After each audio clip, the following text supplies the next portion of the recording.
Welcome to another Vixa Vaughn romance audiobook. We're excited to have you join us. Whether you're into second chance romance, enemies to lovers, fake marriage, or any other trope, Vixa Vaughn offers you the chance to escape into stories that will carry you away into heart-pounding romance and gripping characters. While we want to get you the full experience, some parts of this audiobook are abridged to stay abreast of YouTube's community guidelines. If you want the full experience, you can always head to Vixa Vaughn Romance and use code VIXA40 to get the unabridged version of this audiobook for 40% off. Now sit back and enjoy the show.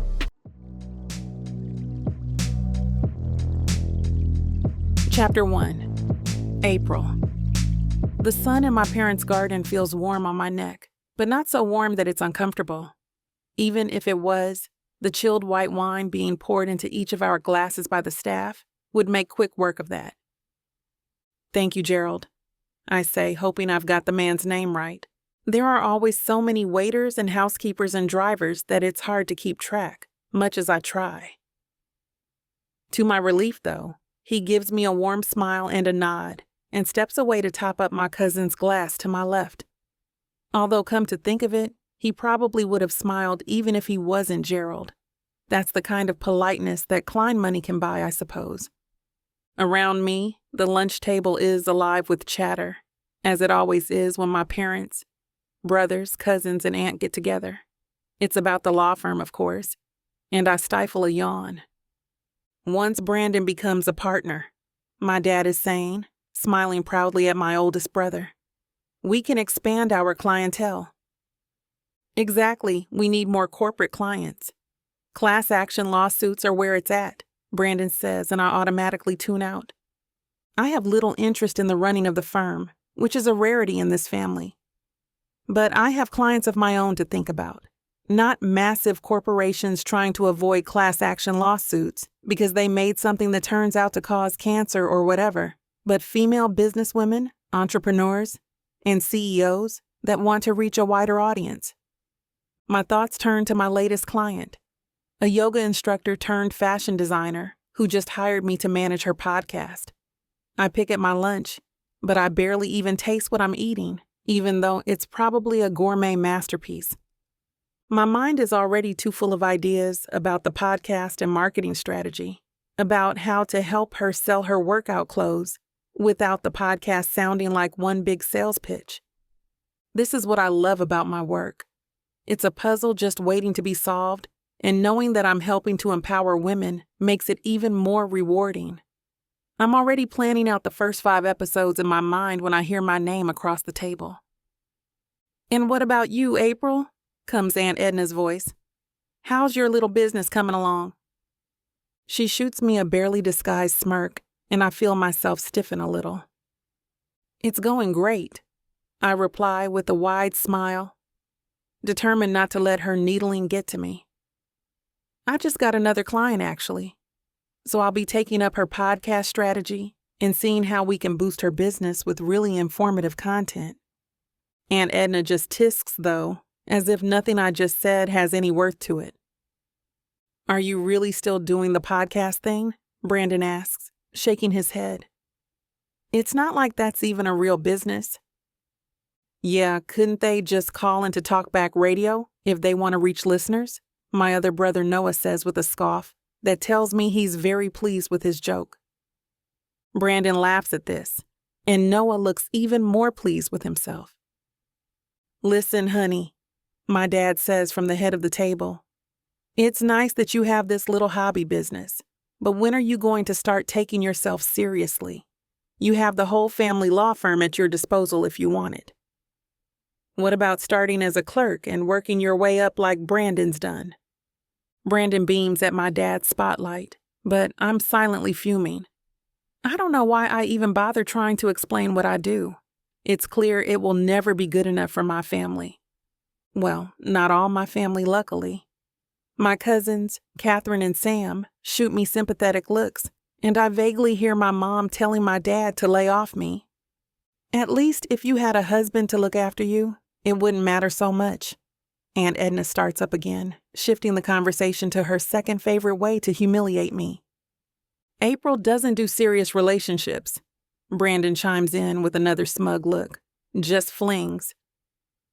She's too busy with her podcast to find a boyfriend anyway, Noah adds, once again looking to Brandon for approval. I'm well practiced at smiling and bearing the sting of my family's barbs, so I don't bother to argue back. Instead, I eat what's left of my lunch and plan to leave as quickly as I can. Once most of our plates are empty, I take that as my opportunity to slip away. Well, thank you for the lovely lunch, everyone, I say as politely as I can muster. But I have a few things I need to take care of, so if you'll excuse me. I stand up from the table and give everyone a polite nod. My cousins give me apologetic but understanding looks, but my mom hates to see me leave.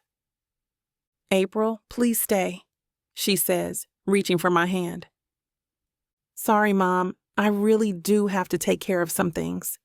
I lie, giving her hand a little squeeze before I turn away from the garden lunch and make my way towards sweet relief. The moment I turn, the smile drops from my face and I let out a sigh. She's too sensitive. Aunt Edna's voice floats toward me from the table, and all of a sudden I know exactly what I need to unwind from all this. I pull out my phone, scrolling through my contacts as I walk through the house and toward the garage. Hey, Haley, I say into my phone the moment I get into my car. Is that invitation for tonight's party still on the table? Because after the lunch I just had, I could really use a drink. Oh, absolutely, comes my friend's voice on the other end of the line. I'll send you the address. Chapter 2, Jackson. Good afternoon, passengers. Welcome to O'Hare International Airport. We hope you've had a pleasant flight, comes the pilot's voice over the airplane speakers. I stretch out, taking up every inch of the first-class cubicle as I do. It feels relaxing after the long trip, but I know the moment I step off the plane, I'm going to be tense again. I always hate this part. You ready? Comes Jason's voice, and I see him stick his bald head around the wall of my cubicle. My manager's presence can only mean one thing. It's back to work. As I'll ever be, I reply, and flash him my famed bad boy grin as a joke. He just shakes his head and gestures for me to join him in leaving the plane. As expected, I'm swarmed by the paparazzi the moment I step onto the tarmac. I try my best not to listen, but it's hard when there are 30 voices all yelling various bizarre questions about my latest scandals at me, while shoving cameras and microphones in my face. Ah, how things have changed since I was a fresh-faced 14-year-old movie star being asked about my favorite ice cream flavor. Luckily, I have great security, and they managed to get me to the waiting car without incident. I look forward to that being over, I remark to Jason once we're safely inside the car and on our way back to my hometown. He gives me a look, and I already know what's coming before he says anything. It won't just be over, you know, he tells me, and I feel like I'm getting a chiding from my mom all over again. There are some serious allegations circulating, and we need to quash them before they blow up into something even bigger, he tells me. Jason, I think you worry too much, I reply, knowing that this is going to be a long, long drive if I have to take this conversation too seriously. He shoots me another look, though, and I can tell he's not going to be cajoled into lightening up anytime soon. Seriously, Jackson, he says, his eyebrows knotted. We have to think strategically. Your public image needs a serious makeover, but you're in so deep, I don't even know where to begin. Just do me a favor, would you? Lay low while I try to figure this out. No more partying, no more drinking, no more women. Especially no more women, okay? We can't have another scandal. It'll ruin your career. I reply half-heartedly while I stare out the window at Chicago receding from the car. Are you listening? Jason asks, and I hear the edge in his voice. I tell him what he wants to hear. Yes, I heard. No more women. Keep my nose clean. Good, he replies. Now we need to talk about social media strategy in the meantime. You have to post something that's thoughtful and empathetic, but not apologetic. You didn't do anything wrong. I nod along, giving one-word answers whenever Jason gets too annoyed at my lack of interest. But my mind is elsewhere. Heading back to Woodford Falls wasn't exactly what I had in mind after leaving LA, but with the media at my throat, I don't have much of a choice but to stay out of trouble for a while. My hometown is the perfect place, of that I have no doubt. It's more or less a nothing town, affluent and upscale in parts, but quiet and small nevertheless. There's literally no trouble there to get into, even if I tried. It's late by the time I get home, but Jason has spent the entire 6-hour car ride in a more or less one-sided strategy meeting. My head is reeling with scandal this and image that, and it's enough to make me jump out of the car the moment we arrive at my childhood home. "All right, thanks for everything, Jason," I say, waving into the car even as I walk away. "I'll see you tomorrow." Jason goes to say something, but I'm already halfway up the drive when he does, and I don't hear a word. I can already guess it was something like, "Be good," or whatever it is he thinks I need to hear to keep me out of trouble. He's plumb out of luck, though. I don't necessarily go looking for trouble. Trouble just has a way of finding me. The house is dark when I get inside. Everyone else is already asleep, I guess.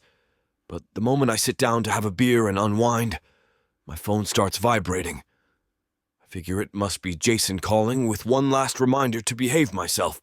But when I look at the screen, I find that the caller ID is definitely not what I expected. "Hey, Mike," I say, a little puzzled to hear from my old high school friend. "Jackson," he calls down the phone, and I hear a ton of background noise, music, and people talking and laughing. "I just heard you're back in town." "Yeah, man," I say, smiling. "I might be sticking around for a little while." "Yes, that's great," he yells, and I get the feeling he might be a little drunk. "I'm having a party at mine, now. Are you in?" I grin, looking at the beer I just pulled from the fridge. "Oh, I am very much in," I say. Mike starts whooping on the other side of the phone, and I can't help but chuckle. There's no way I'm passing up whatever is happening at his place, especially after the drag of a day I just had. I chug the beer and grab another couple for the road, deciding I'll walk to the party tonight. There probably isn't a reporter around for miles, after all.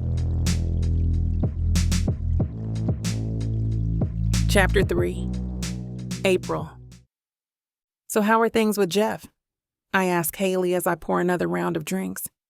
The house party is in full swing, and I'm so glad I decided to come out tonight. This is exactly what I need to unwind and just forget today ever happened. In fact, partying used to be my go-to when I needed to shed the pressures of the Klein family dynasty, but these days my wild nights are few and far between. Not that I'm complaining. I need to be sharp for my work, and at 24 I feel like I'm growing out of that part of my life anyway. But every once in a while, I watch the vodka flow into our glasses, and I eyeball a shot's worth, plus a little extra for good measure. The vodka is cheap and smells terrible, but I'm drowning it with enough orange juice that it doesn't even matter. Besides, it's doing its job. I'm much less worried about my family than I was this afternoon. Soon, I hope, I won't even remember I have a family. Things with Jeff are okay, Haley tells me, but I don't know if it'll be a super serious relationship or anything. Honestly, sometimes I think he's too busy for a girlfriend anyway. I commiserate, passing Haley her drink. He is cute, though. She grins, raising her glass. He is cute, and that goes a long way. We clink our glasses to Jeff's looks and laugh. I'm feeling so much lighter now that I'm here with Haley, enjoying a night out and sipping cheap vodka. With a swig of the fresh screwdriver, I feel my worries melt away, at least for a second. "Oh, how was the family lunch, by the way?" Haley asks. "You seemed pretty eager to get out of there." Aunt Edna's wrinkled frown, my brother's smug looks, and my father's disapproving gaze all flood back into my mind, as fresh and clear as they would be if they were sitting in front of me again. I almost groan. Don't even ask. You already know how it was. It was the same as every week, only this time they threw the H word into the mix again." "What's the H word?" Haley asks, puzzled. "Husband," I say, rolling my eyes. "Oh no, I'm sorry, girl," she says, and I see she means it. "Maybe it'll get better one day."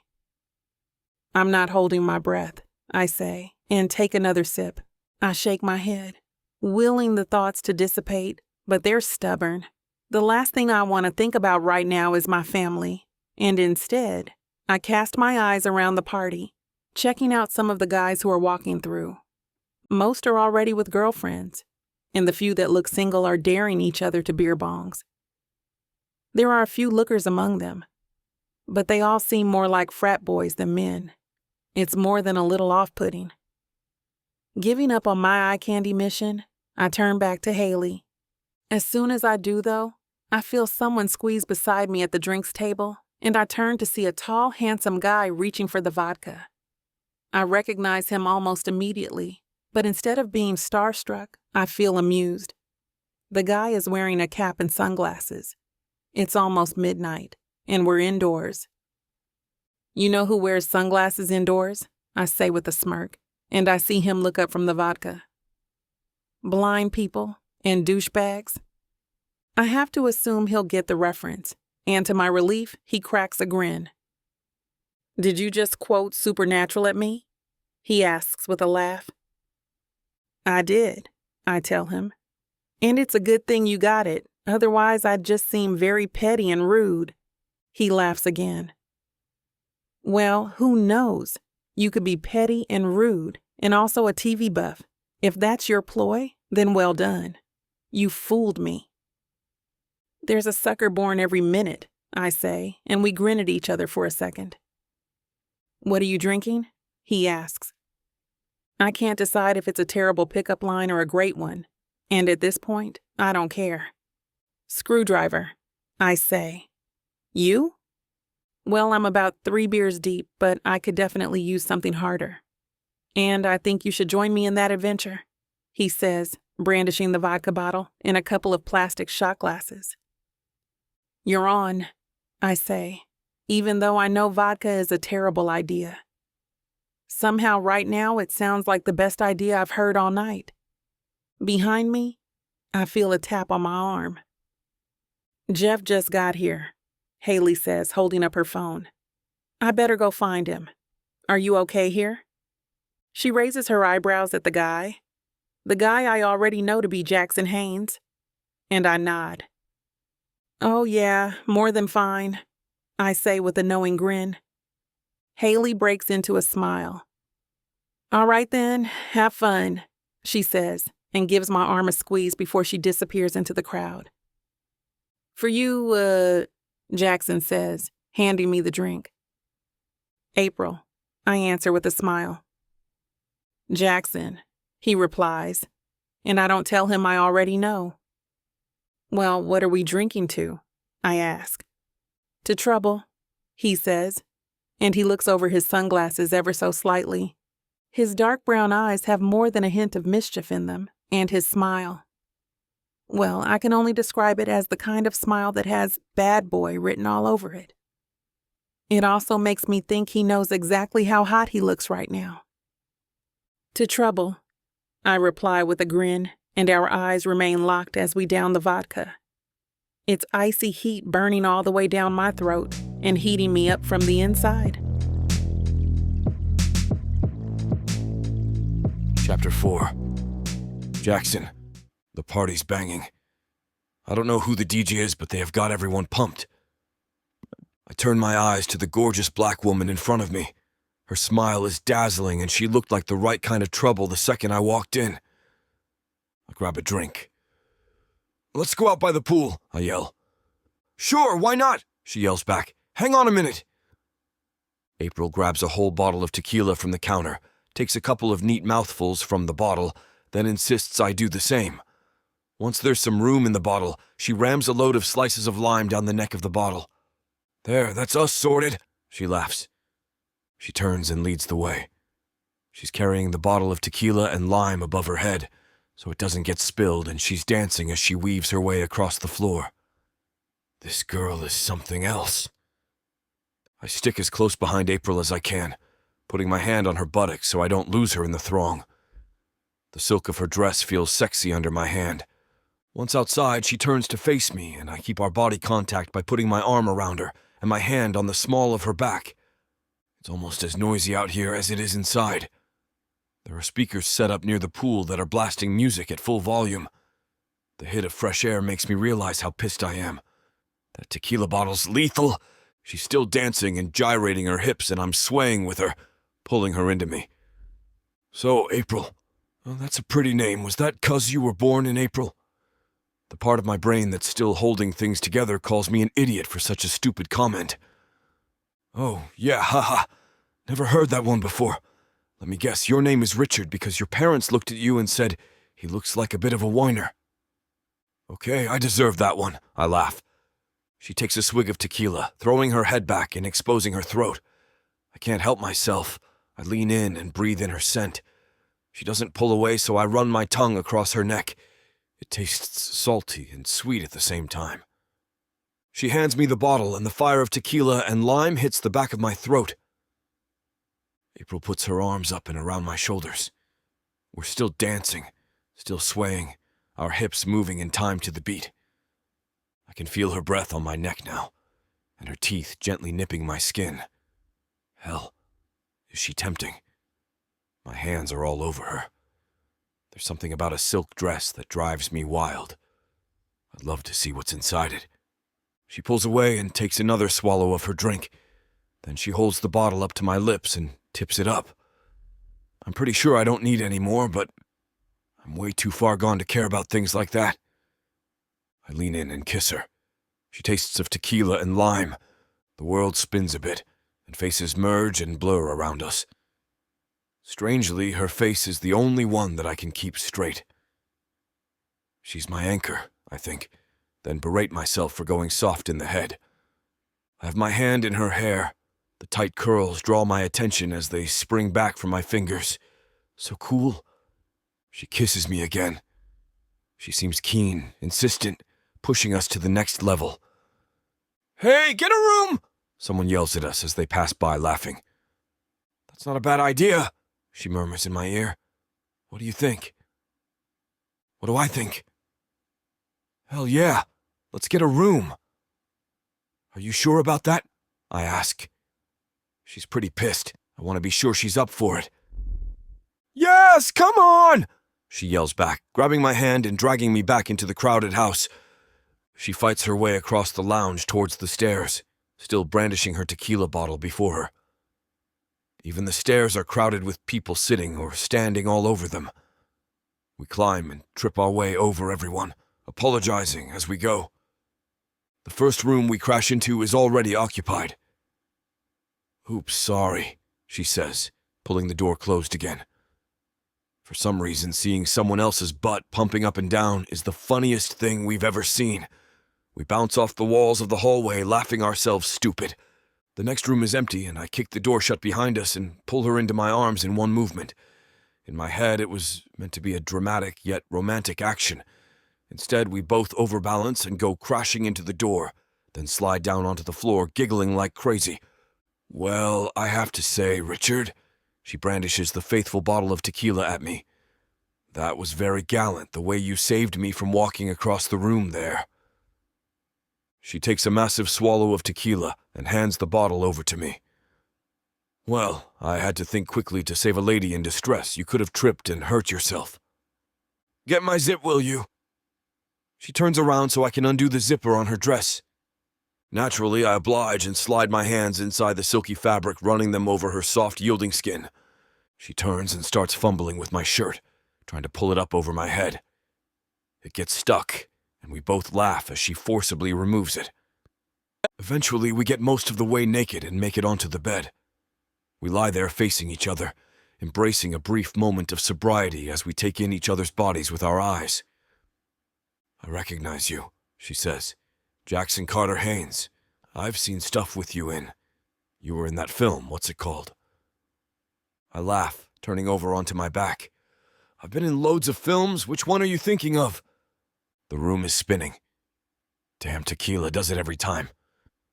She's saying something about a film, about me being young, like 14, 15 or something. But I just can't focus on her words. My grasp of the conscious world is slipping rapidly away between my fingers. Chapter 5. April. Bang! The door slams open against the wall.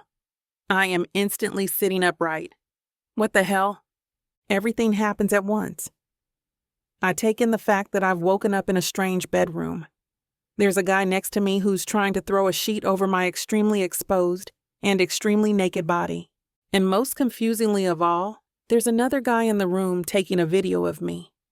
"Smile for the camera," says the strange man, grinning impishly to himself. "Damn," is the first word out of my mouth. Jackson. The name comes blearily to the forefront of my mind as I recall the drunken clamber up the stairs to this bedroom. Jackson, having covered me up a little, dives out of bed and leaps after the guy who was videoing us. I'm vaguely aware that he's running out of the room, yelling abuse at the intruder.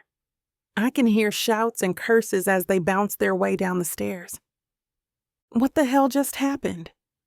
And what happened last night?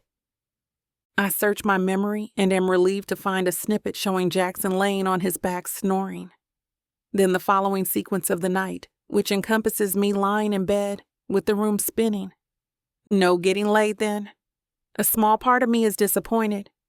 He is damn cute. But the majority of me is vastly relieved. I lay back onto the pillow. My head hurts. I shut my eyes, but visions of the scene that woke me flash across the inside of my eyelids. What kind of a mess have I got myself into now? I piece together the facts as they pass through my aching head. Fact 1.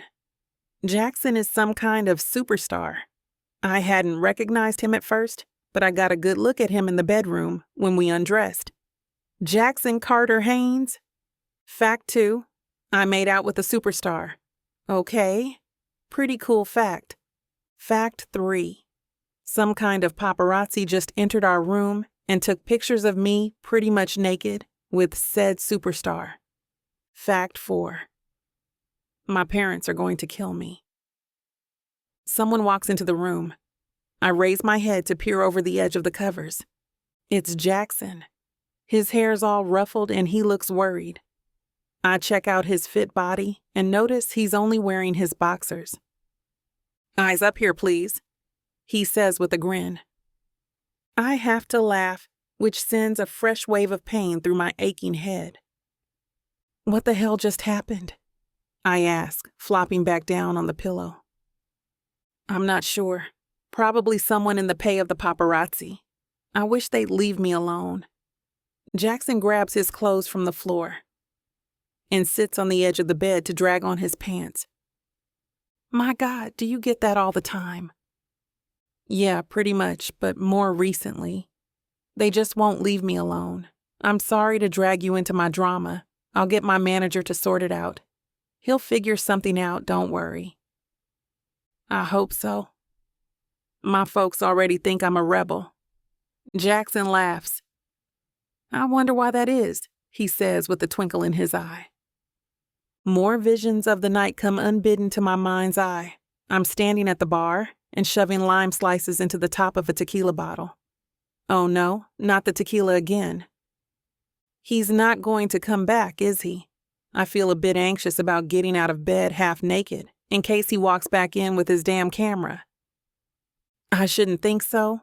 I chased him out of the house. He leaped over the fence at the end of the garden, and I heard a motorbike start up and pull away fast. I didn't think I should go climbing fences to chase him in just my boxers. No, probably not, I say. I throw the cover off and climb out of bed. The room spins. Damn, how much did I drink? I glance at the nearly empty tequila bottle standing in the middle of the floor. I remember carefully standing it up so I didn't spill any. I'm not sure how I managed it in my condition. I scoop my clothes off the floor. My bra is hanging over a lampshade next to the bed. What a night. I noticed Jackson checking me out. Oi, eyes up here, please, I say with a grin. He just smiles and continues to check me out. I throw my bra at him. After we've both struggled into our clothes, we head back downstairs. It's total devastation. There are people actually sleeping on the stairs, and we have to climb over them to get down. I wonder if it's the same people we climbed over on the way up last night. The house is wrecked, in the way it can only be after a party like last night. The cleaners have really got their work cut out this morning. There is the classic after-party stench in the air, stale alcohol, stale cigarette smoke, and vomit. I've got to get out of here, I declare. My stomach is turning over and all I can think about is getting in a shower and collapsing somewhere safe. Yep, carnage, he replies, stepping over another unconscious body on the floor. We get outside. It's warm and the birds are singing. It's also very bright. I suddenly envy him the sunglasses I was taking the piss out of him for last night. Well, goodbye, I say, holding out my hand. It wasn't quite a pleasure. Let's just say it was interesting. He shakes my offered hand. Okay, we'll go with interesting. Take care, April. I am actually very impressed he remembered my name. I managed to put a small wiggle in my hips as I walk away from him. I don't know if he notices. Chapter 6. Jackson. My personal driver, Emilio Reyes, arrives promptly at Mike's house to pick me up. I'm still dumbfounded about how a reporter managed to find me in such a private space, but nobody seems to know anything. As we drive to the most affluent hotel in town where I've rented out the penthouse suite, I have flashbacks of the enjoyable night I had. A smile creeps onto my face, and I lightly chuckle as I remember how joyous I felt just being around April.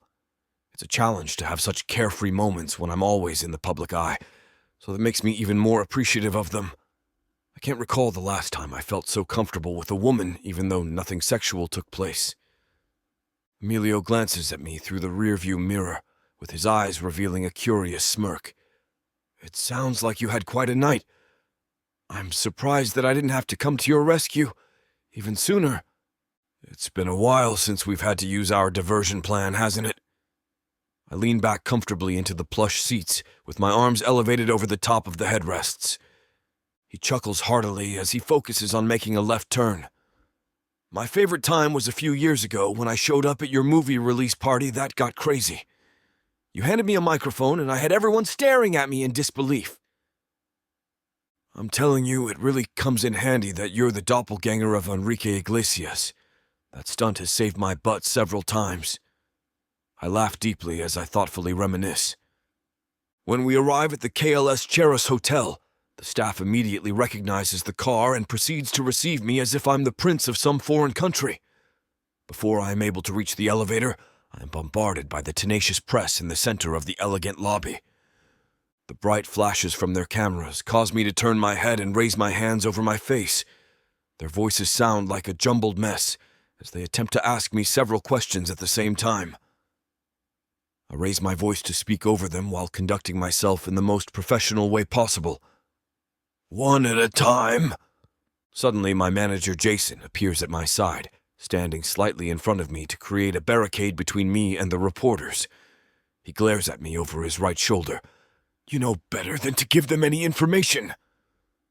I respond with a nonchalant shrug. The paparazzi doesn't faze me whatsoever. I have been in the entertainment industry since I was 14 years old, and my experience with them has taught me to just take everything with a grain of salt. They may continue to portray me as a bad boy and a womanizer, but I know that those labels don't define who I am as a person. No comment, no comment! Jason pushes himself through the small crowd of reporters while cueing me to follow him several times. We finally experience a moment of peace and quiet once the elevator doors close. Jason leans his back against the far wall, then exhales deeply before addressing me. I thought we agreed to chill out on the party scene so we would avoid any new scandals. I didn't think it would be a big deal because the party was at Mike's house. Somebody must have leaked my location, I explained in my usual calm tone. Jason pulls out his phone, walks over to me and shows me several pictures of me in April. He swipes through them aggressively as if each photo increasingly upsets him. Who is this woman and why are you making out with her? Then you're holding hands and entering a bedroom privately. Our focus should be promoting your new film, not showcasing your skills with betting drunk women. Jason, this is what I'm trying to explain to you. One of the guests must have been undercover or something.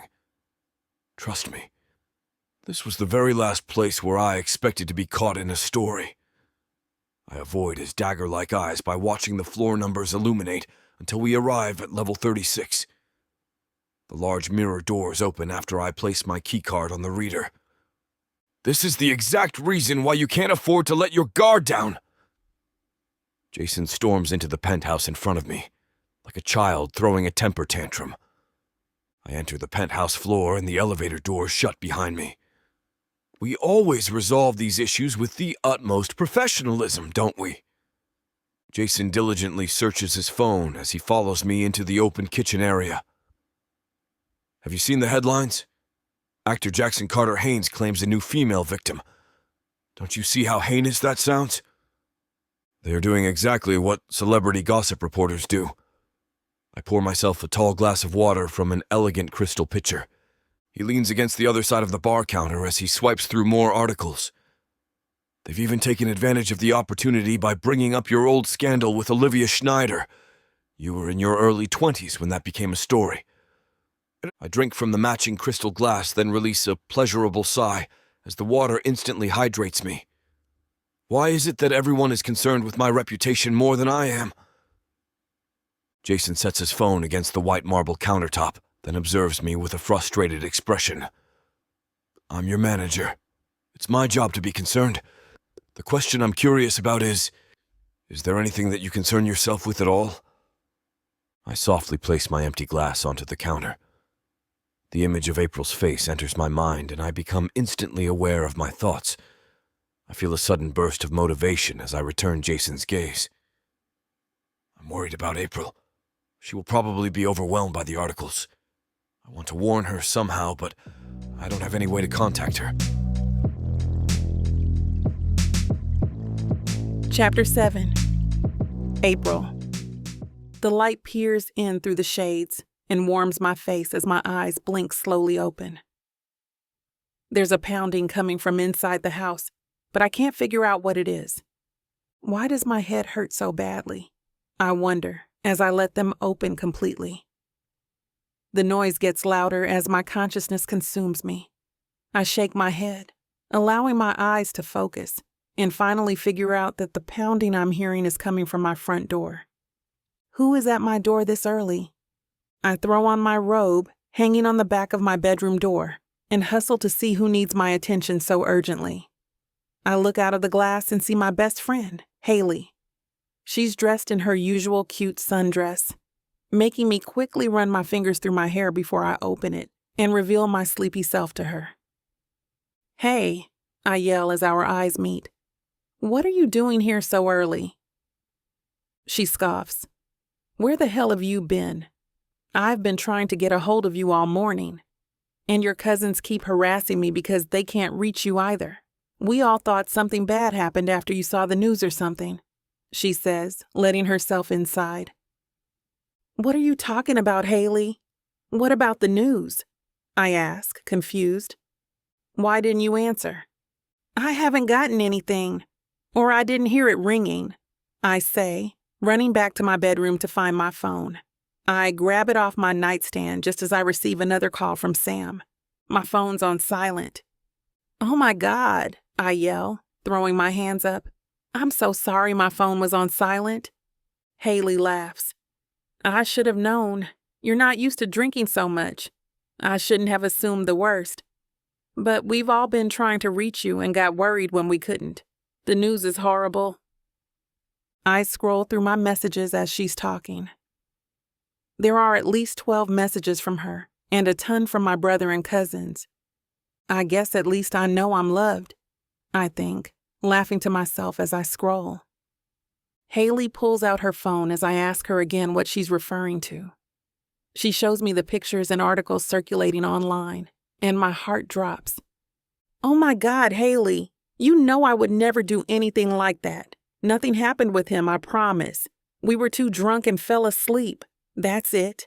We had some jerk sneak pictures of us and made it look bad, but I swear nothing happened," I say, feeling nauseous. "I believe you, but this looks bad," she says.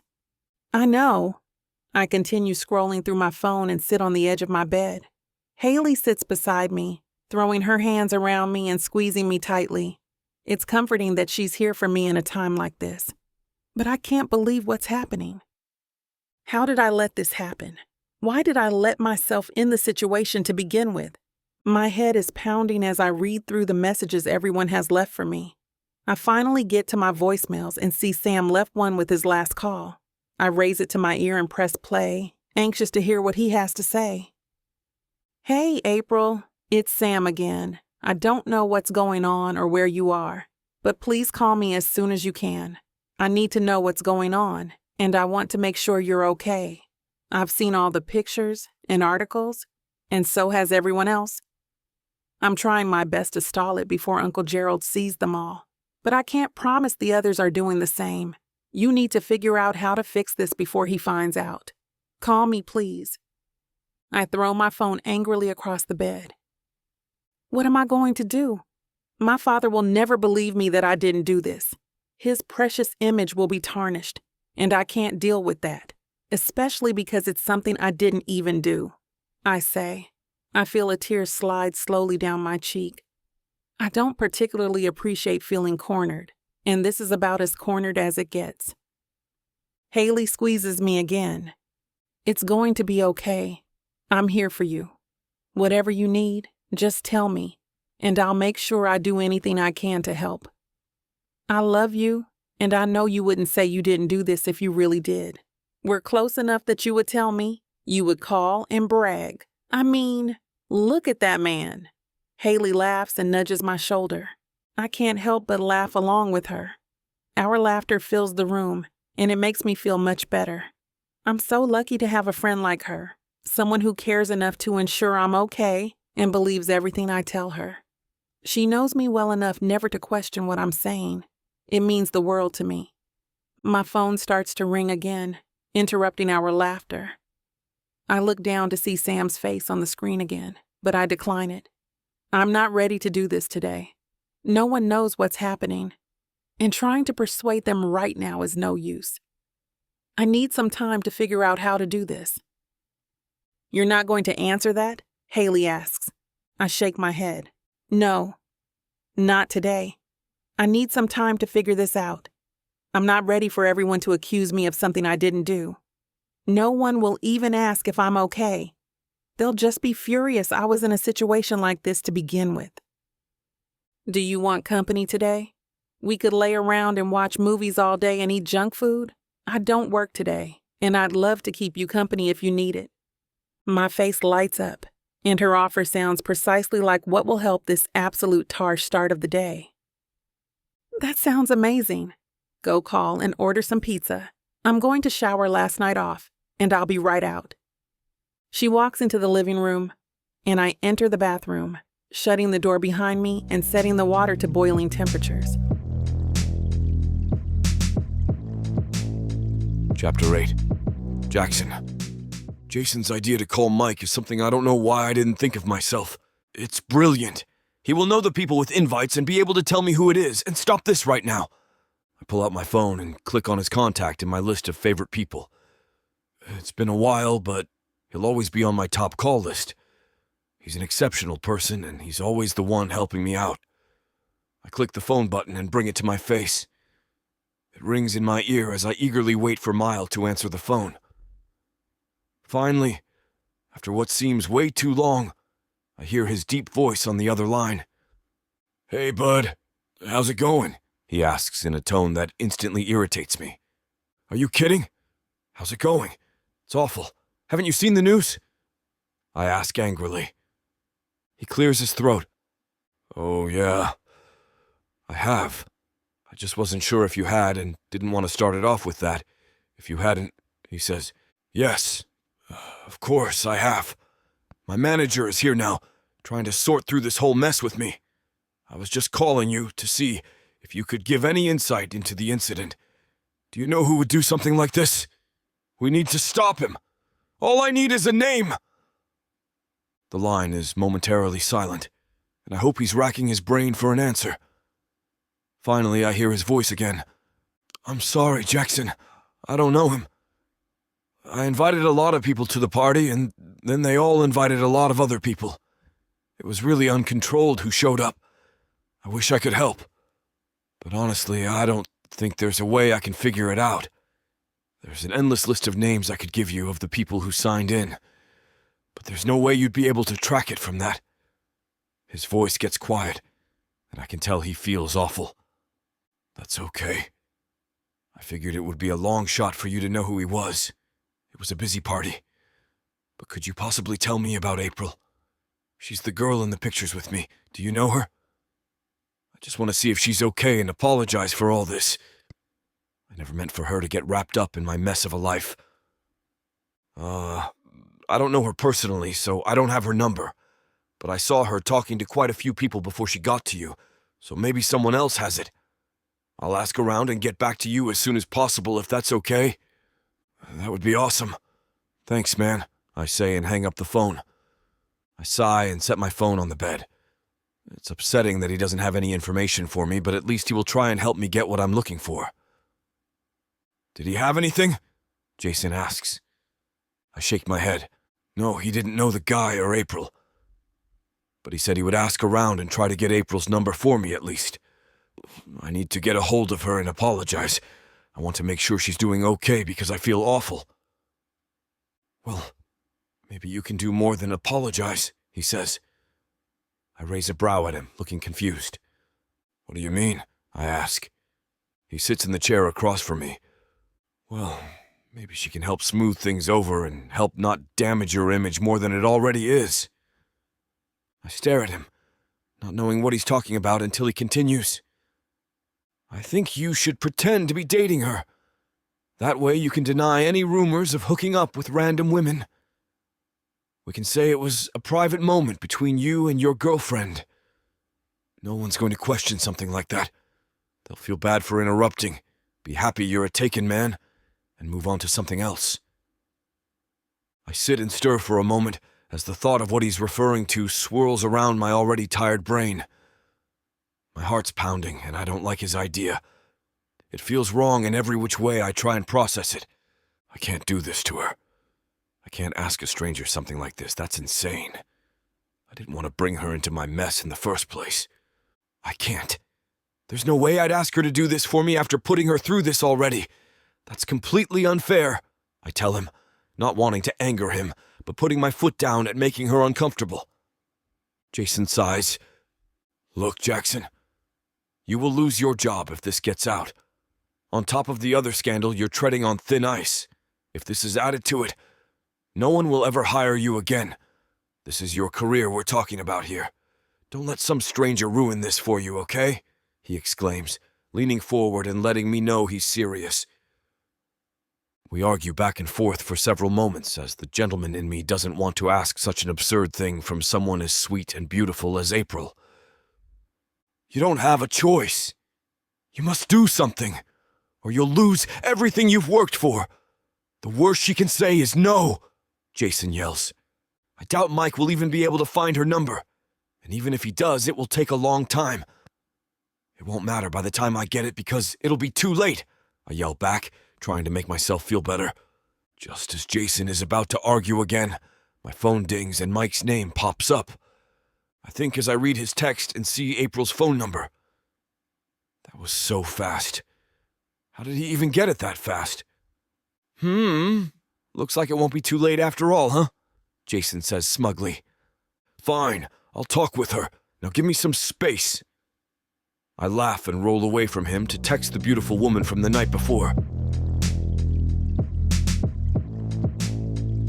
Chapter 9. April. The sunshine wakes Haley and me from our deep sleep on the couch.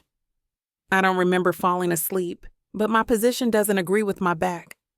I'm trying to remember where we left off when she returns from the bathroom, but I'm struggling. She grabs her phone and checks the time before gathering her things to leave for work. Thank you so much for staying the night with me. I had so much fun. You really did distract me from everything. It means so much that you dropped everything to ensure I wasn't alone, I say to Haley as she grabs her purse. She goes in for a hug, wrapping her arms around me lovingly. Of course, April. Anything for my best friend, you know that. I adore you. Let me know if you need anything after you talk to your family today. I'm just a phone call away. Or if it's too bad, I can be right on your doorstep. She laughs and walks to her car. I wave Haley goodbye and shut the door, ready to tackle the new day. Being home with her all day and all night really helped calm me down. She's such a good person and loves me for who I am.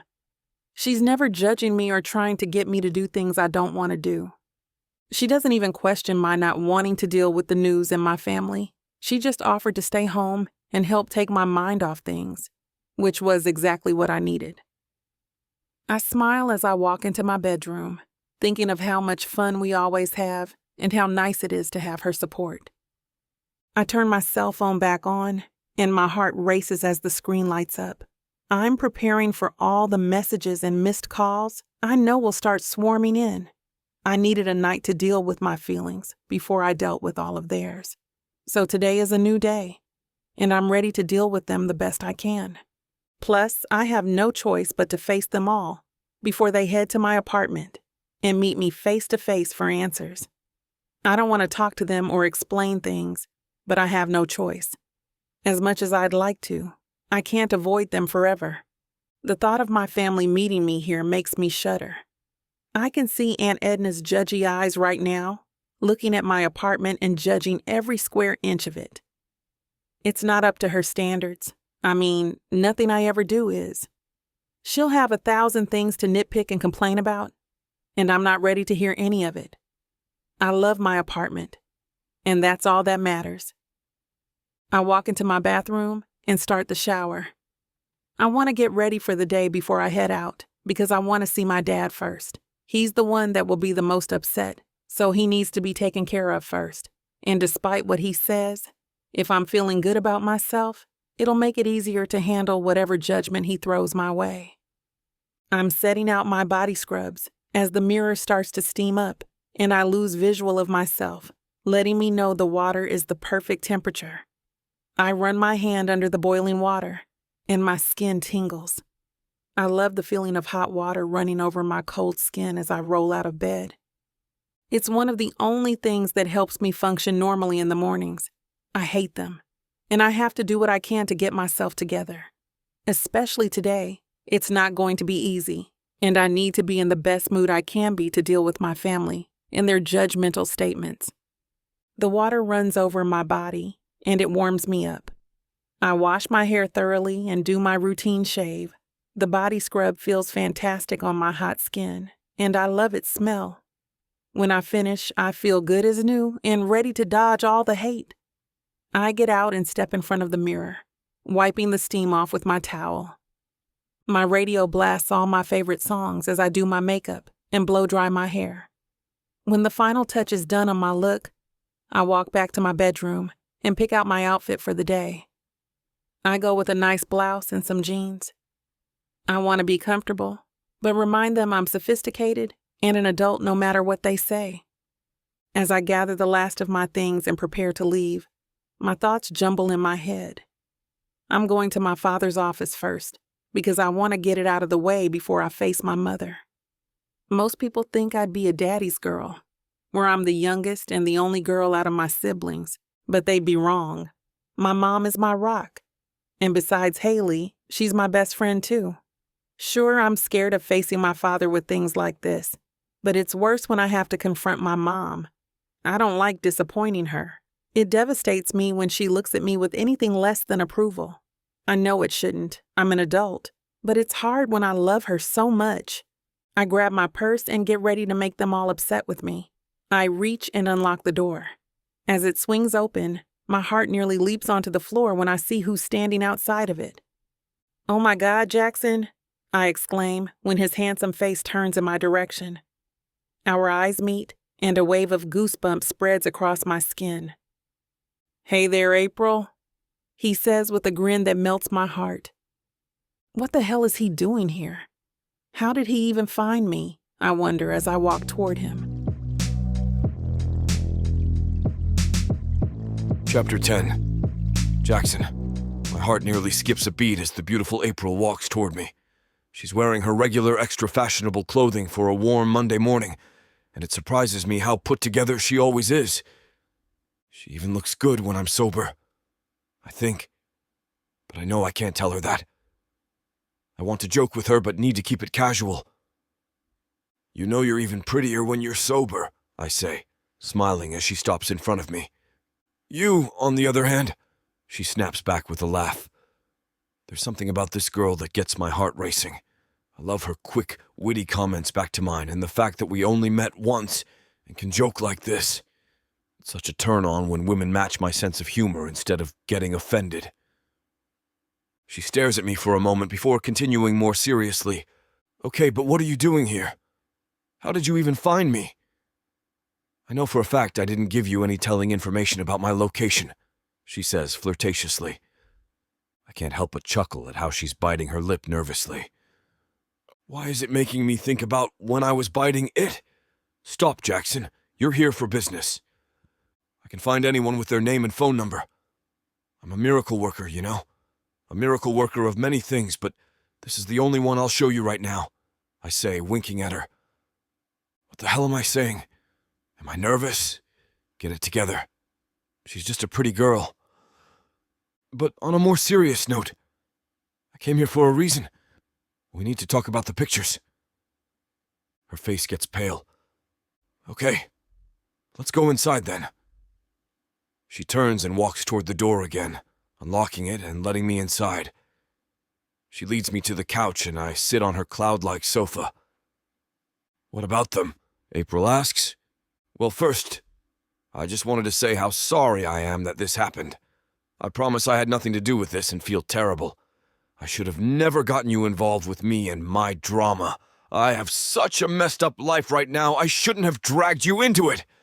I'm so sorry." She cuts me off before I can apologize again. She shakes her head, and her curls bounce along with it. "Don't be sorry, it's okay. I know you had nothing to do with it. No normal person would do something like that on purpose, and I have a feeling it only makes things worse for you as well."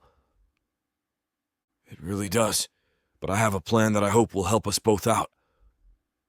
I'm nearly sweating as the words leave my lips. I've never asked anyone something like this before, and I'm not sure how she'll react. "Okay, what are you thinking?" She adjusts in her chair, and I take a deep breath, working up the nerve to continue. "My manager had an idea. He thinks we should fake date until we can get everything sorted out. If people think we're dating, there won't be such bad press when the rest of this comes out. They'll all just think it's a couple being photographed without their consent. We'll be the victims like we rightfully should be in the first place." She objects immediately. Fake date? That's insane. What is this, some reality TV show? I watch those. I don't star in them, and what do you mean when the rest comes out? What else is going to come out?" I can tell by the tone of her voice that she's nervous. She's shaking and her face is still pale. I take a deep breath before continuing with the bad news. "Well, TMZ contacted my team, and that video that Jerk took of us in bed, he'll be releasing that. My manager convinced them to delay releasing the video, but only for a day. By this time tomorrow, the whole internet will see the video." She starts shaking her head again. "No, absolutely not. This is insane. I can't pretend to date you. I can't lie to everyone I know. I'd rather figure something else out or just take the shame of what everyone thinks happened. I'm sorry, Jackson, but no." My heart sinks as her answer fills my ears. A simple yes will make everything okay. Her agreement will save my job and help my tarnished reputation. What can I say to make her change her mind? Is she against dating me so much that she can't fake it for a few weeks? Does she not like me? Was the other night just a drunken mistake, and she regrets it? The longer I sit on her sofa silently, the more uncomfortable I get. I'm starting to feel self-conscious and don't ever get this way. I'm not too fond of the effect she has on me. I don't feel like this about people. The way she's staring at me, and I can't tell if she's judging or mortified, is killing me. Okay, I'm sorry, I shouldn't have asked something like this of you. I'll take my offer and go. You won't have to worry about seeing me anymore, but I'll apologize in advance for whatever happens after the video is released tomorrow. Have a good day, I tell her, and make my way toward the door again. Just as my hand reaches the handle, she yells, "Stop, Jackson! Okay, fine!" I hear footsteps behind me and quickly turn around to see what's happening. I'll do it. I'll pretend to fake date you. I can't handle the thought of having to tell my parents what the pictures mean, let alone once a video like that guy took is released, she says, showing me her phone screen because her mother is calling her. I'd rather do anything than have to disappoint her with this. I nod, feeling my heartbeat return to normal. Perfect. If you're not busy, let's discuss the details so we can get ahead of this, I say, and we head back to the living room to devise a plan. Chapter 11. April. My heart pounds ferociously in my chest as I sit on the sofa across from Jackson. He's such a handsome man with dark brown eyes and wavy brown hair. His demeanor is unbelievably sexy, and I can't help staring at his lips as he talks. Stop, April. This is an arrangement to help you both out of the situation you found yourselves in. You can't ruin it by being into him. He's staring at me with a goofy grin, and I can't help but smile. You can't let him see you like this. Don't let him know he gets to you, or this whole plan will blow up. The longer I sit and stare at him, the more I start second-guessing myself.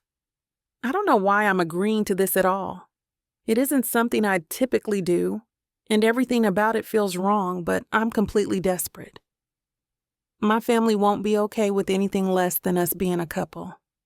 I'll be the worst daughter in the world, and I can't possibly handle the words they'll throw at me right now. Do you maybe want to stay in and get caught up? We don't have to go out together just yet, in case someone asks questions. We want to have some answers to them before we're seen in public together. But we could order some dinner and work out the details, he says, rubbing his chin and jerking me out of my thoughts. Pulling myself together quickly, I grab my phone. Sounds good to me. I'm starving. Would you rather do Chinese or Italian for dinner? He immediately ruins every effort I make to keep this professional with a response I'm not expecting. I would rather have you, he says, confidently with the sexiest smirk. I clear my throat, taken aback by his sudden confidence. There's a pulsating coursing through my body, but I know he's just being the typical playboy, and he can't help himself. Italian is fine, he finishes after a few moments of silence. What am I going to do? This is going to be one of the hardest things I'll ever do. He tells me what he wants to eat, and I call and order the food. Once I set my phone down, Jackson slides a piece of paper across the coffee table to me.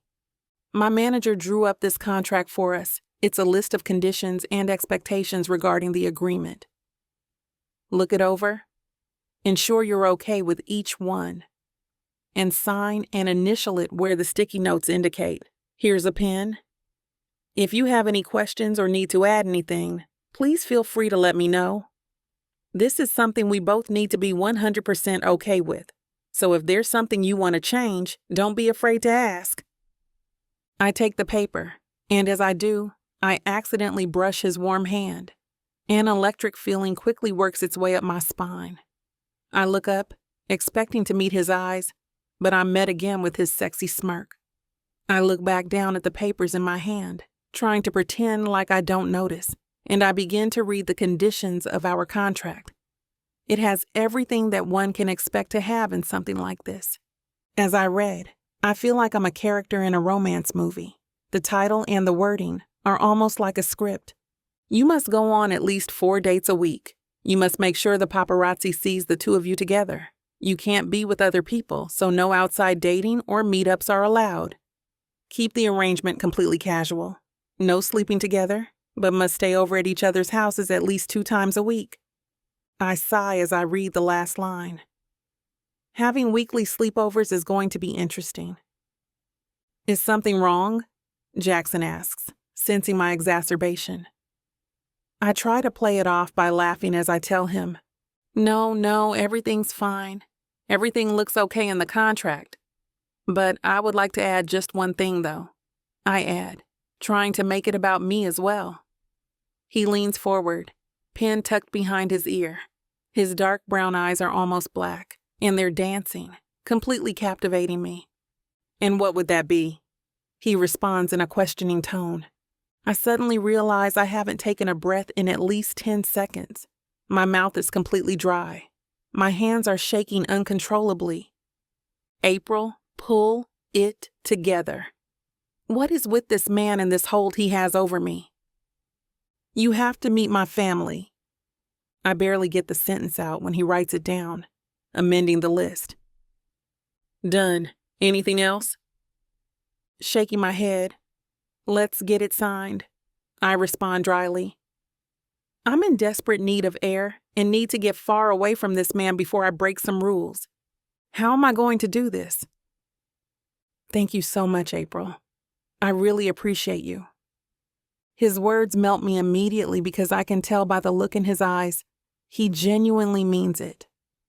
Suddenly there's a knock at the door, and our food arrives. Jackson pays the delivery man and hands me my bag of food. The smell of the delicious pasta fills the air, and my stomach starts to growl. We sit down on the couches again and unwrap our food.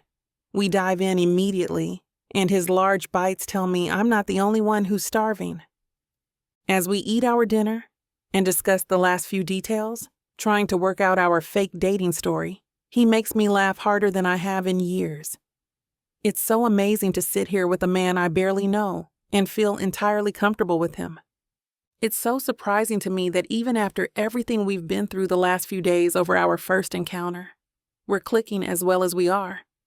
There's no awkwardness between us, despite my occasional smirk here and there. And I can't wait to spend more time with him. I finally pull myself together before he leaves and sign the contract, forcing myself to agree.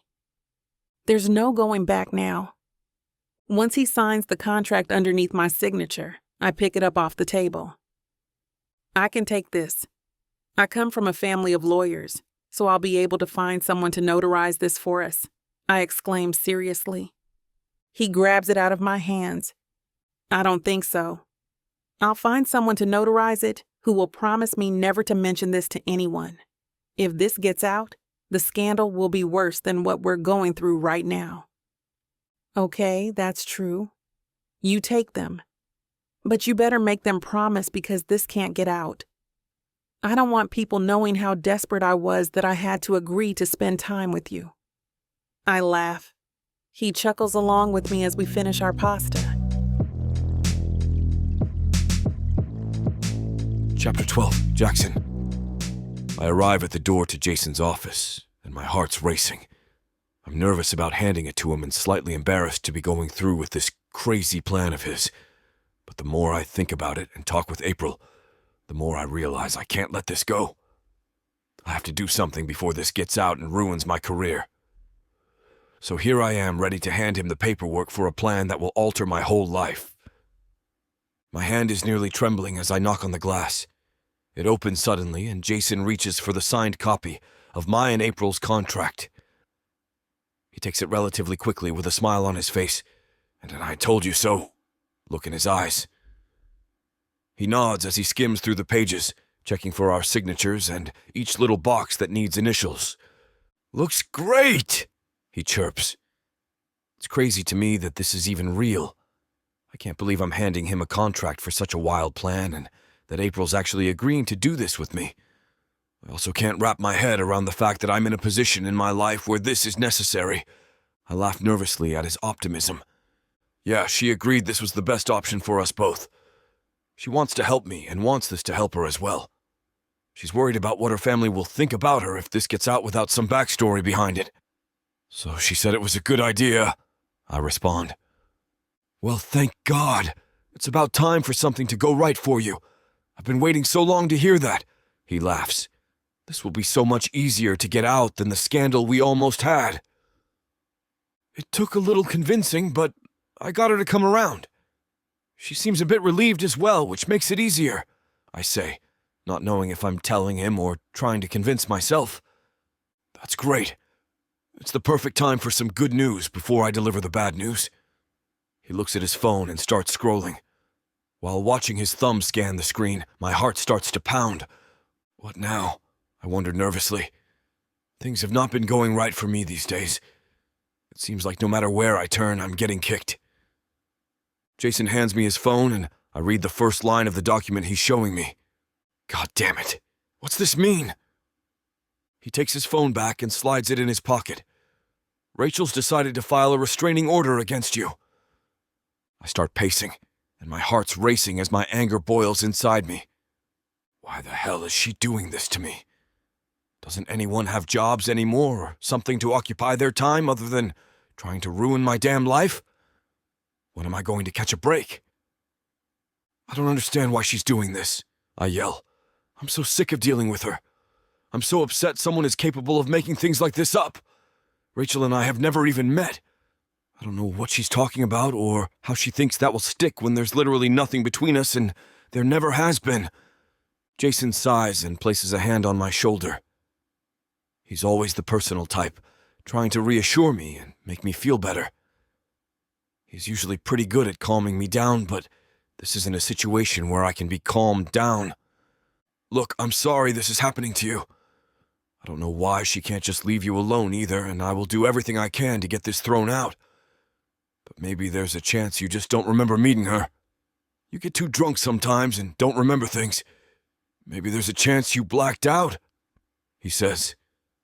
His first statement feels empathetic, but now I can't tell if he's being sympathetic or if he's nicely trying to say she might have something on me that I'm unaware of. I would remember a face like hers. I've blacked out before and remembered later on when I met someone, even if it felt like déjà vu, and I couldn't remember why. If I met her, I'd feel something when I see her or hear her name, but I don't unless it's the rage I'm feeling for her right now, I respond, anger coursing through my veins now. Jason takes a few steps around his office, pacing with me, and I'm unsure if he's giving me space or if he's getting ready to manage me. He's a good friend, but I pay him to do his job, so he's used to putting our friendship aside and letting me know when things need to be serious. All I'm saying, Jackson, is it's a good thing you left LA when you did, because you luckily left before the restraining order was filed. Now the media can't say you were avoiding or running away from anything. In fact, maybe we can try and spin the story so that you moved to Chicago to be with your girlfriend, April. My heartbeat starts to slow down at his sudden perfect idea. Wow, that's brilliant. I can play this as I moved here to be with her instead. This is why I pay him the big bucks, for his brilliant ideas and getting me out of my situations. I run up to him, patting his shoulders and laughing gleefully. Oh my God, that's perfect. Why didn't I think about that? This is why I pay you the big bucks. Let's run with this immediately, I say, embracing him in a brotherly hug. He hugs me back and then walks around his desk to take a seat in his chair. He fumbles with the computer in front of him for a moment and then points at the chair in front of him for me to take a seat in. Let's work out a few of the details first, and then you can have a sit-down with April and fill her in on what we've decided on, he says, continuing typing on his computer. I agree, and we start jotting down ideas on our timeline for April. A nice relationship. Chapter 13. April. I feel drained just from the thought of entertaining my family. It's always the same routine with them. My father degrades me by comparing me to my older brothers, and my Aunt Edna judges all of my life choices. I'll never be good enough in their eyes, and oftentimes I feel like it's pointless to even make an attempt. I'll postpone the inevitable gathering for as long as possible. At this moment, my mind is weighing heavily from my arrangement with Jackson Haynes. I'm used to being in management positions regarding popular socialites, but actually being in the spotlight has never been a role that I've considered. I've enjoyed keeping the most intimate parts of my life private, but something tells me that's all about to change. The two people who I can always rely on during times like this are my mother and my cousin Samuel. They are my solace that keeps me sane when I have to combat my overbearing and often malicious family members. It feels good to know that they will be in my corner no matter what. I text Sam to give him a heads up that I'll be stopping by and bringing Thai food. He responds with his usual wit, stating that I can just drop off the food and carry on with my day. Our playful banter is something I've always cherished, and deep down in my heart I consider him more of a brother than Noah and Brandon. Sam opens his front door after hearing the light knock. His eyes instantly drop to the white carry-out bag in my right hand. Oh, good. I was thinking it was all a ruse. Now, when have I ever deceived you, Sam? I place my left hand at my hip and tilt my head to the left. It's only a matter of time. He cracks a smile, then takes a step backwards to allow me inside. I hope you didn't forget the mango sticky rice. I walk over to his dining room table that is filled with clutter. Shove everything to the right side, then set down the bag. Did you really think I'd forget your favorite? Geez, you really have no faith in me whatsoever. Sam executes his preppy strut as he walks over to the table. Enough with all the small talk. I'm ready for the tea. I even took a break from my studying to hear about your relationship with the Jackson Haynes. I figured that was coming sooner than later. I start removing the takeout boxes from the bag and organizing them on the table. The family is going to freak out, so I'm not sure how to navigate it with them. Well, we both know that avoiding them isn't going to solve anything. He takes a seat, then removes the plastic fork and knife from its plastic covering. I sigh heavily, then take my seat across from him. You're absolutely right. What are your thoughts about it? Sam smiles at me proudly. I think you two look amazing together. You know you have my full support. I appreciate you, Sam. You still make time for me even though you're so busy with your last year of law school. I smile brightly while unboxing my pad thai. If only the rest of the family followed suit.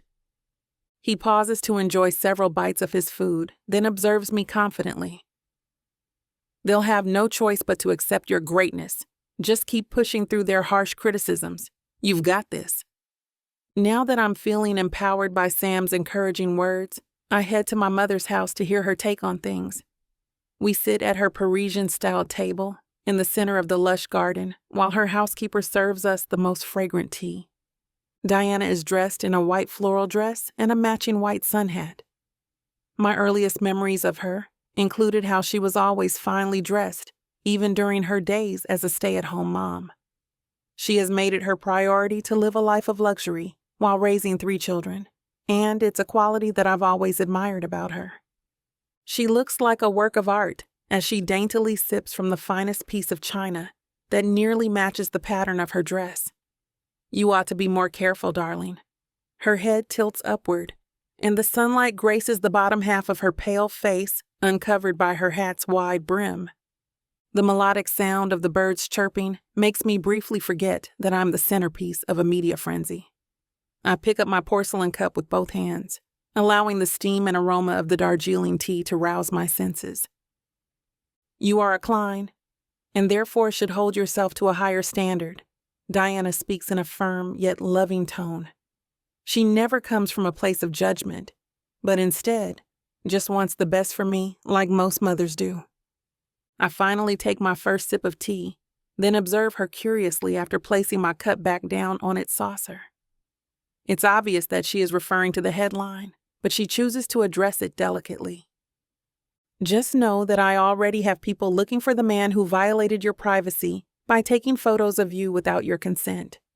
She gives me an assertive nod. Nobody does that to my daughter and gets away with it? Thanks, Mom. I smile at her warmly, then giggle lightly. It pays to have a family of lawyers, right? Absolutely. They'll regret the day they cross the Kleins. She completes the look of a posh supermodel by putting on cat-eyed sunglasses. There is a long pause of silence before I decide to reassure her about the new guy in my life. I straighten my posture, feeling like I need to match her sophisticated energy. You don't have anything to worry about with Jackson. I can imagine how strange it must be for me to have a boyfriend after all this time. Diana lowers her sunglasses down the bridge of her nose and holds my gaze attentively. Does he treat you well? Yes. I continue to smile as I think about him. I'll bring him to the next family lunch. Chapter 14. Jackson. The black luxury van pulls up in front of April's apartment complex in the early afternoon. Emilio opens the back door for me. Then I smooth out my pressed collared shirt as I stand up. He passes me a red rose enclosed in a classy covering and red ribbon. My lips form a smile as I glance down at it in my hand, anticipating how April will react when I give it to her. I always knew you were a romantic. Emilio playfully pats the back of my shoulder once. It's nice to see you in action instead of just watching the charismatic guys you play in movies. I guess I've just never had the opportunity. I mumble in a low voice, then straighten my posture when I notice a feminine frame walking towards the van. April has her signature grin on her face, and her brown, curly hair vibrantly resembles a lion's mane. She manages to somehow look both business casual and glamorous at the same time, in her flowy, pale blue blouse with fitted white slacks and nude pumps. I meet her at the right side of the van, then extend the rose to her. This is for you. Oh! She has an even brighter expression as she accepts it. You didn't have to do that. Thanks. We might as well give this 100%, right? I glance to my left as Emilio appears there. This is the Latin lover himself, Emilio. Emilio chuckles shyly as he offers her his hand, then shakes hers politely. The pleasure is all mine. He opens the back door for her with his usual suave flair. Oh my goodness. April places her hand at her chest. I feel like I'm being pulled in both directions already. We all chuckle as she enters the car first, then we join on the opposite side. April gently places the rose in her lap and turns her body towards me at an angle as the van takes off towards the planned destination. This is quite stylish, I must say. She is upbeat as she admires how the interior resembles a limo, then proceeds to tell me about some of her wealthy clients. As soon as we pull into the driveway of the house, she recognizes her demeanor instantly changes. She no longer smiles, and instead it appears as if the world is weighing her down. Are you okay? I inadvertently reach for her hand, then pull away once I'm aware of my action. April forces a smile, nods at me, then exits the van when Emilio opens the door for her. She silently walks at my right side to the front door, then rings the doorbell in the most lethargic manner. When the door opens, a Caucasian woman with April's exact smile embraces her daughter with a tight hug.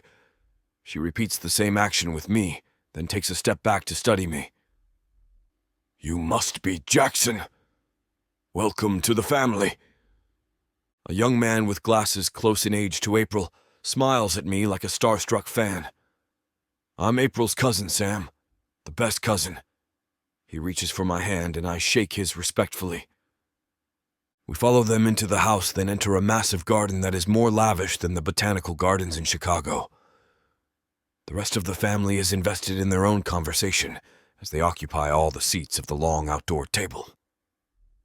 April's mother walks ahead of us and announces our arrival to everyone. My lovely daughter is here with her boyfriend, Jackson. The previous rambunctious voices come to an abrupt halt, and 7 sets of eyes intimidate us with their stares. I greet them all with a kind-hearted smile and wave. Hello, everyone. Thanks for having me. Yes. The man with a deep voice and commanding presence at the end of the table holds my gaze with intensity. We've seen your face in the media headlines. I can understand your reservations for that reason, Mr. Klein. I shift my focus among all the curious faces as if I'm speaking at a press conference. But I hope that you'll give me a chance.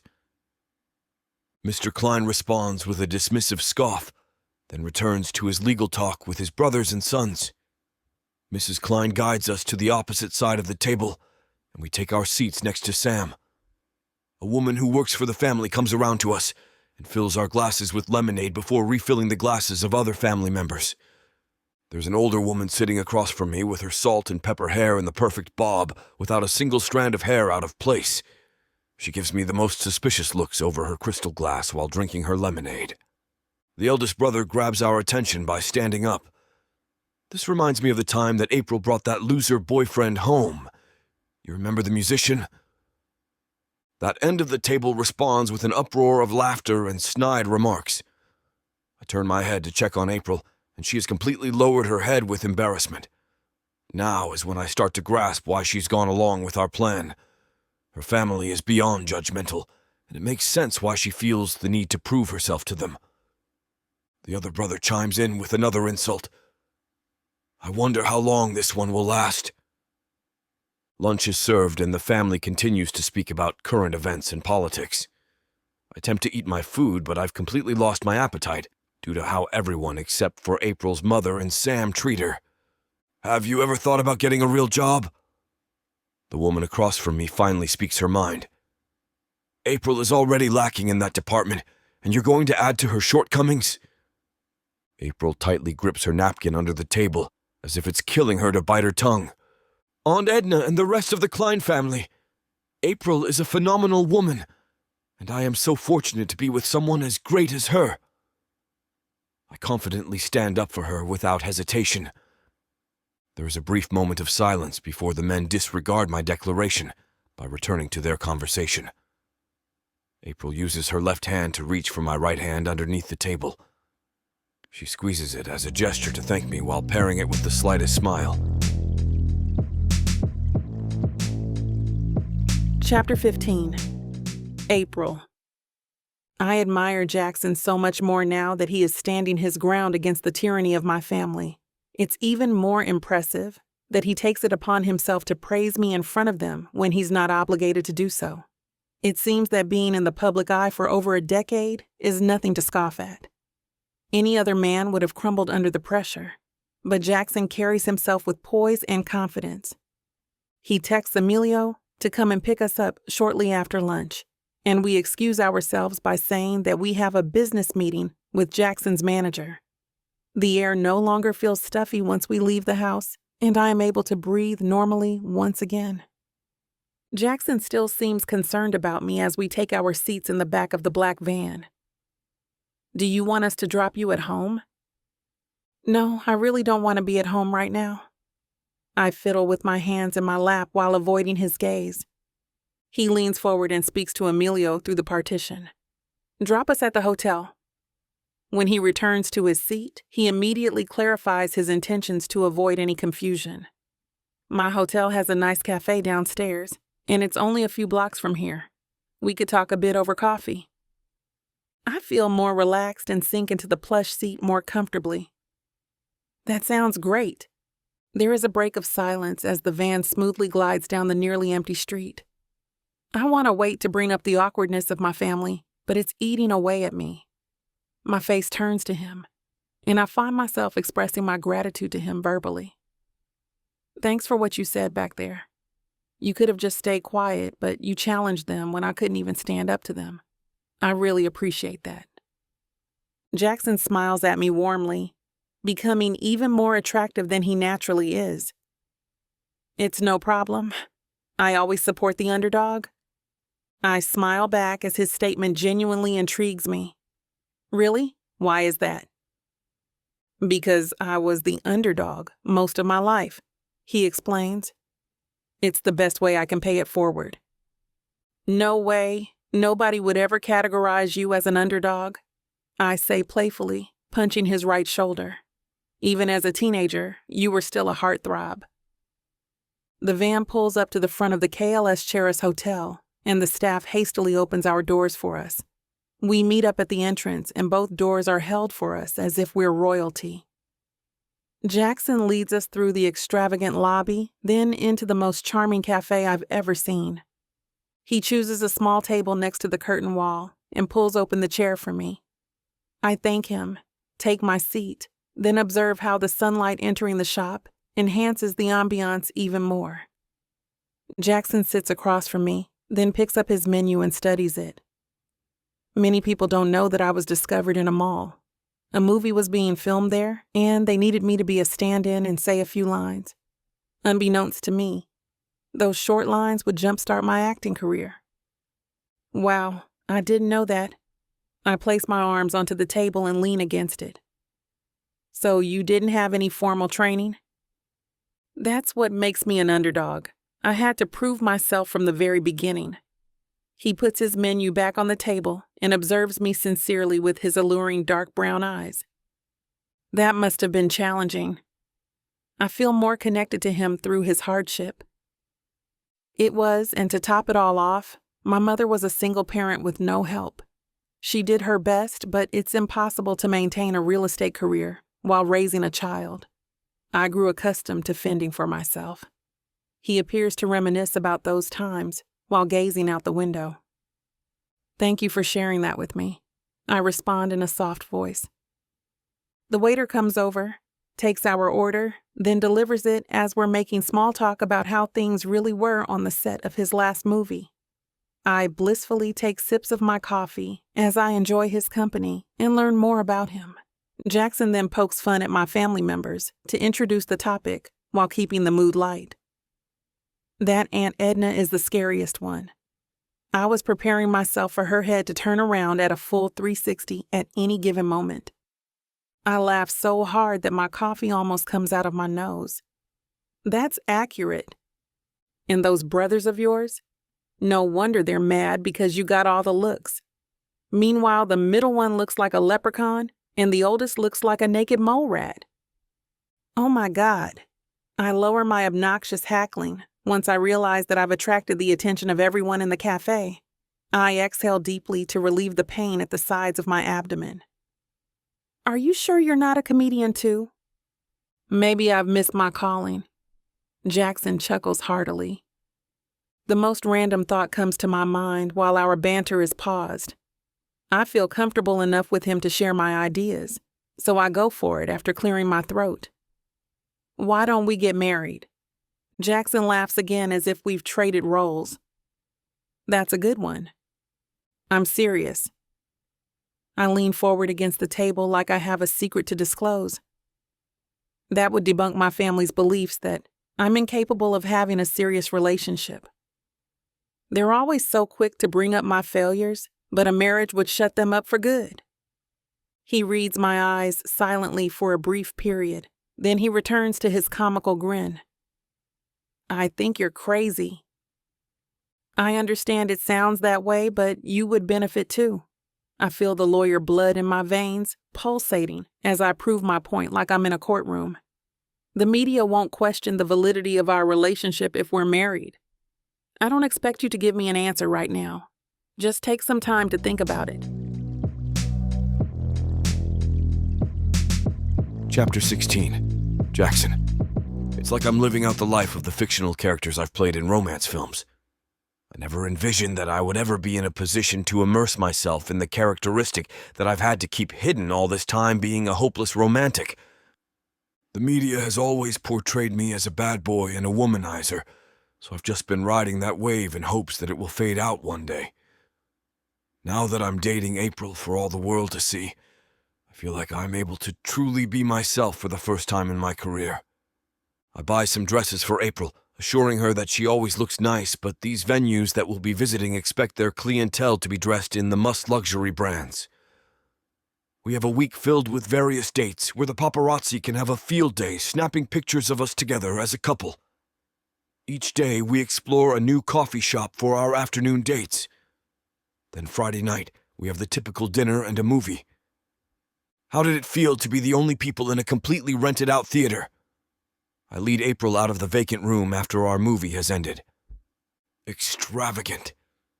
She giggles as we make our way to the main lobby, where people already stop to gasp at us and take pictures of us with their phones. Several people call her out by name, which noticeably takes her aback.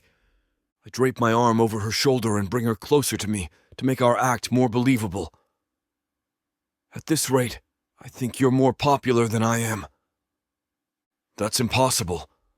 I've got a week and some change of status against your 13 years.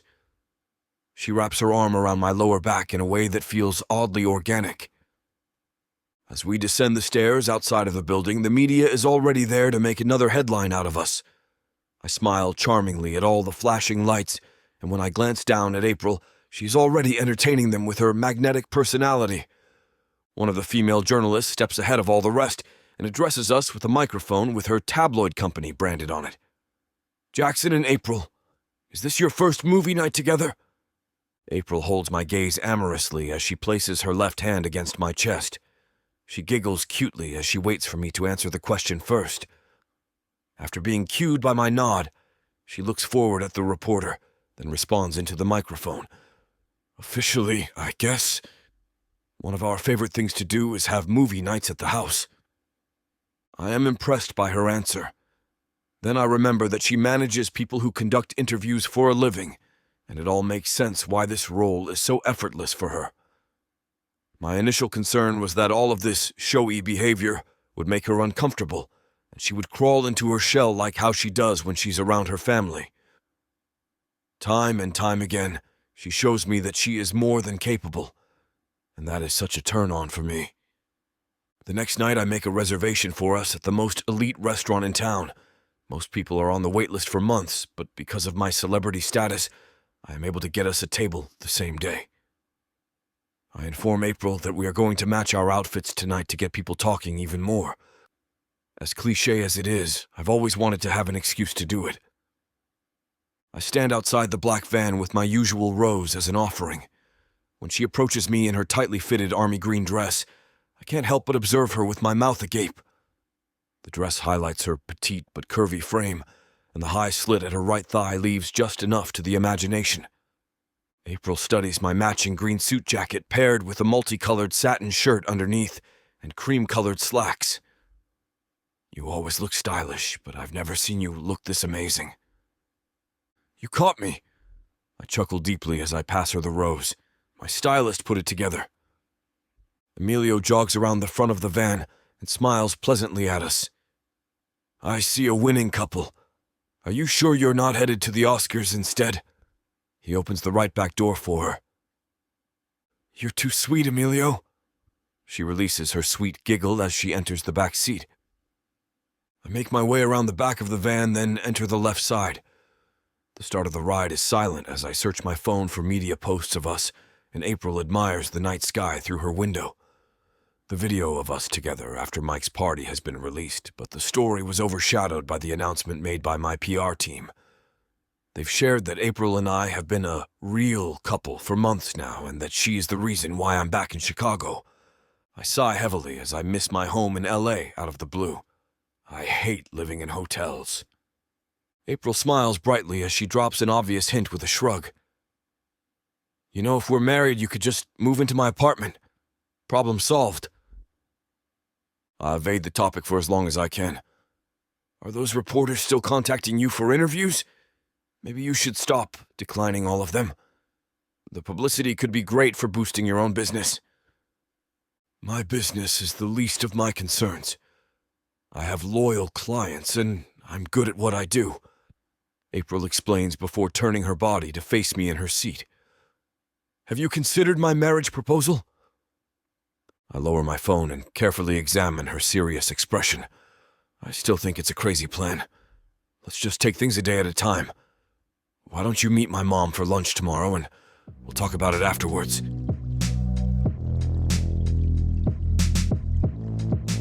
Chapter 17. April. I shouldn't be so nervous to meet Jackson's mom, but due to my own upbringing, I naturally seek validation from her. The reality is that her approval of me is irrelevant.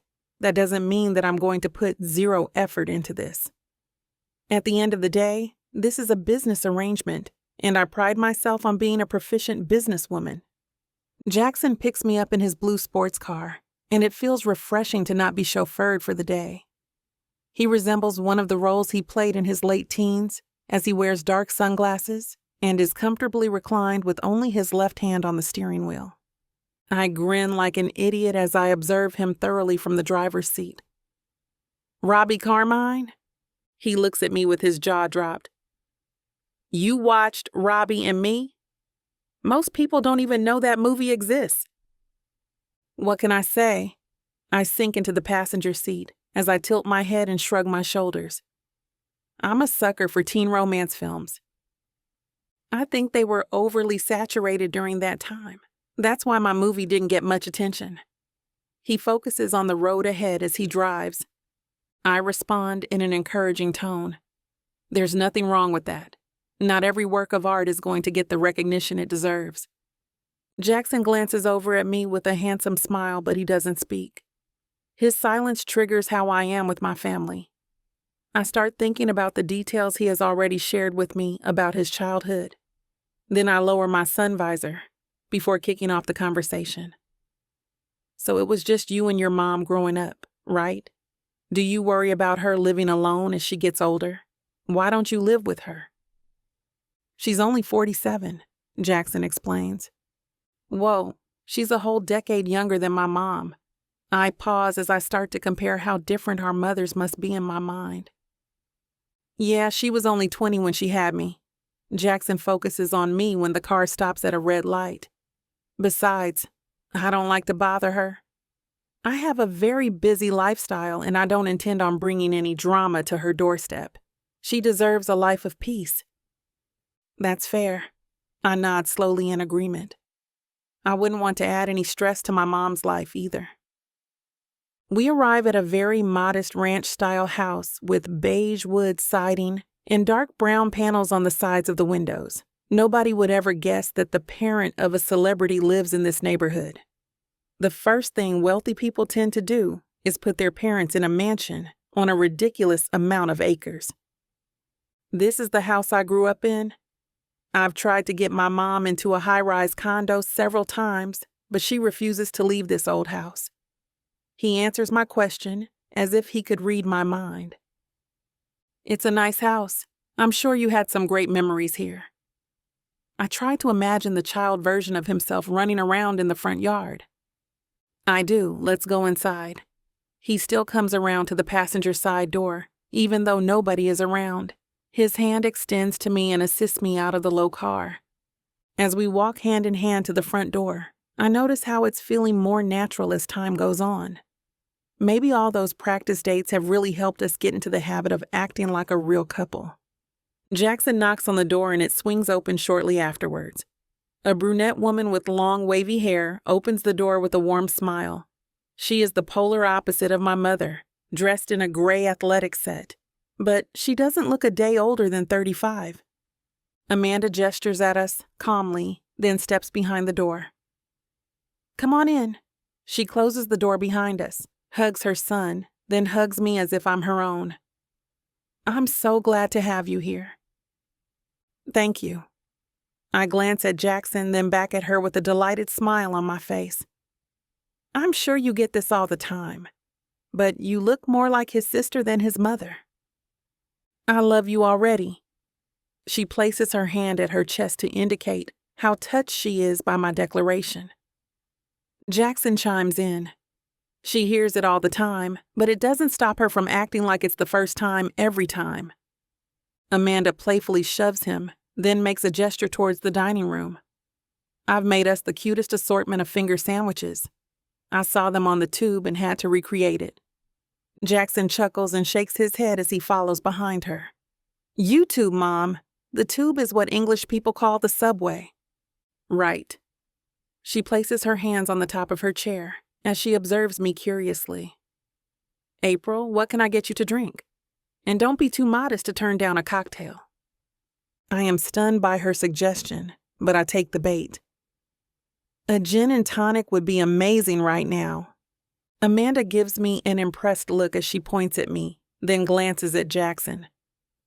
The woman has good taste. I'll go make 3. We spend the day hanging out with Amanda, and it's obvious how much we click. I am so comfortable and silly around her, and it saddens me to think that once this arrangement is over, I won't get to spend time with her anymore. I express to her how grateful I am that I can just be myself around her, and she counters it by saying that she's happy her son found someone like me. Jackson is in a great mood as he drops me off at my apartment, bringing up several moments that I bonded with his mother. He stops me as I'm getting out of the car and holds my gaze with sincerity. Let's do it. I agree to your proposal.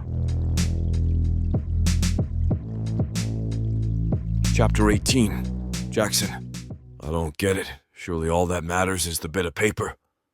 I'm sitting at April's dining room table. There are dress options and venue choices spread out before me. I hadn't realized this was going to be an actual wedding. It's bad enough I'm getting married without my mom being there. The least I need to be able to show her some photos. You could get photos at Vegas, or the courthouse for that matter. I try to hide the trepidation in my voice.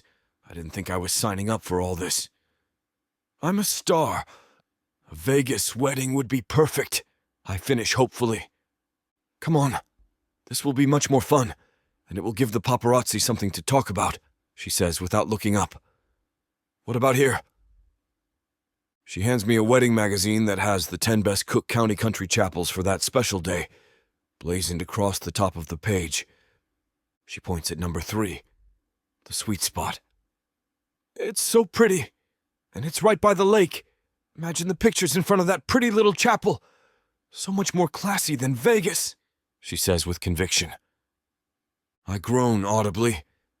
You really want to take all this on? I ask.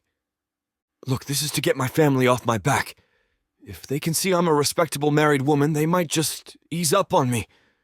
They think I'm a failure at everything I do and that I make all the wrong life choices. So trust me, a Vegas marriage is never going to wash with them. I take a look at her determined face and put my hands up. Okay. Whatever you like, I'm in. She treats me to a wide grin. This is going to be so much fun, she exclaims. I blanch. What have I let myself in for? In the end, all her choices are pretty modest. She books the wedding at the Sweet Spot, which is actually named St. Clement Chapel. We go and visit it, and if anything, it's more beautiful than in the magazine. It looks out across the lake, and there are red roses climbing over the porch door.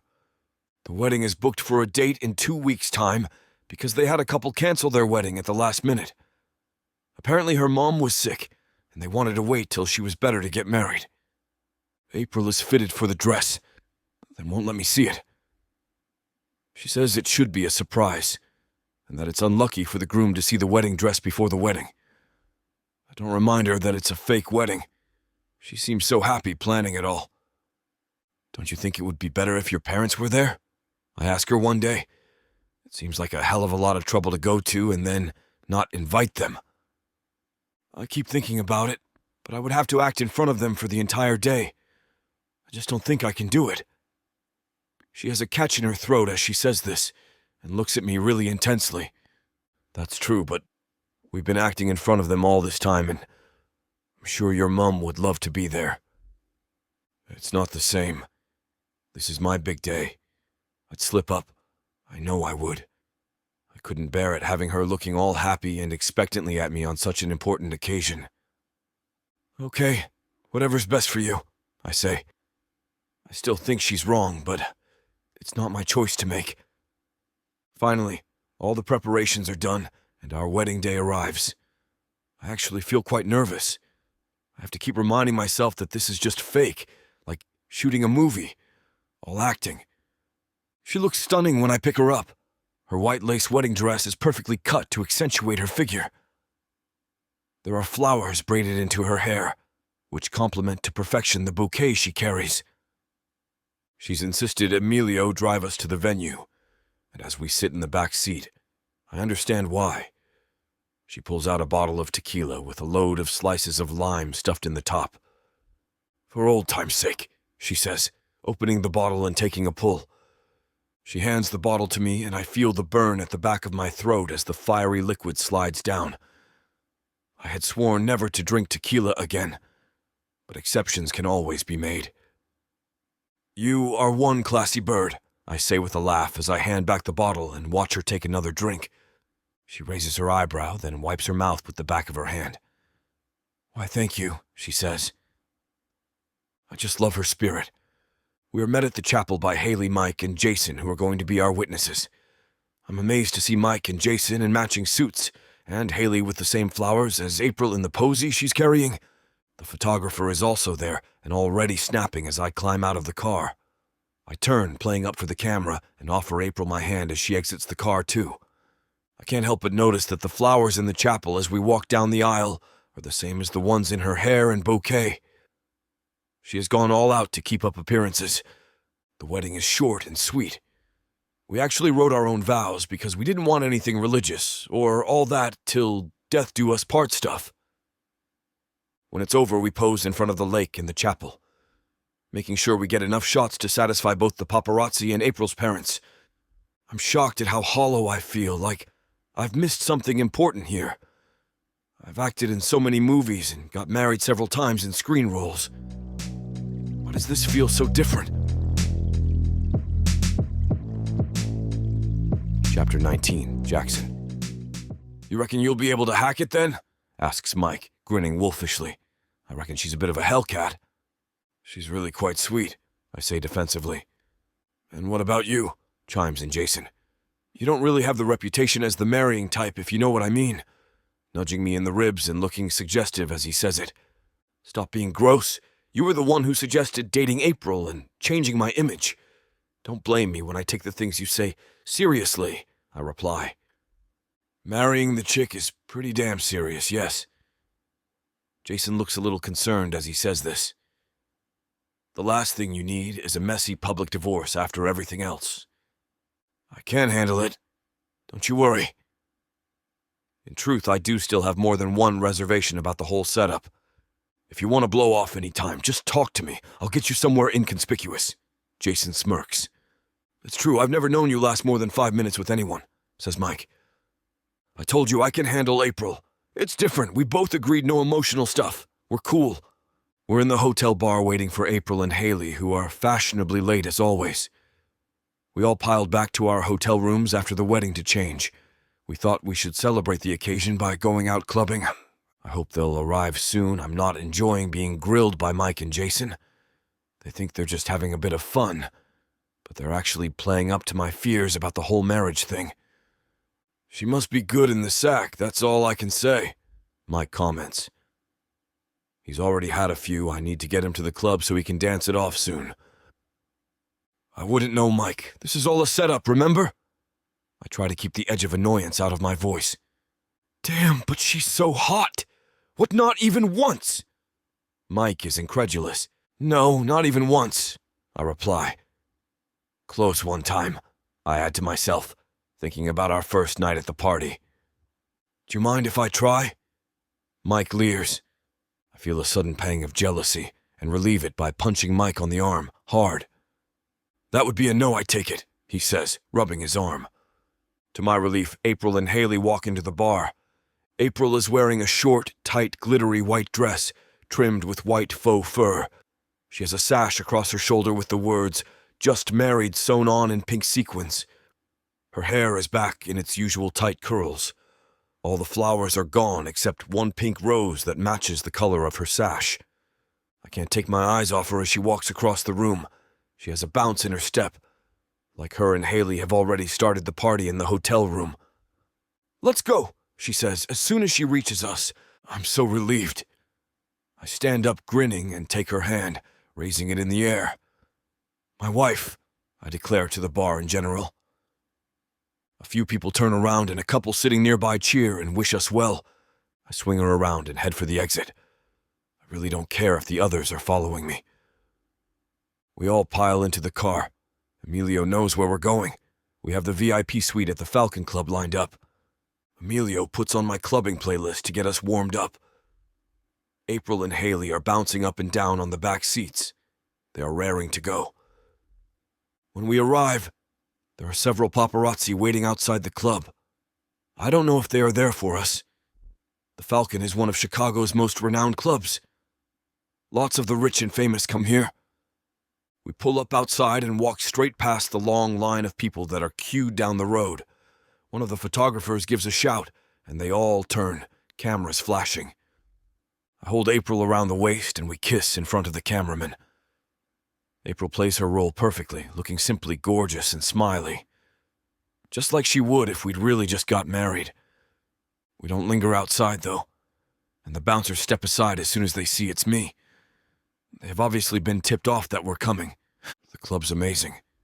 There are 3 rooms, each with its own DJ.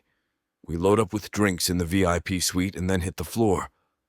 After a while, we separate out a little as we dance, and I find myself instantly mobbed by 3 girls. One of them keeps dancing up close and trying to touch me. It's fun for 5 minutes, but she won't leave me alone. I glance over to April, who is dancing with Haley a little way off. She's watching me as she dances. I grab hold of the girl's arm and point April out to her. See that woman? I have to shout over the noise of the music. She nods mutely. That's my wife, I tell her. Right on cue, April waves and smiles. The girl pulls away, and the three of them drift off into the crowd. I glance back over at April, who's smiling as she dances. She looks over at me, and her smile turns into a grin. By some unspoken cue, we move together like magnets. The rest of the night, she dances by my side. I don't have a problem with it. She's so damn hot. I would choose her out of all the girls in here. Chapter 20. April. A little tipsy, we stumble through the lobby of our hotel as Haley grabs our room's key cards. When she comes back over to us, she hands Jackson one card and me another. Shouldn't I get two? I ask. She chuckles. No, you each get one. We booked you the honeymoon suite. My eyes shoot wide as Jackson's head snaps to Haley. What? Haley shrugs with a grin as we step into the elevator. You two are married, and it is your honeymoon. It's better for optics. It'd be kind of weird if you were in separate rooms. She erupts into laughter as Jackson and I glance at each other. No, I should have my own room. I swallow hard, keeping down the true end of that sentence. So I don't jump Jackson. If I'd known we were going to share a room, I wouldn't have gone clubbing. The alcohol has had my mind floating in the gutters all night. Jackson's tongue slides across his lips while averting his gaze. The movement is fast and probably nothing more than an absent-minded wetting of his lips. But with Haley talking about our honeymoon, the tip of his tongue moves in slow motion across the firm skin of his lips. Well, well, well. Things are heating up here. You know what to do? Go to VixAvaughnRomance.com to get the dirty details that this platform won't put on the air.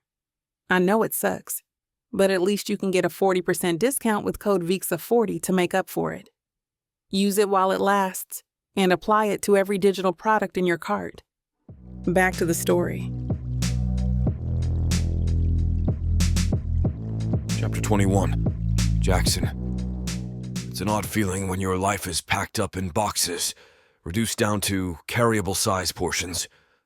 I look around April's spare room at the sum total of my possessions. There really isn't much. Obviously, I still have a load of stuff at my mom's, but that's all my stuff from when I was a kid. Since I've been acting, I've pretty much lived out of hotel rooms. You can't accumulate much when you're moving around all the time. For a moment, I'm overwhelmed with gratitude that I can finally stay in one place for a while. I look around the room. There's a large, abstract painting of a city skyline in the rain above the bed. The furniture is tasteful but minimalistic. As with every other room in her apartment, this room comes with a collection of obviously well-loved houseplants. Do you want a coffee? April calls from the other room. Sure, I'll be there in a sec. I call back. I check out the pair of framed photos that sit on the chest of drawers. There's one of April at about 14 holding up some sort of trophy. She looks very pleased with herself. The other is of a large family gathering with everyone dressed up, maybe for a wedding or something. I think about putting some clothes in drawers, but can't really be bothered. It might take a while to shake off the feeling of impermanence, that pull to the next hotel room, the next on-location film shoot. So I wander through the apartment being nosy in all the rooms. I've not really had a chance to look around when I've been here before. I open a door and find myself in April's office. It's as minimalistic as the rest. Behind her desk is a screen with her company logo, obviously for video calling clients. Scattered around the office are a collection of exquisitely beautiful orchids. I feel like I'm intruding, so I leave, quietly closing the door behind me. I walk through to the kitchen instead, where I find April making coffee. I sit down at the breakfast counter, avoiding the potted plant that has taken pride of place right in the center. The kitchen is light and airy, and the smell of roasting coffee makes it seem warm and inviting. It's going to be strange having a home. I've been traveling around so long, I've forgotten what it's like, I say. It's going to be strange for me, too, having someone living in my apartment. I've been a dedicated bachelorette for quite a while, she laughs. Oh, I'm pretty easy to live with, don't worry. I wink at her. We'll see about that, she says skeptically. She busies herself pouring out 2 large cups of coffee. I guess we should make some ground rules now you've moved in, she says, handing me a steaming cup. That's probably a good idea, I reply. I've been in April's apartment loads of times before, and even slept over a fair few times. But it feels different to me today. This is going to be my home until further notice. It's like looking at everything with new eyes now. I'm no longer a guest. First the screwing thing, she says. I lick my lips and smile. Okay, I'm listening. You're terrible, she shakes her head. I know we did it at the hotel on our honeymoon, but that was a one-time only thing as far as I'm concerned. I have to say, I feel disappointed. What, you're going to turn this down? I ask, indicating my body and raising my eyebrow suggestively. She laughs. You're such a goon sometimes. We need to stick to the rules or this isn't going to work. You're right, of course, although we could write once a week into the contract. I'm sure that would be okay. Well, a guy's gotta try. Can you be serious for one moment? She puts her hands on her hips. Okay, no getting laid. I agree reluctantly. My office is off limits. It's my workspace and I don't want it messed with. That's fine, I say. I feel a bit guilty. Did she hear me go in there earlier? She moves on swiftly. If she did hear me, she's not going to make an issue of it. No dating other people, obviously. We need to make this look real. My parents are not going to take this seriously if they see you with other women blazoned across the news all the time.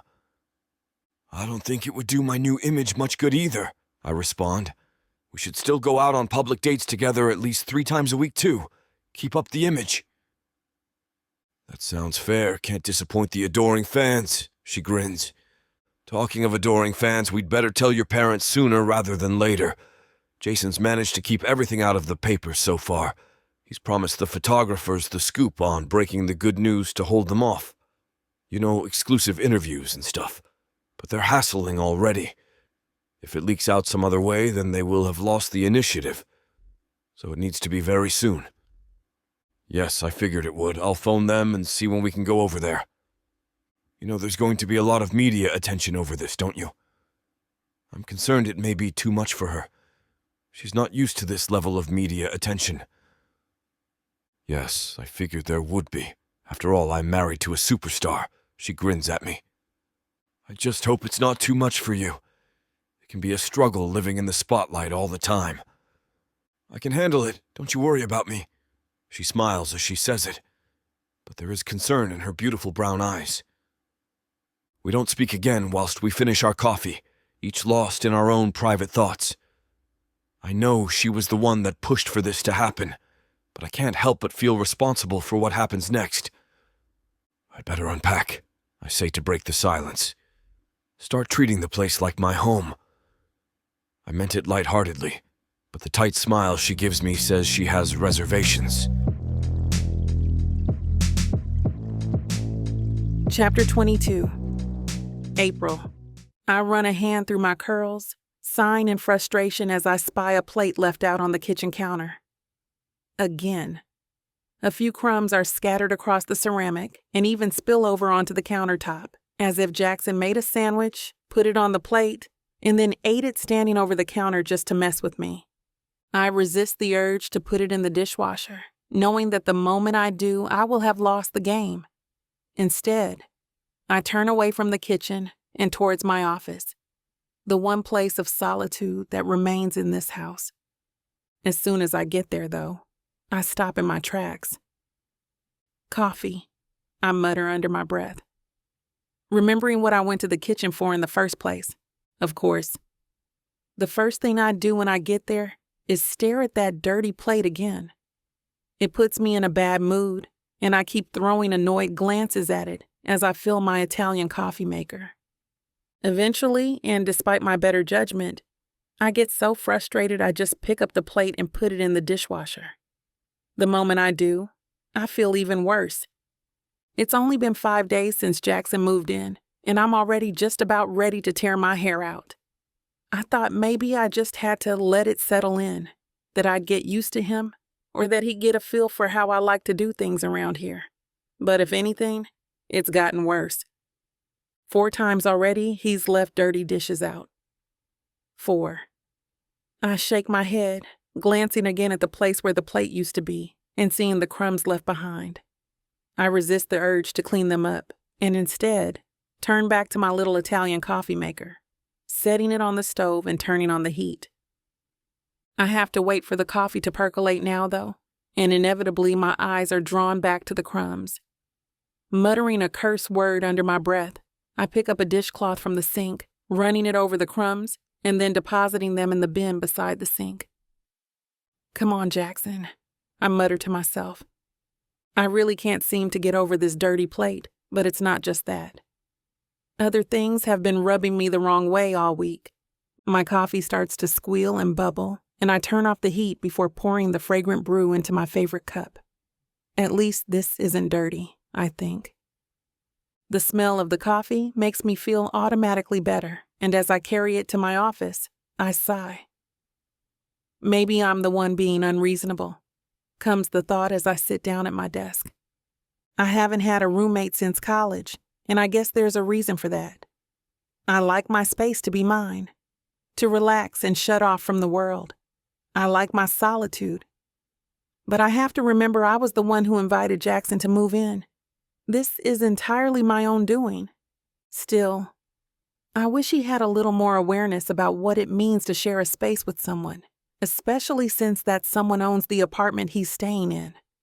I shake the thought from my mind, trying to focus on work.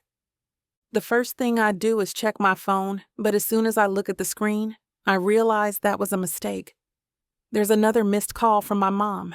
That's 3 this week, and I've been trying my best to ignore them. I still haven't told her about the wedding, but I suspect she must know something's up by now. She's a smart woman and she has connections. It wouldn't surprise me at all.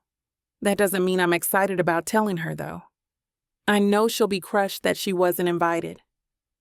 The phone call puts me in a bad mood all over again. Even the coffee isn't helping much to cheer me up. Probably because I'm so tired, I think, and the annoyance I was feeling for Jackson earlier comes rushing back. Not because of the plate this time, but because of his late-night hours. I think back to last night when I woke up in the middle of the night to pee and couldn't use the bathroom because Jackson was showering. That's the second time it's happened, and both times I had to wait around for ages in the hallway until he was done. By the time I got back to bed, I was wide awake, and it took another hour to fall back to sleep. And it's not just at night that his hours interrupt my schedule. Once I was on a business call with one of my most important clients, and he came ambling out of the guest room in his pajamas, hair sticking up all over the place like he's just stumbled out of bed. That was because he had. He shot me a dirty look, like I'd done something wrong. It took all my self-discipline not to yell at him that 10 o'clock in the morning is when actual grown-ups are awake and working. Since then, I've been tiptoeing around in the mornings, making sure I don't rouse the movie star from his beauty sleep. It's infuriating. I take another sip of my coffee, hoping it will calm me down a little, and to my surprise, it does. The bitter, earthy liquid goes down smooth, and by the time I've finished the cup, I feel more like a semblance of a human being again. I'm even starting to look forward to brunch, especially since it's about the only housemate-related thing Jackson and I agree on. We're probably the only ones, since it's not a typical brunch. Rather, it's breakfast for Jackson and lunch for me, given our differing time schedules, and as I glance at my watch, I see it's almost time. I wonder briefly what we'll eat today and almost smile when I realize I'm not so annoyed anymore. Plus, brunch is a nice distraction from what's really worrying me, talking to my mom. Chapter 23. April. Jackson plays some soothing classical music as he drives us in his sports car to my mother's house. The pleasant melodies of violins and cellos would normally relax my nerves, but I am just too deep within my thoughts. I don't like to regret my own decisions, but in this very moment, this marriage arrangement feels like a mistake. It would be foolish to share my thoughts with Jackson when I'm the one who pushed him into this in the first place. He glances over at me curiously several times before his deep voice carries over the orchestra like lyrics. Are you stressed about interacting with your dad and brothers? I illuminate the screen of my phone to see if I've missed any messages since it's intentionally kept on silent. Fortunately, they are all at my dad's office. We'll be able to warm ourselves up by breaking the news to my mom first. Jackson nods slowly as he focuses on the road. It's probably for the best. How do you think she'll react? Well, any mother would feel betrayed in this situation. I inhale deeply, then release a sharp exhale. I just hope that she doesn't feel hurt for too long. She is the most empathetic out of everyone, so I'm sure we'll have her in our corner. I feel confident about both of our mothers offering us their support. Jackson turns the bright blue car into the long driveway with the bold, imposing letters on the mailbox that read Klein. Diana opens the front door at the sound of the approaching V8 engine. She stands on the large porch wearing one of her designer back hats and a matching black ensemble with embroidered flowers all over it. We are welcomed with tight hugs, then led to the garden for tea. She studies us suspiciously under the wide brim of her hat, takes a poised sip from her teacup, then places it down on the saucer in the most dignified manner. So what brings you two here to see me this afternoon, despite your busy schedules? I knew it, I think to myself as I take a long sip of my fragrant Darjeeling tea. My whole life she has always been steps ahead of any stunts that I've ever pulled. When I was a child, I was convinced that she was psychic. Now I just believe in the power of a mother's intuition. Even if she isn't outwardly saying that she suspects something, it's blatantly obvious that she does.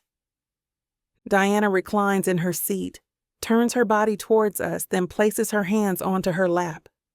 You've been avoiding my calls, and now you show up here together like this. My eyes shift to Jackson briefly, who gives me a reassuring nod. I clear my throat, then sit forward in the garden chair. Mom, this isn't going to be an easy conversation. I just want you to know that nothing was done intentionally to deceive you. I pause when I notice the irony of my words and nearly choke on them. I'm already feeling the guilt of the lie surrounding what I'm about to share with her. Out with it, girl. She holds my gaze with a more impatient glare. I pull out my phone and open the photo gallery, then show her the first wedding photo on the screen. Jackson and I got married about a week ago. Diana snatches the phone and scrolls through the pictures silently, then hands it back to me. You looked beautiful. I know you must be upset. I attempt to take her left hand, but she pulls away.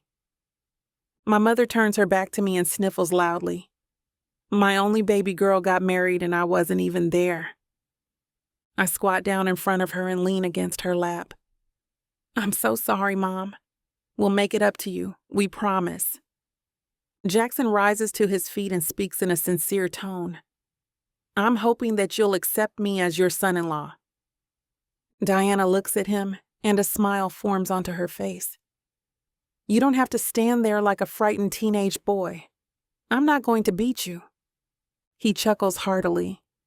Actually, I need to use your bathroom. Diana releases a light giggle, then gestures to her right. Go ahead. She watches him until he exits the house, then focuses her gaze down on me. I just hope that you're truly happy. Your life is yours. You don't need to do anything to appease your father, brothers, or anyone else in the family. I look up at her with a relieved sigh. Thanks, Mom. She cups my face with her soft but weathered hands. I think Jackson is a good guy, and you two seem to complement each other perfectly. The smile on my face fades when I think about how uncomfortable our week living together in my apartment has been. I've felt annoyed by every little thing that he has done, and we can't even share the bathroom effectively. It's far from perfect, but I don't want to arouse any suspicions, so I fake a smile while ignoring all of those imposing thoughts. Jackson and I head to my father's office next, and I'm hoping that the conversation is as swift as possible. The last time we all sat at a table together, the men made it their mission to humiliate me. I'm hoping that this marriage declaration will render them speechless. We are escorted into the boardroom by my mother's secretary, and as soon as we enter, it feels like we're on display. Gerald sits at the end of the long table, with his hands together and his fingers interweaved. He seems slightly annoyed with our presence as he steadies his watchful eyes onto us. "What brings you here on a busy afternoon?" My brothers sit at the side of the table facing us, snickering and whispering their snide remarks as expected. They stop their childish antics when our father bangs his hand against the table. "We stopped by to tell you that we've eloped." I stand confidently in front of them for the first time ever. Jackson takes my hand into his for support and moves closer to me. The room becomes silent and stuffy as my brothers express their shock with dropped jaws. My father simply removes his glasses and remains expressionless. I suppose it's better to hear it from you directly than from social media. Chapter 24. Jackson, April comes into the living room and flops down on the sofa next to me with a sigh. "You all right?" I ask. She smiles. "Yes, it's just been a long day." "I know, I could see you were finding it difficult." "I'll be fine." She tries to give me a reassuring grin as she says this, but it doesn't wash with me. But still, if she doesn't want to talk about it, I won't push her. I have the urge to put my arm around her, but even though we're acting like a married couple in public, in private, we tend to keep boundaries in place. I resolve to cheer her up somehow. I suddenly get a flash of inspiration. I remember seeing an ad recently for Chicago Skyline helicopter tours. They looked amazing. I've been wanting to go on one since I saw it. It would be the perfect treat to cheer her up.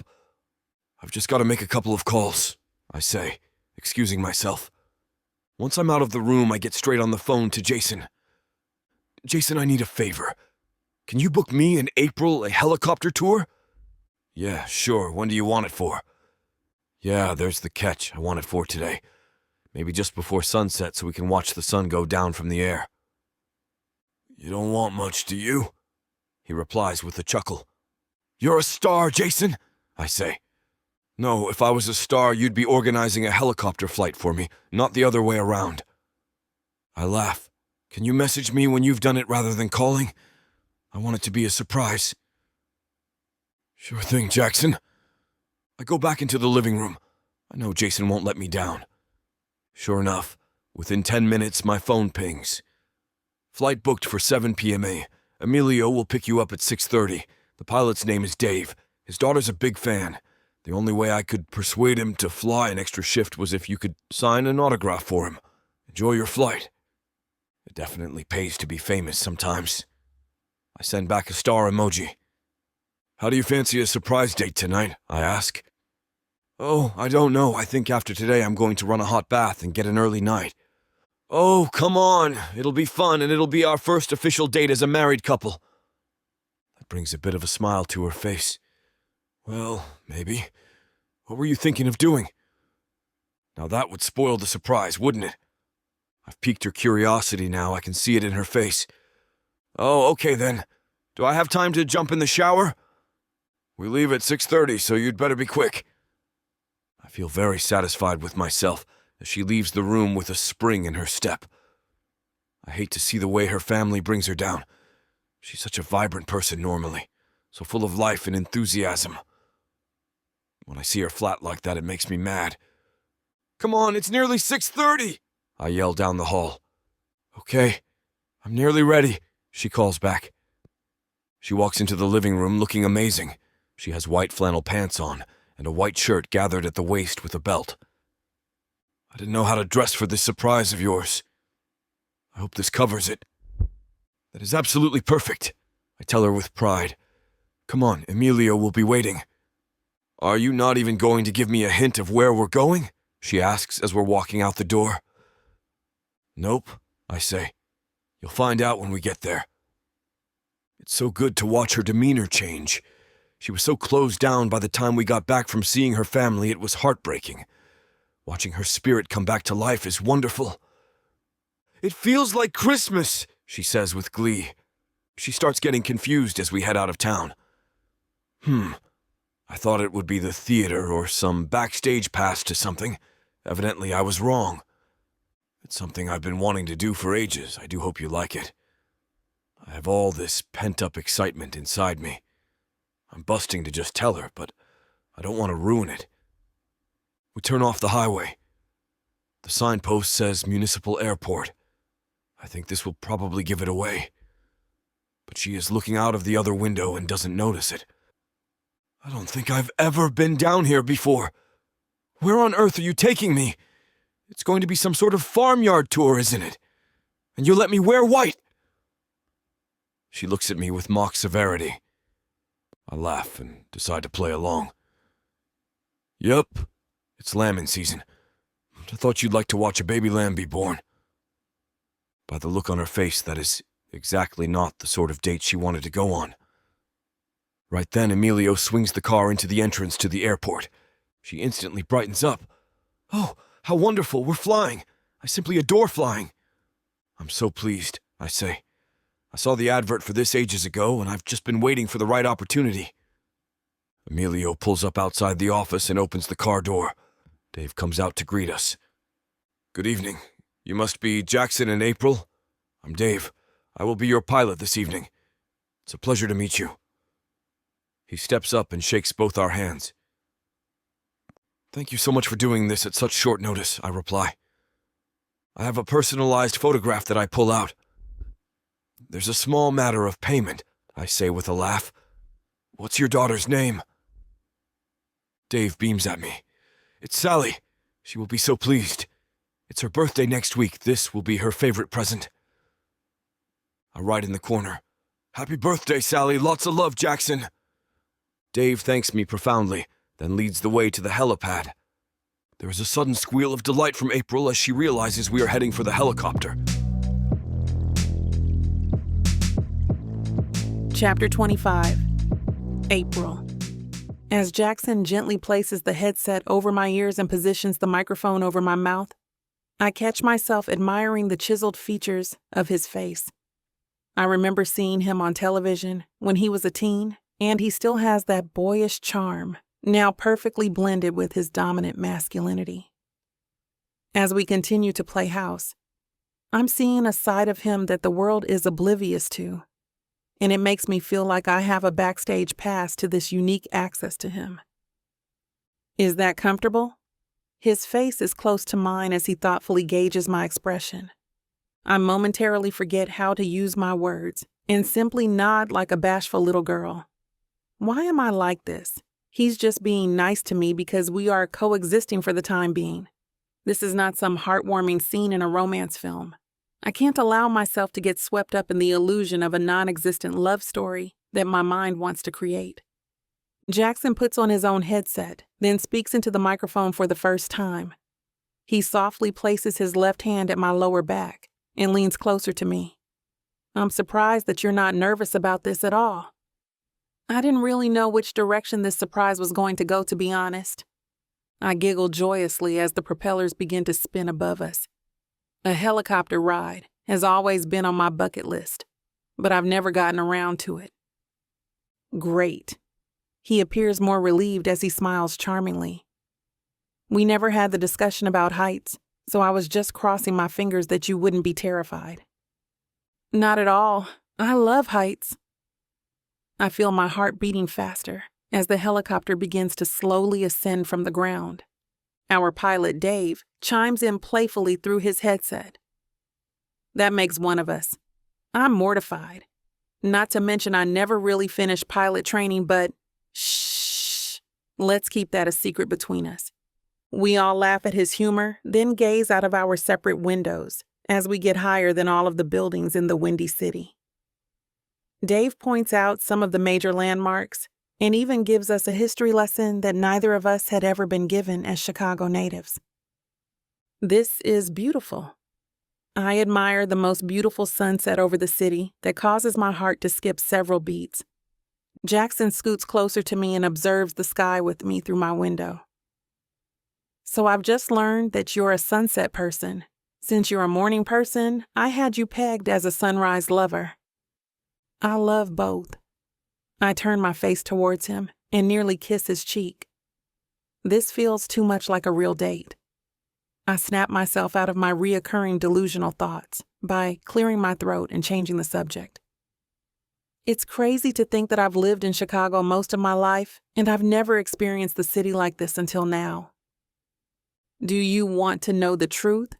Jackson pauses to add to the suspense. I finally built up the courage to do this with you. I'm actually not the best with heights. I grin at him widely and wrap my hand over his for emotional support. There's something so endearing about a man who is willing to set his own fears aside to prioritize a woman's happiness. It's impossible not to like him when he is authentically Jackson the man and not Jackson the entertainer. Dave continues to enlighten us about the different architecture and their designers, but I've completely zoned him out. If I said that I'm not enjoying this bonding time with my fake husband, I would be lying. When I look back out the window at the beautiful skyline, I instantly recognize the location. There's my father's building. I press my index finger against the glass as I point down at it proudly. My hand gradually lowers as I start to think about how disapproving my family has been towards me my whole life. Even now, when I've tried to prove myself to them by bringing a husband, it feels like my efforts are still being unrecognized. Jackson squeezes my hand as if he has noticed my mood shift to negative thoughts. He then uses his right hand to point out of the window next to me. Doesn't that lake look magical from up here? Look at how all the city lights reflect off of it. Yes, it does. I stare out at it as if it has me hypnotized. Does this mean that Jackson truly has a romantic side? Most guys wouldn't take notice of something like that. The way he always presents me with a rose also adds to that theory. Even after all this time that we've spent together, I still feel like I'm unlocking certain parts of him, and it keeps me intrigued. So what do you think? Jackson holds my gaze with dark brown eyes and a smolder that comes effortlessly.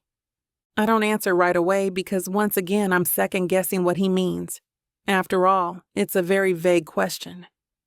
Is he asking what I think about the city from 10,000 feet above it, or is he asking what I think about him? At this point, I feel like my overthinking will be the death of me. Jackson chuckles heartily, and his favorable expression doesn't change. It's okay.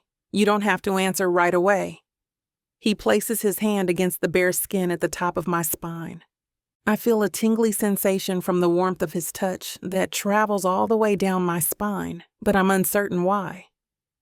The 30-minute tour flies by in a matter of minutes, and before I know it, we've landed at our point of origin. Dave opens the back door for us, expressing just as much enthusiasm towards us as he did when we were introduced. When he asks us for a selfie, we oblige without hesitation. He looks at the screen of his phone with pride, then waves at us with his signed headshot of Jackson. My daughter is going to be over the moon. Thanks again, Jackson and April.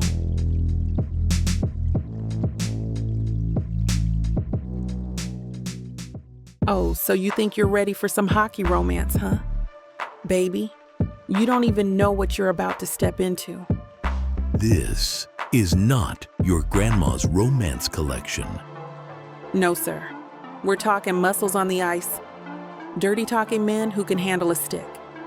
And I do mean every kind of stick. 8 full-length audiobooks, over 30 hours of heat, sass, and love stories that'll melt more than just the ice. And honey, these aren't just some regular old stories. These are the kind that'll have you fanning yourself, yelling at your headphones, and staying up till 3 a.m. talking about one more chapter. Normally, a collection like this would cost you a small fortune. But baby, you know we don't play like that. Right now, it's already sitting at a jaw-dropping 70% off. If you order today, and use the YouTube exclusive code VIXA40. That's VIXA40. Boom. Even bigger savings. That's right. Your romance binge just got cheaper than your last DoorDash order. One click. Endless passion. Vixa Vaughn Romance. Chapter 26. Jackson, I was thinking about our next public date, says April over brunch one morning. I loved the helicopter ride so much I thought we could do something else a little bit different. Okay, what were you thinking? What about horse riding? There's a great dude ranch out near Buffalo Grove. We could get a photographer over there or something. I used to love going riding when I was a kid. We'd go every summer to stay at a camp that had a riding stables. I've got some really good memories of it. That's a great idea, I say. I'll get Jason on the details. It would make some great shots for the media with us out on horseback. We're sitting at the breakfast bar like we do every morning now. I like the routine we've developed. Okay, so we're awake at opposite ends of the day. But it does mean we both get some time to ourselves, and we get to share special moments like this together every day. We have an opening of an art exhibition to go to as well. Jason says the paparazzi will be all over it. Lots of famous faces will be there. It's this Saturday, I hope you don't mind. No, that's fine. It's all part of the contract, she laughs. Besides, I love art galleries. Do you know whose exhibit it is? Jason did tell me, but I can't remember right now. I'll find out for you when I call him about the horseback riding. Look, we're still making front page news. April hands me the paper. Sure enough, there's a picture of us looking happy together. It's not the headlines anymore, but it is still the front page. That's a whole week now, I say. That's not bad going. The public thinks you're wonderful. I'd better get back to work now. I've got a client interview on Skype in 5 minutes. She drains her coffee and leaves me to finish up and clear up. I sit for a while looking out the window and watching people going about their business. I can tell I've been here a little while now. I recognize the old guy across the street who walks his little black dog at this time every day. I pull out my cell phone and dial up Jason. I've been dodging his calls for the last 2 days. He'd been going on about us doing a load of interviews, but I really don't want April put through all that. He's not happy about it. Jackson, you're alive then? He says accusingly. Yeah, sorry, man. I just wanted a couple of days out of the spotlight. Okay, I get it. Newlyweds and all that. Well, that's what I've been feeding the media as to why you're knocking back interviews. We've been getting literally hundreds of calls a day wanting a piece of the action. Hey, that's great. All positive, I hope? All positive, not a jerky bird about Rachel. Your fake marriage has paid off. Jason sounds very relieved about it. I know his reputation was on the line too when the whole Rachel thing first blew up. Perfect, I say. Look, Jason, I'm still not comfortable about April being dragged in to do an interview. It's a lot of pressure and she's being an absolute sport already. Okay, I get that. But you need to step up and do at least one interview yourself. You know what Hollywood's like. If you don't use it, you lose it. You need to stay relevant or they'll forget your face. I hear you, Jason. I'll do your interview. Who's the best you've got lined up? I've got you, Clarice Melos. She wants you on Mello with Melos next week. Clarice Melos. I'm impressed. She's one of my favorite interviewers. She's got a real stage presence, and I've got a lot of respect for her. Nice, I'll take that one for sure. The weekend is here before I know it. The art exhibition is better than I thought it would be. April has a way of making the most boring situation enjoyable. She is such a vibrant people person. I still haven't told her I'm going to LA next week. I don't know why I'm avoiding it. I resolved to tell her while we're at the Dude Ranch. It's a glorious day, the sky clear blue and sunny, with a cool breeze blowing off the ocean, bringing with it a faint salt tang. The horses are magnificent. I'm given a black Andalusian to ride. His name is Diablo, but I've been reassured he's a gentle soul. April is on a pure white Arab by the name of Stardust. They make a stunning pair. We do the photo shoot first, riding through a tree-lined meadow next to a picturesque stream. The photographer is really good at his job and assures us that he has enough footage after only 10-15 minutes. That leaves us the rest of the day to go out trail riding through the forest. It's fantastic, getting out in nature and leaving the hubbub of city life behind for the day. The horses are impeccably behaved, which makes the ride even more enjoyable. Our guide is knowledgeable about the wildlife and local history. She makes the ride all the more interesting with her tales of bygone days, and by pointing out interesting features along the route. At the end of the day, we're treated to a proper ranch house barbecue. I love it. There's nothing like a big chunk of barbecued meat at the end of the day, but I think it's a bit heavy for April. She does her best, though, and dazzles people with her wit and charm. I realize as we are getting in the car to go home that I still haven't told her I'm going away next week. I'm still not quite sure why I'm putting it off. I guess a big part of me is really enjoying living an almost normal life for a while. My trip to LA feels like a step back into the chaos of my old life. I resolved to tell her on the way home, but it's been such a long day. She drifts off. She moves to get comfortable and falls asleep with her head on my shoulder. It makes me smile. I'll have to tell her tomorrow. Chapter 27. April. I may only be 24 years old, but I'm as stubborn and set in my ways as someone twice my age. If I had to assess what has made me the way I am, I would definitely refer to my childhood. The impossible expectations of my father, paired with the merciless teasing from my brothers, caused me to become somewhat of a loner at an early age. Once I got my first taste of freedom from moving out of the Klein house at age 18, I've never looked back. I became so absorbed in having my own space. While it became my solace, it also turned me into a recluse.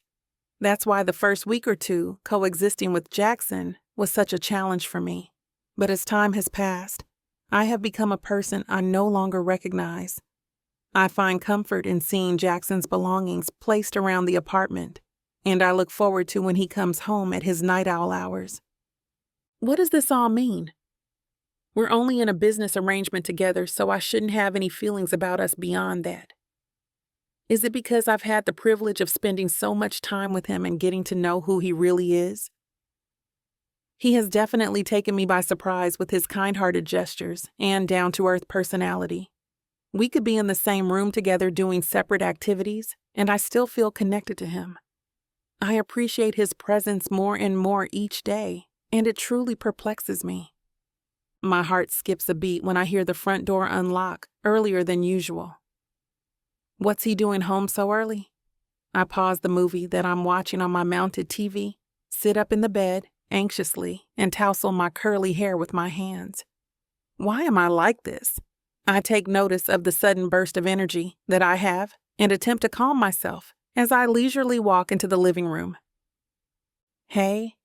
Jackson smiles at me after he turns on the main light above the common areas. I'm surprised that you're still up. I raise my phone towards my face and touch the screen to see the time. It's only 9:44. Jackson chuckles as he passes by me, carrying his work bag. That's late for you? He enters through the open door of the guest room, places the bag at the closet door, then removes his shoes. I follow him and curiously observe him in the doorway. I guess you're right. I'm surprised you're here at this time, too. Yeah. An interview got scheduled at the last minute. I have to head to LA on a red-eye, Jackson explains as he retrieves his large designer duffel bag from the closet, then places it onto the bed. I feel disheartened by the news, but I focus on not showing it. Really? You have to head there now? He nods as he puts some of his fancier shoes in the bag, then tosses in some boxer briefs and t-shirts. I was hoping that it wouldn't be for another day or so, but this is the nature of the industry. I'm just the marionette, and my PR team pulls all the strings. At least you're a handsome marionette. I inhale sharply, after realizing that I expressed my thoughts out loud. Great. Now I'm flirting with him? Get a grip, April. I force a smile just as he looks at me to avoid any suspicion that I've absolutely lost my mind.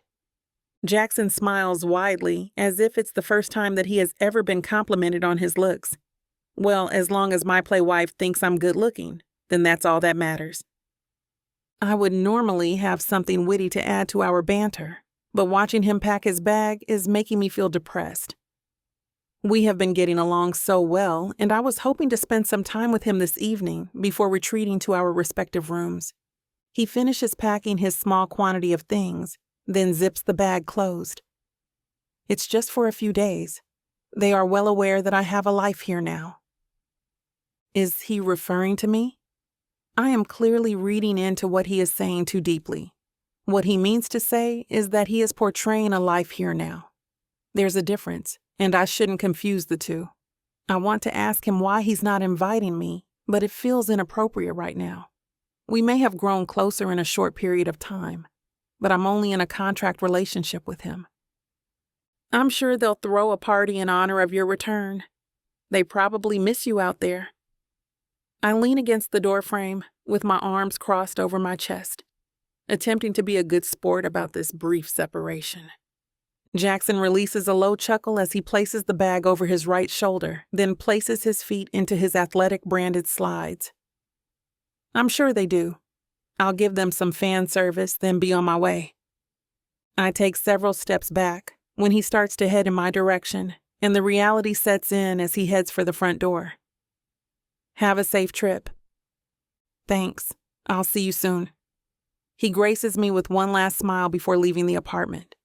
I lock the door behind him, then drag my heavy feet back to my bedroom. The epiphany comes to me once I've collapsed onto my lonely bed. I no longer feel motivated to do anything, not even finish the movie I had started. It's too quiet here without him, and the lack of his presence is immediately felt. Am I falling for Jackson? I bury myself in my work the next day to distract myself from my thoughts. Despite my greatest efforts, I can hear my mom's voice saying how Jackson and I complement each other perfectly. When I arrive home, I miss seeing his face. I shamelessly take one of his t-shirts from his drawer and bring it to bed with me. This feels like an unhealthy obsession. I lay there on my bed with the t-shirt at my face, taking in his scent pleasurably. When I close my eyes, I can see his enticing dark brown eyes holding my gaze with desire. The next thing I know, my hand has slipped into my lace panties, and I'm moaning as I sensually rub myself.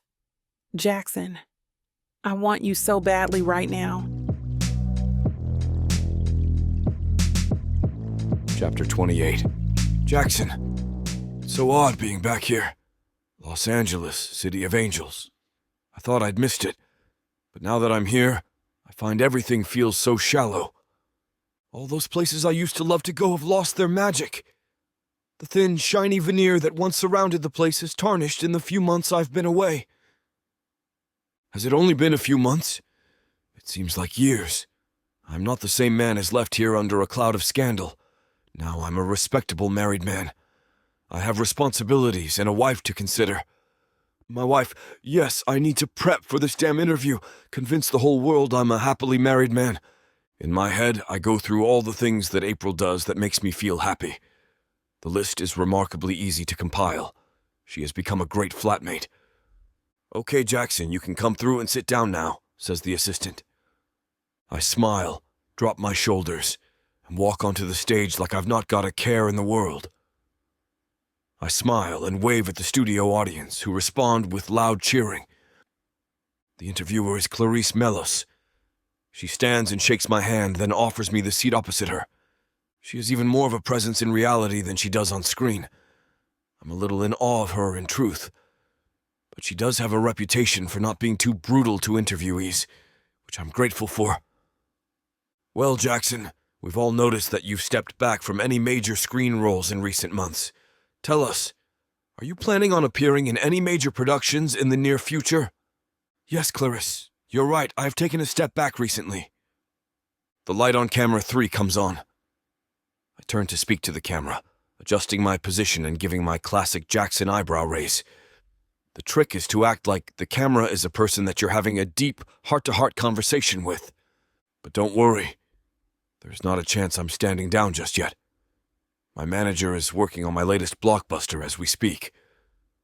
I give a dashing smile.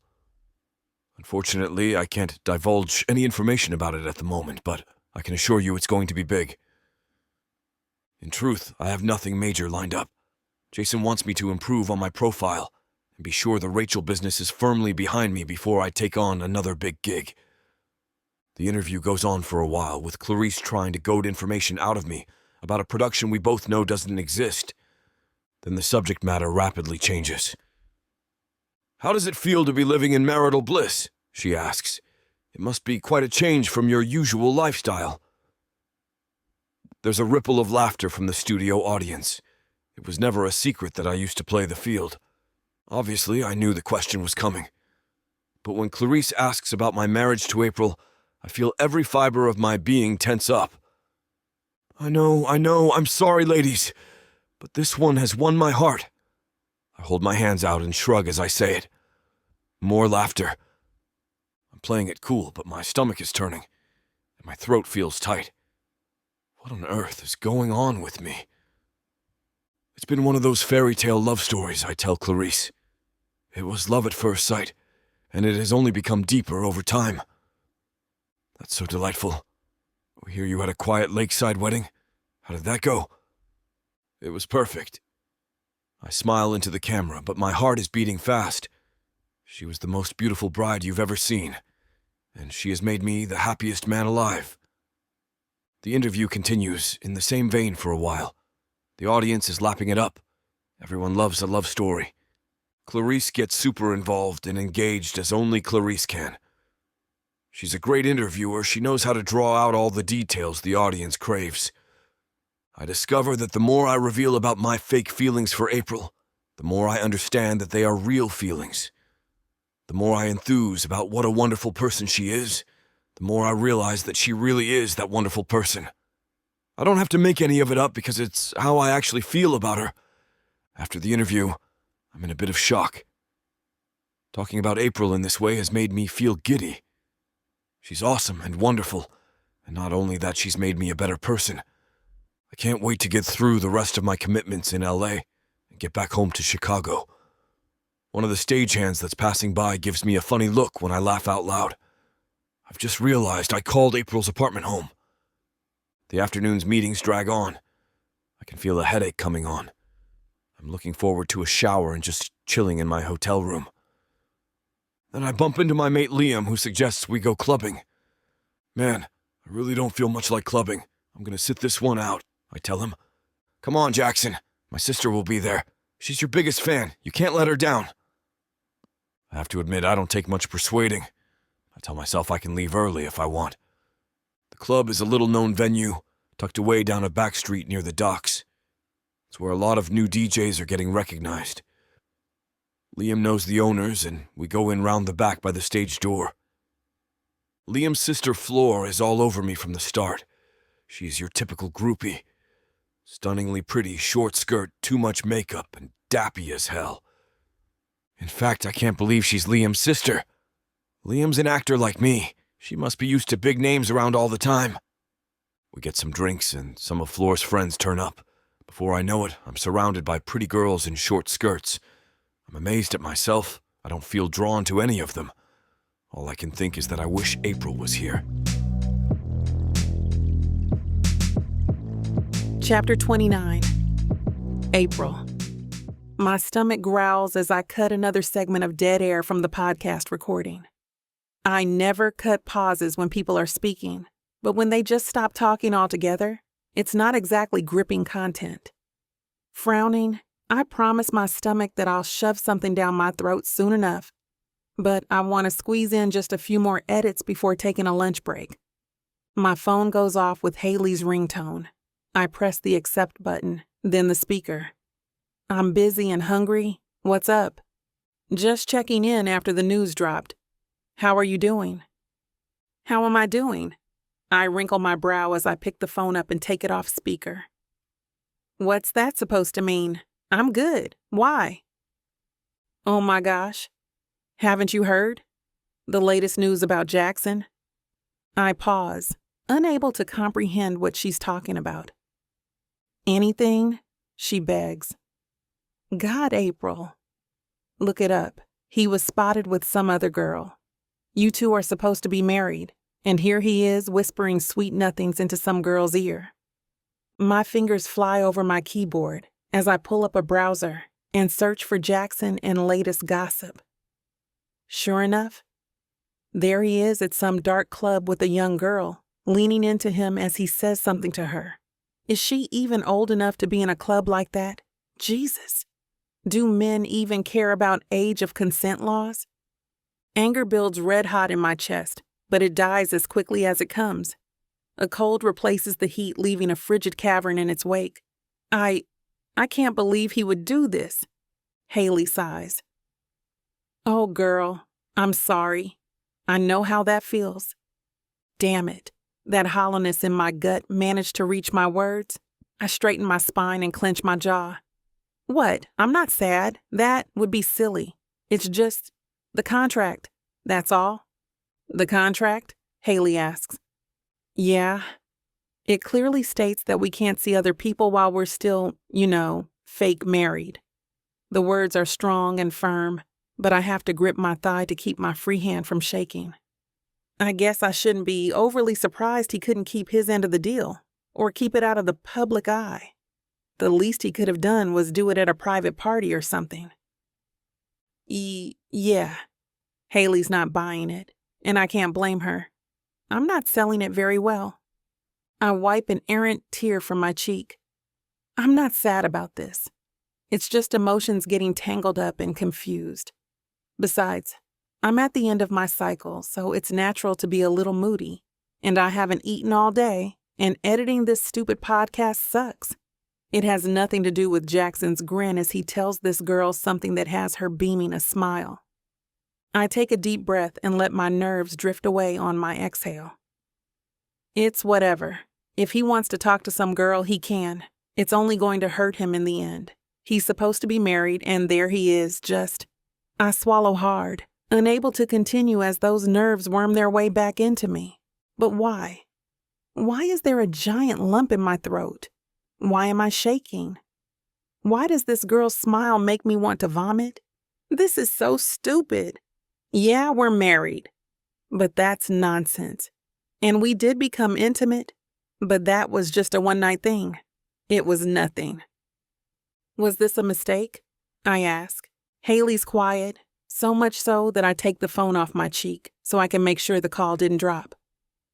Haley? What do you want me to say? It wasn't a great idea to begin with, but it wasn't terrible either. I gotta admit, I didn't see this coming either, but looking back, I feel like we should have. Jackson's real nice face to face, but maybe what the dirt sheets say about him are true. Maybe he's a jerk behind people's backs. I mean, what's he going to say when you ask him about it? What can he say? I bite one of my nails for a moment before standing and turning to the window, gazing out at the city. You think I should confront him about it? Hell yeah. 1. If there's any paparazzi following him around when you see each other next, you kinda have to confront him. Otherwise, your cover is blown, right? I mean, you have to act like you care to keep the story up. Then again, he's not doing too good of a job of that himself. And 2, don't you want to know what the idiot was thinking? It's like you said, he at least could have hit on her in the privacy of his home. Do I really want to hear his answer? I'm not actually in love with you, April. Duh, I'm an actor. His voice rings in my head. It doesn't matter if he's in love with me. That's not important, right? I don't know. I guess I should play mad for the cameras.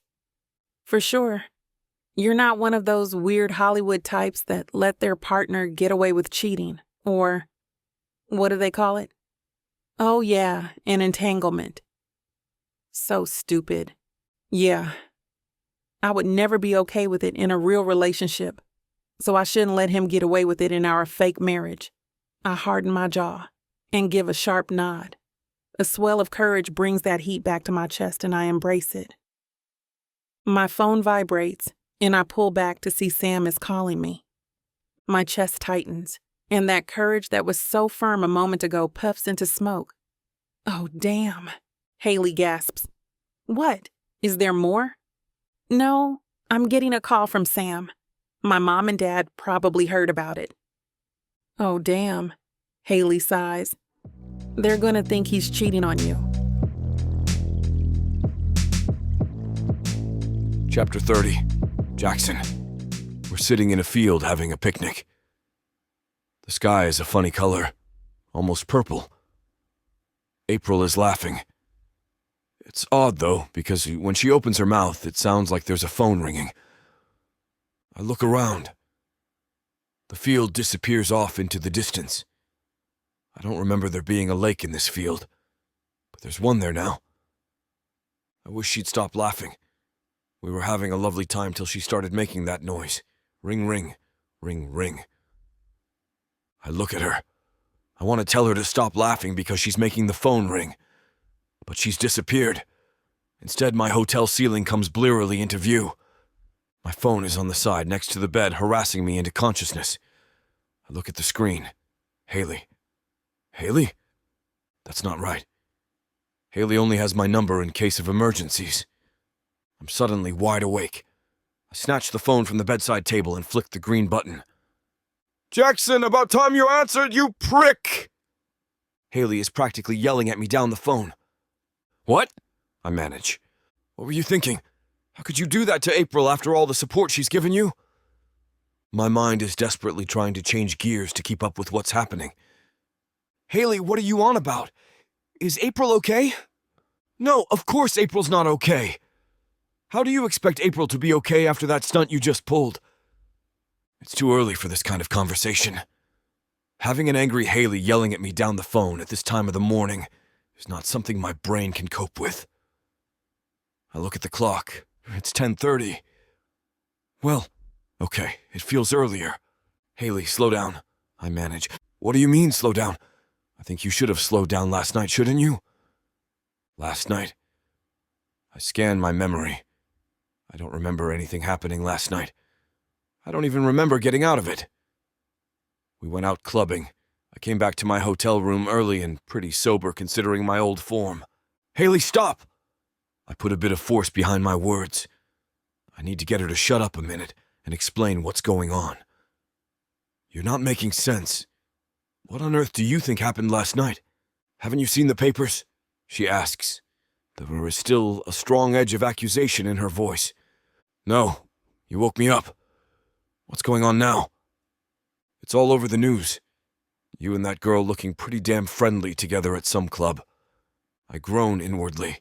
I start checking through my phone looking for the news feeds. Sure enough, there is me and... what's her name? Something to do with flowers. Floor, that's it. Liam's groupie sister. Damn. I cuss. That is not what it looks like, Haley. Well, it looks suspicious to me. I have to admit she's right. The cameraman has got the angle perfectly to make it look like we are full-on making out. Damn, it does look bad, I admit. But nothing happened. That's Liam's sister. She was a nightmare. I came home early and very much alone last night. You want me to put it on video so you can check out my empty hotel room? Oh, no, yes, no, I'm going to stick with no, I believe you. But April's going to pick up so much flack for this. I feel awful and angry at the same time. Poor April, being dragged into the sordid life of a superstar. Oh, damn, I say. Look, Haley, thanks for calling. I'd better phone April up and explain things. Yes, you had. You'd better fix this, Jackson. She's obviously still righteously angry with me. What a mess. I didn't even want to go out last night. I try calling April, but it just goes straight to voicemail. I'm about to call Jason when he calls me. I explain that it's all just a media scam and tell him who the girl is. Jason, I'm done here. This city's no good for me. Can you get me a flight back to Chicago today? Sure thing. There's no point pushing the happily married thing just now, is there? I keep calling April throughout the day, but she must have diverted my calls. They keep going to voicemail. I feel terrible that this has happened. It might be a fake marriage, but April still has feelings and a terribly austere family breathing down her neck. Emilio picks me up from the airport and drives me straight back to April's. I hope she's home as I turn my key in her lock. I find her in the kitchen. "Oh, Jackson! Hi!" she says, pulling out an earbud. "I didn't expect you back till tomorrow." Her words aren't harsh, but there is a coldness to her voice, a stiffness that wasn't there when I left. I'm gutted. Things were going so well before I left. "I had to come back and talk to you. You didn't answer my calls." "I didn't answer anyone's calls. I diverted my phone and decided to take a day for myself. The distance between us is palpable." "So you've not spoken to Haley?" I ask. "Not since this morning. No. Why?" "She called me this morning. I explained what happened to her. I'd hoped she'd talked to you already." "Look, Jackson, you don't need to explain anything to me. We're in an arranged marriage. You can do what you like. Just make it less public next time so my family doesn't find out." "But nothing happened," I say, palms wide. "It was a media setup. The girl is Liam's little sister. She was a bit of a struggle, to be honest." "What, really nothing or nothing much?" she asks. "Really nothing. It's just the angle the shot was taken at." I pull out my phone. "Look, I'll call Liam, ask him." As a stroke of luck, Flora is with Liam and he gets her on the phone. She is devastated. She keeps bursting into tears and apologizing for the mess she's caused. She keeps telling April what a big fan she is. April looks at me and I can tell by her face she's trying not to laugh at Flora's theatrics. Chapter 31. April. I feel a huge sense of relief now that Liam and his sister have backed Jackson's story. It's not that I wouldn't believe him without other people as references, but I would probably self-sabotage any words of honesty that he would have told me by creating an alternative story in my mind. This is where my overthinking has gotten me, and it's a good thing that he is willing to reassure me in any way that he can. Jackson appears more relaxed too now that we've gotten off the phone with them. "Are you feeling better about everything now?" "Yes, thanks for doing that." I sigh inadvertently and focus on the joy that I feel from having him back home earlier than expected. "Of course. You deserve to hear the truth from all sides." He walks to the open kitchen leisurely and grabs a beer before pausing to look over at me. "Would you like one?" "Sure." I make myself comfortable on the couch by scooting into the corner and tucking my knees to my chest. Jackson cracks open both bottles, then walks over to join me on the couch. He passes me one, then clinks the glass bottle with his before taking a big sip from it. To a great partnership. A smile forms on my face that I am incapable of hiding. I bring the brown bottle to my lips and part them quickly, hoping that he hasn't seen my embarrassing girly reaction. I'm not sure if he intentionally says these sweet things because he cares, or if I am just reading too deeply into it once again. Either way, it feels good to be referred to as a partner, instead of just some person he's merely fulfilling an obligation with. After a brief pause, I fill the silence with a soft voice. "Did you really come back early to explain everything to me face to face?" "I did. This was more of a priority to me than any publicity gig, business meeting, or celebrity outing. I didn't want you to have the wrong idea for even a day," he explains, then takes another swig of his beer. "I really appreciate that." I break my eyes away from him abruptly, looking to my bedroom to avoid admiring his face for an extended amount of time. Even though I'm touched by this thoughtful gesture he has done, I can't allow myself to get carried away. Jackson tells me more about his trip as we finish our beers, cracking jokes about people in the industry with his vibrant sense of humor. He is about to head to his room for the evening when I stop him by making an inquiry. "Would you happen to have some free time in the early part of the day tomorrow?" I feel a bit foolish, like I'm asking him out or something, while I anxiously wait for his response. Surprisingly, yes. Most of my day is free since I was supposed to still be in LA. His curiosity is piqued by my question. Why do you ask? I smile brightly as I take our empty beer bottles and throw them in the garbage disposal, then pass by him and head to my room. It's a surprise. I'll see you in the morning. I'm in a wonderful mood as I cook us brunch, since Jackson rarely gets out of bed before 11 o'clock. To my surprise, he exits his room around 10, just as I'm finishing up plating everything. He pleasantly studies the buffet line of pancakes, bacon, scrambled eggs, and blueberry muffins. Good morning. Good morning. I greet him with a delighted smirk. I thought I was going to have to bribe you out of bed, but you've arrived on your own accord. It was smelling too good, so I had to come and investigate. Now, this is my kind of surprise. Jackson rubs his hands together with satisfaction. This is just the pregame.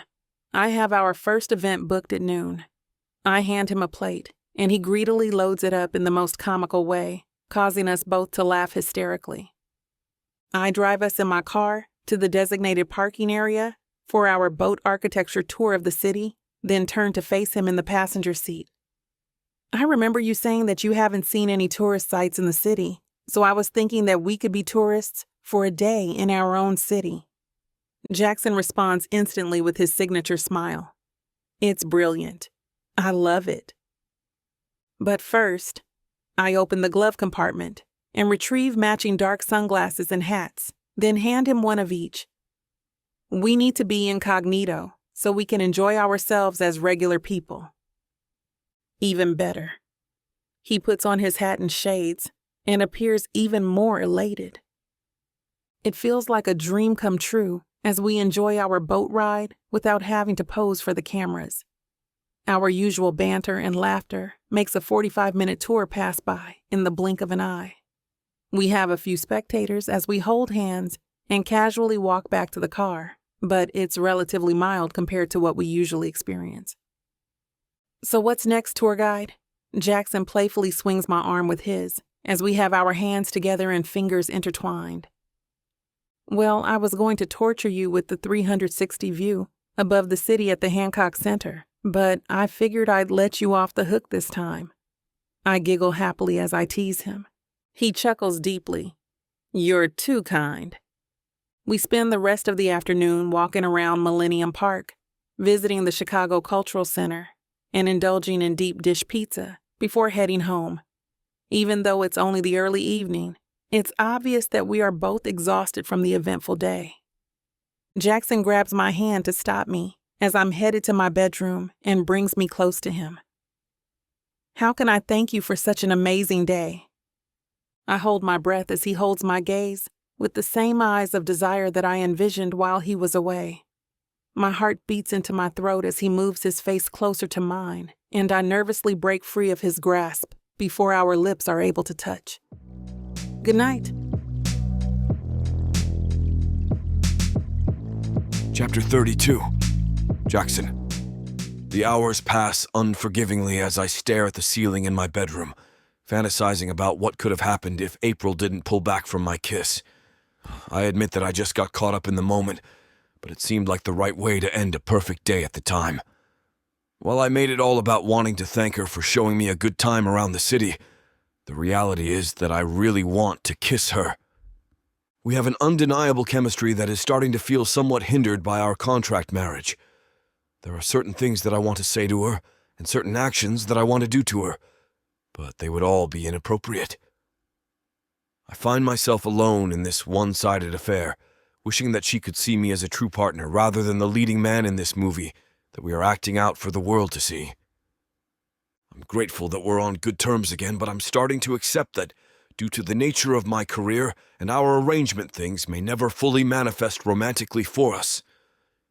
It's something that I have to just put to the back of my mind and move forward with my responsibilities, as if my true feelings for April are non-existent.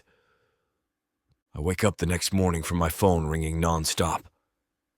I'm sure that it has been happening for some time now, but my lack of sleep has caused me to ignore the irritating sound. When I finally look at the bright screen with squinted eyes, I see that Jason has attempted to call me 5 times. He has also texted me several times urging me to get back to him as soon as possible. After washing my face and brushing my teeth, I'm surprised to find the apartment already vacant.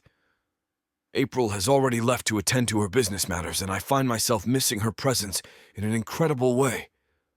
I want to at least apologize to her for making her uncomfortable last night while not adhering to our rules, but that conversation will have to wait until later. Hello? I finally answer Jason's sixth call in my raspy morning voice. Jason responds through the phone with a loud tone, along with his usual frantic nature. You're lucky that my flight got delayed here, or I would have just popped up at your apartment by now. Jason, everything is already worked out. I drag my feet to the kitchen and retrieve the coffee beans from the top cabinet. I've cleared everything up with April, and we're good now. Well, I'm happy for you, but look, these headlines are not disappearing. If anything, they've tripled overnight, so we're going to need to address these right away. Jason speaks over the chaotic background noise of the airport, which seems to add to his frustrations. I remain calm as I prepare my beans and water in the coffee maker, then start the brewing process. We've solved conflicts like this before. All it takes is for me to do another press conference. I envy you, Jackson. Jason expresses an ironic chuckle. You can just coast through these scandals while I'm taking all the heat? I'm over here in work mode 24 hours a day while you're having makeup fun with your wife. I wish. My mind floats off to our night of intimacy in the honeymoon suite, wishing that last night would have been a redux of that. After a long pause in our conversation, I realize that I haven't given him a response. What I want to know is why you had a girl on your arm at the club just hours after raving about your wife in your interview. You know, the press is having a field day with that, and you're being bashed on all social media platforms. Jason sighs heavily before proceeding. As a veteran in the industry, how do you make these rookie mistakes? It was all a misunderstanding. I grab a mug from the dish rack, then pour myself some freshly brewed coffee. Right. Well, I'll be there in the late afternoon. Try not to stir up any more trouble until I get there. I spend the day keeping a low profile, cleaning up the apartment, and having groceries delivered in the early afternoon. Soft classical music is playing while I prepare dinner, and the ambience couldn't be any more inviting. The front door unlocks and opens, just as I am finishing up putting my cooking skills on display. April closes the door behind her, then studies me with an impressed expression. Something smells amazing. I don't mean to brag, but I would make an excellent house husband. I smile widely, then start plating the food. You're just in time. Have a seat. Wow, thanks.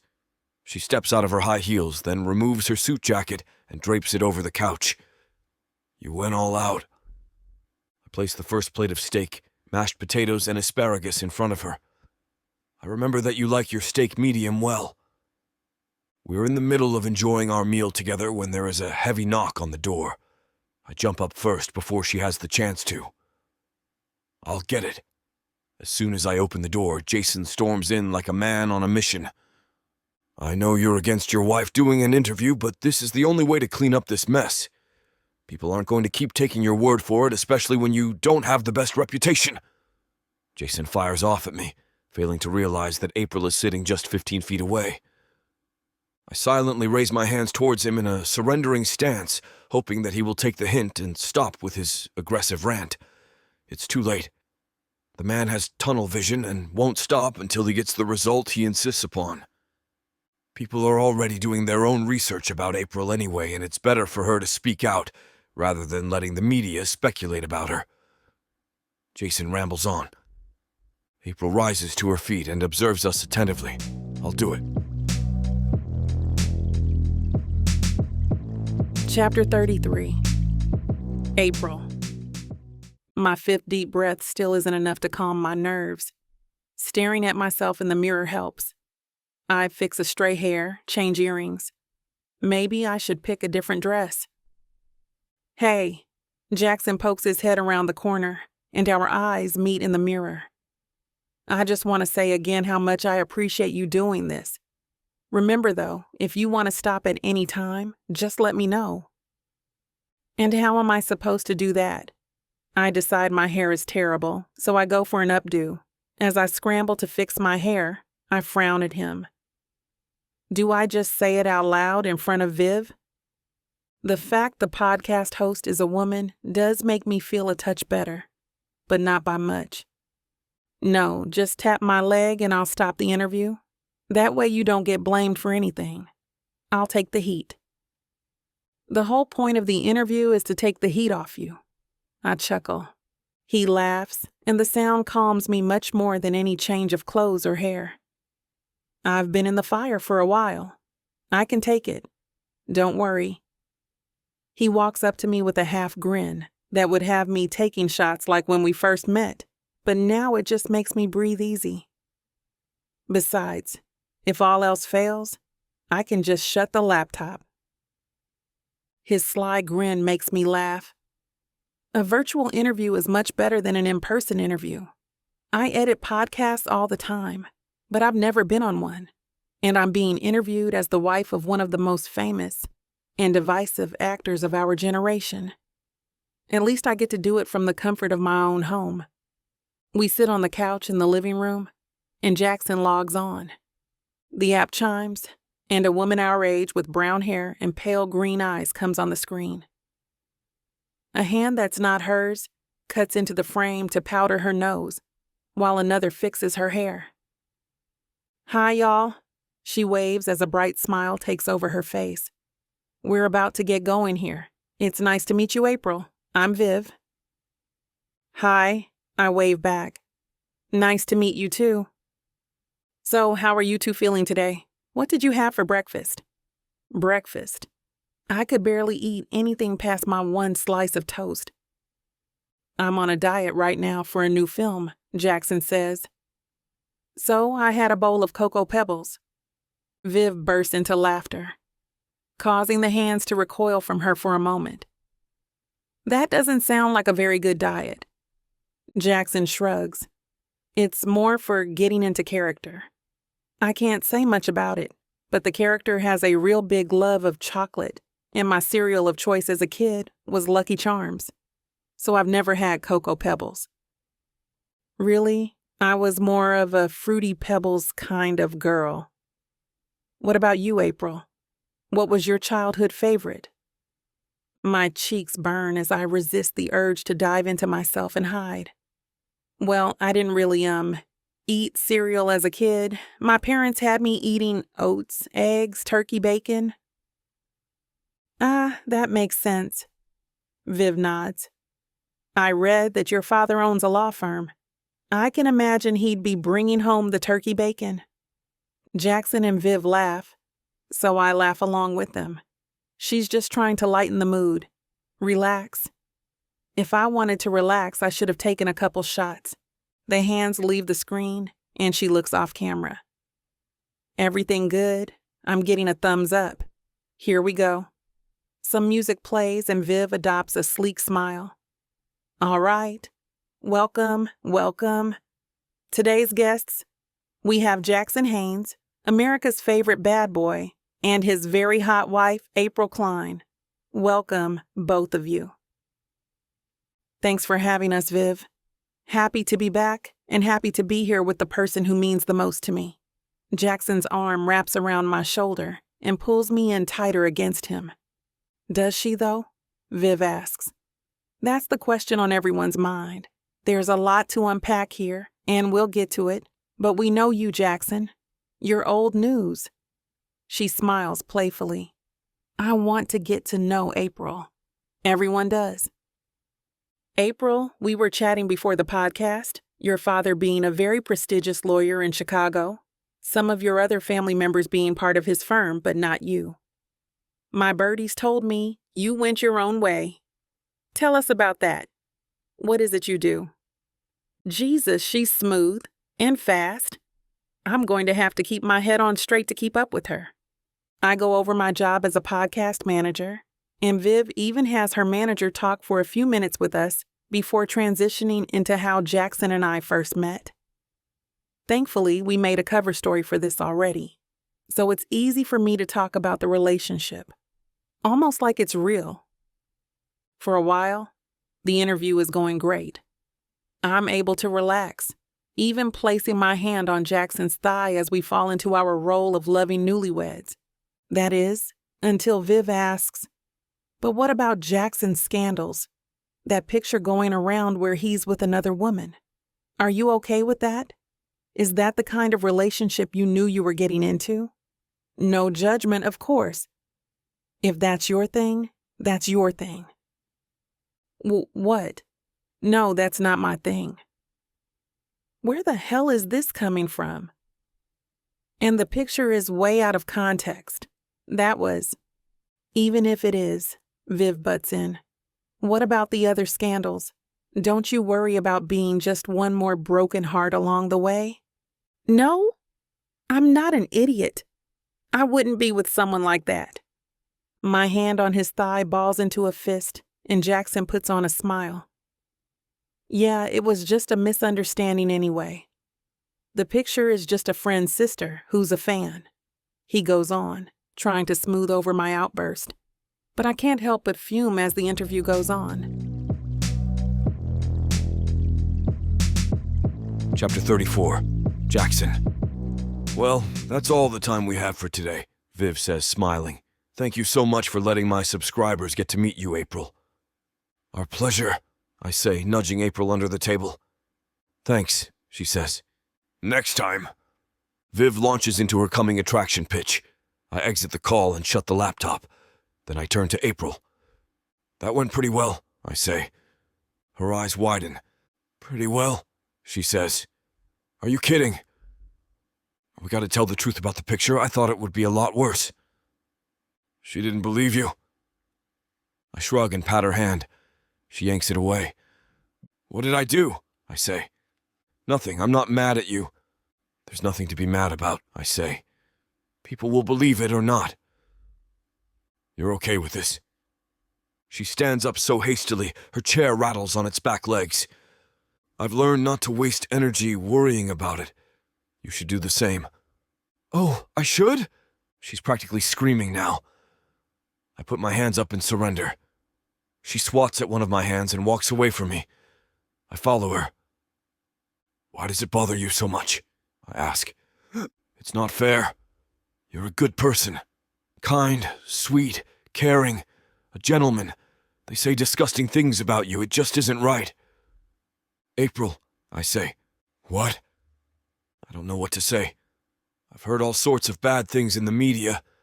Then there were the things agents, publicity people said to me, people on set, directors, things I've overheard.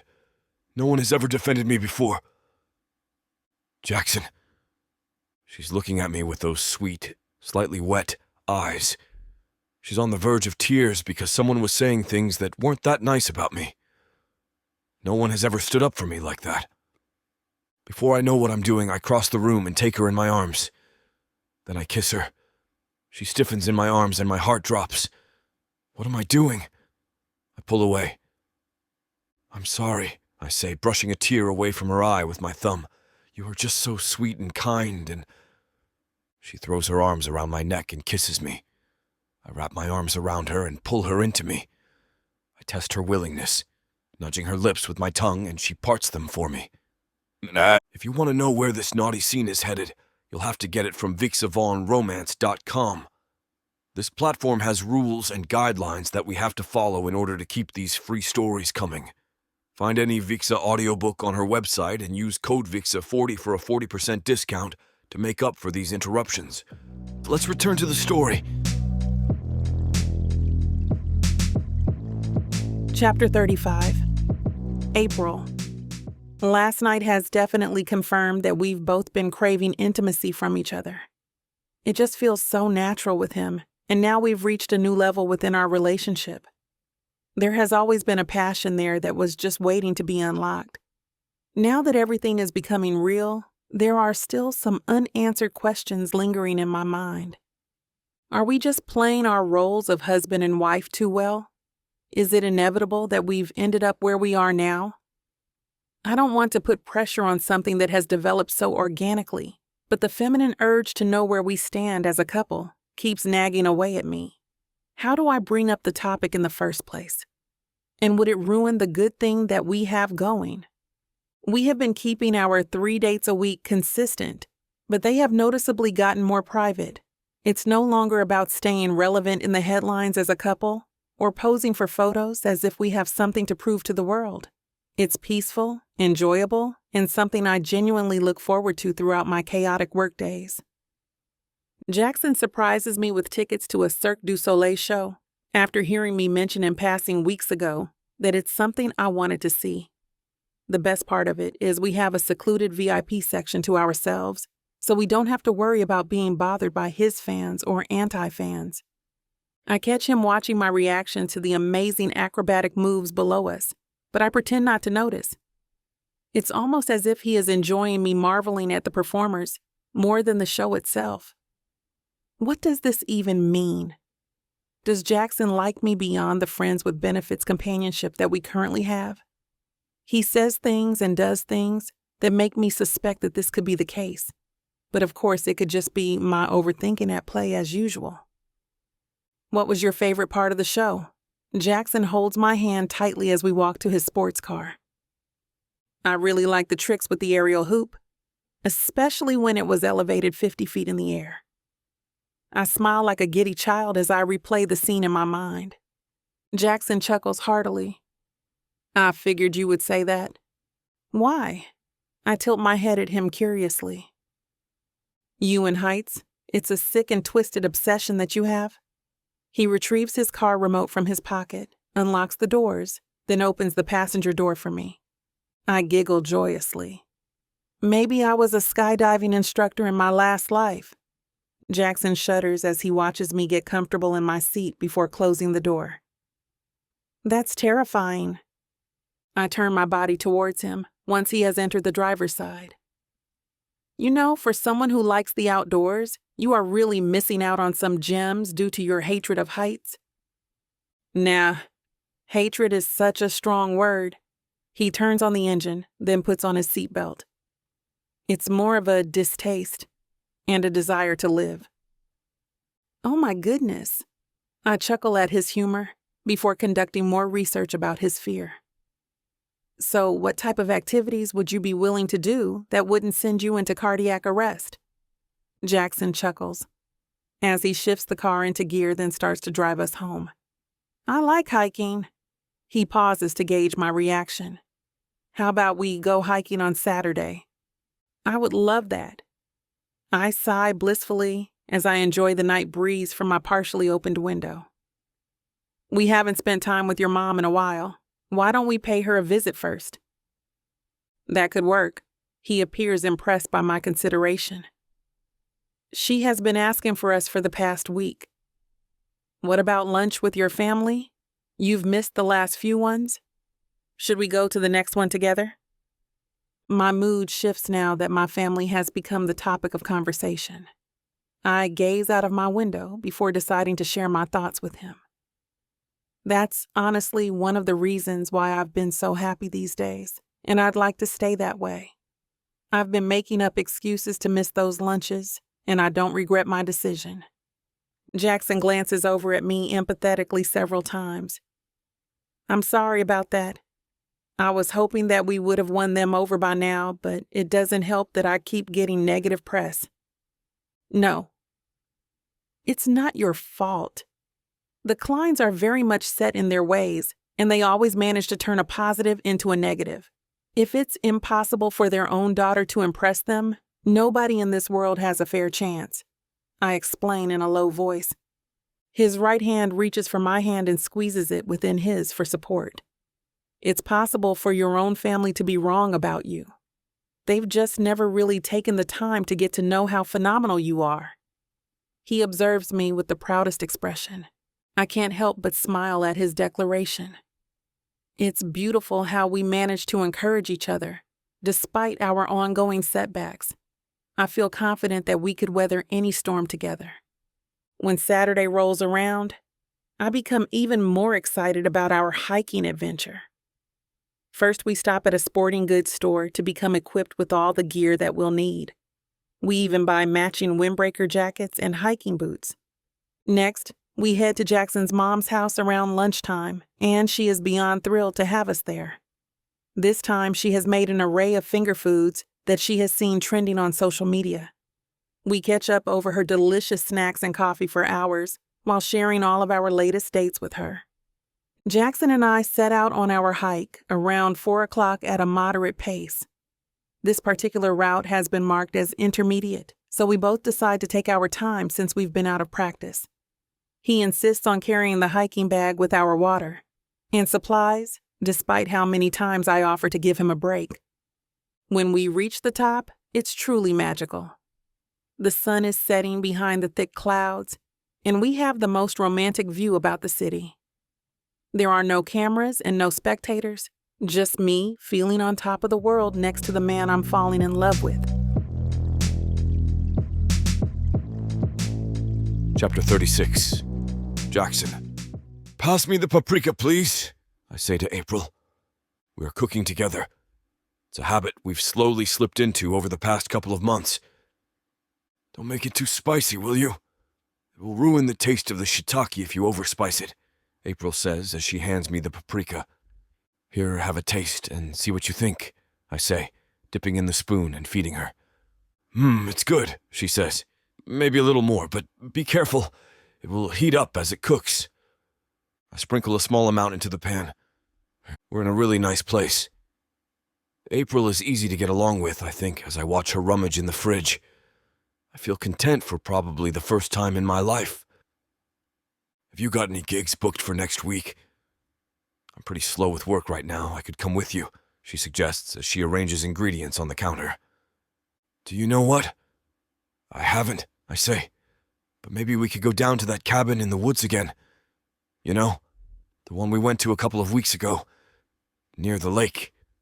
That would be lovely. I love the trail walks and that little restaurant we found in the middle of nowhere. She shoots me a grin. And the big double bed, she adds. I smile. Yes, I think that was my favorite thing about it too. Great. I'll get onto them in the morning and see if they've any vacancies. Do you think this could do with some black pepper in it? I ask, having a quick taste. I tend to add it at the end. It brings out the flavor more. You could add salt now if you like, though. Isn't that cabin out the other side of Buffalo Grove? We could go horseback riding on the way. I really enjoyed that too, she suggests, as long as we don't have to have another ranch barbecue afterward. I really enjoyed the barbecue, I say. You would. You're a red-blooded man. Give you a huge lump of charred meat and you're in heaven. You need to keep stirring that. You don't want it to scald. That's true enough. There's something primal about meat cooked on an open fire. It speaks to my inner caveman. You'd better be careful or I'll throw you over my shoulder and carry you off to my cave. I chase her around the kitchen for a minute doing a pretty good caveman impression. She squeals and beats me back with a tea towel. Stir the dinner, she insists as she flicks the tea towel at me again. I lumber back to the stove and start to stir. Do you remember when you did that shoot in Florida and we went out to the Everglades? She asks once things have calmed down. We met that little man with the funny hat, and he took us all back to his hut. He had the camera crew and everything looking around his tiny little rooms. Yes, Pablo or Pedro or something, wasn't it? I reply. Paolo, I think. April always has a good memory for names and places. I find they all blur into one after a while. Do you remember he fed us all that amazing stew? It looked absolutely vile, but tasted delicious. I remember. No one dared ask what was in it, though, I say. Alan, the sound guy, reckoned he got an eyeball in his. We both laugh at the memory. Best cuisine ever, I say, but I think I prefer our cooking. She comes up behind me and adds some finely chopped garlic to the pan. Me too, she agrees fervently. I've not done much shooting recently, and most of the time April has managed to come with me for at least some of it. She seems to really enjoy it, and no longer feels intimidated by the constant attention. I'm so glad that Rachel Fiasco has died down now, she says more seriously. Yes, I don't need that kind of scandal in my life. Thank you for turning me into a respectable married man. I say it as a joke, but I'm surprised to find that somewhere deep inside I mean it. I'm enjoying my life far more now than I ever did when I was going out and getting wasted every night. Hey, the feeling's mutual, don't you worry about that. My family has climbed off my back thanks to you. That was a crazy night the night we met. All I can remember is following this really cool chick with a bottle of tequila. It's the morning I remember best, watching you go chasing after that photographer in your boxers. I remember thinking, what have I got myself into? I bet you still think that sometimes. I laugh. Not anymore, she says. I did for ages, even after we got married. I kept thinking I must need my head tested, but what we've got now is fun. I like it. That makes me smile. I like it too, I say. I'm glad I let you talk me into getting married. I didn't think I was going to be able to. You played hard to get for ages, I seem to remember. She raises one eyebrow as she looks at me.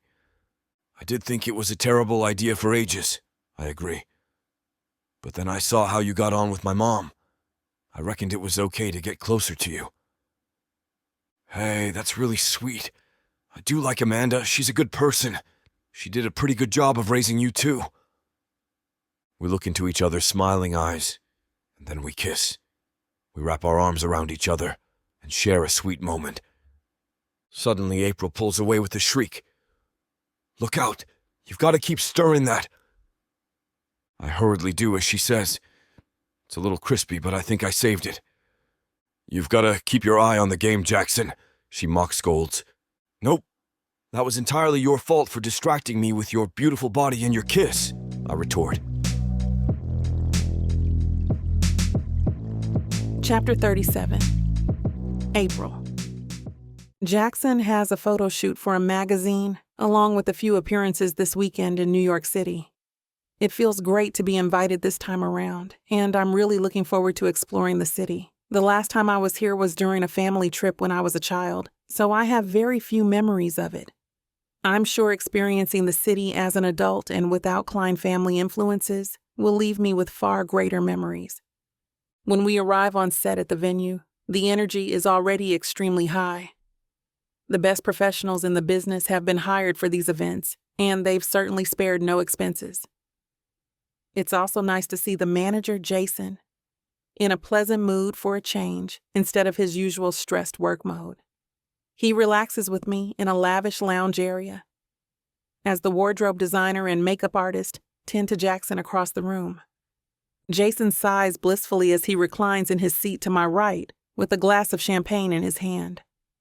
Now this is what the managerial life is supposed to be like, wouldn't you agree? I nod and smile pleasantly as I observe a completely different person than who I'm used to. You've been overdue for a break. He sits up abruptly as if I've said some magic words, then leans forward in his seat facing me. I knew you'd understand. You manage clients of your own, don't you? Yeah, I giggle slightly, but not as hands-on as you do. I don't know if I would be cut out for your line of work, to be honest. Jason has a satisfied expression on his face as he nods, then sips his champagne delightfully.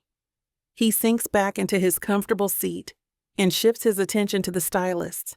I have been making glances in that direction throughout our conversation and have caught Jackson looking over at me several times. He intentionally maneuvers his vision around his stylists to keep me in his frame of vision, as if he's afraid that I'll disappear. When the shoot starts, Jackson effortlessly executes his poses in his gray tailored suit. He asks the photographer for a break, then holds my gaze. Wifey, can you come here? I am surprised to hear him call out to me in the middle of his shoot, but I rise up instantly from my seat and go to him curiously. Does he miss me this much when I'm only across the room from him? Even though I haven't discovered why he has called me over, I still feel touched by the gesture. Jackson studies my expression first before speaking. What do you think? A smile forms onto my face as I admire him thoroughly in front of the tall backdrop. You look undeniably handsome. Undeniably, huh? He breaks my gaze in an attempt to hide the flushed, rosy color that fills his cheeks. Does my collar look okay, though? I step closer to him, not realizing that I've been lured into a trap. My hands reach for his collar, then I am captured in an embrace with his arms draped around my lower back. I widen my eyes as I am taken by surprise, then look around us nervously for spectators. "I'm not doing this for the camera," he explains as he gazes down at me attentively. "I just haven't hugged you today." "If you were feeling hug-deprived, you could have just said that." I smile widely. He glances down at his watch, then gently releases me from his grasp. "Your city tour is about to start in 20 minutes. We'll meet back at the hotel for dinner at 6. "Sounds good. I'll see you later." I leave him to his modeling, say goodbye to Jason, then head out of the building. I enjoy several hours of solo exploration in Times Square, a bus and architecture tour, and some light shopping. When my personal time concludes, I head back to the hotel around 5:30. I enter the lobby in an upbeat mood, with shopping bags in both hands, excited to tell Jackson about my mini adventure. There's a crowd of screaming fans with their cameras out, and I walk in that direction, assuming that they are getting some fan service from Jackson. Once I get closer, I realize that the person receiving all the attention is a woman, a very familiar actress who I never hoped to run into. Rachel Adams looks up after signing several autographs, then locks gazes with me. At first she looks surprised to see me. Then she whispers something to a man who appears to be both her manager and bodyguard. The two of them then navigate their way through the center of the crowd to get to me. The buff manager stands slightly in front of the aspiring actress, glaring at me as if I am some sort of threat. "Is Jackson also here?" I swallow hard as all of the fans start to surround me. This trip has been so calm up until this point. The last thing I expected was to be in the center of an interrogation. I respond to the intimidating man with a slow nod, hoping that this will be the end of our interaction. He becomes irate out of nowhere, yelling at me like I've committed a crime. Jackson is not allowed to be within 100 yards of Rachel. His manager should have done his due diligence by not booking the same hotel. I look around helplessly at the spectators, recording the scene on their phones. There is an urge within me to speak up for Jackson, since he has spoken up for me, but I become paralyzed in the moment. Suddenly, a hand grabs my arm and pulls me backwards. Jason is no longer relaxed as he stands next to me, intensely holding the gaze of the other manager nearly twice his size. "You have no business bringing his wife into this." The obnoxious manager entertains all the phones filming him. "That creep shouldn't still be getting work.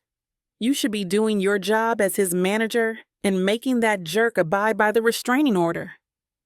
He aggressively points his finger at us, while Rachel is partially hidden by his wide frame, with her arms crossed over her chest and the most provoking smirk on her face.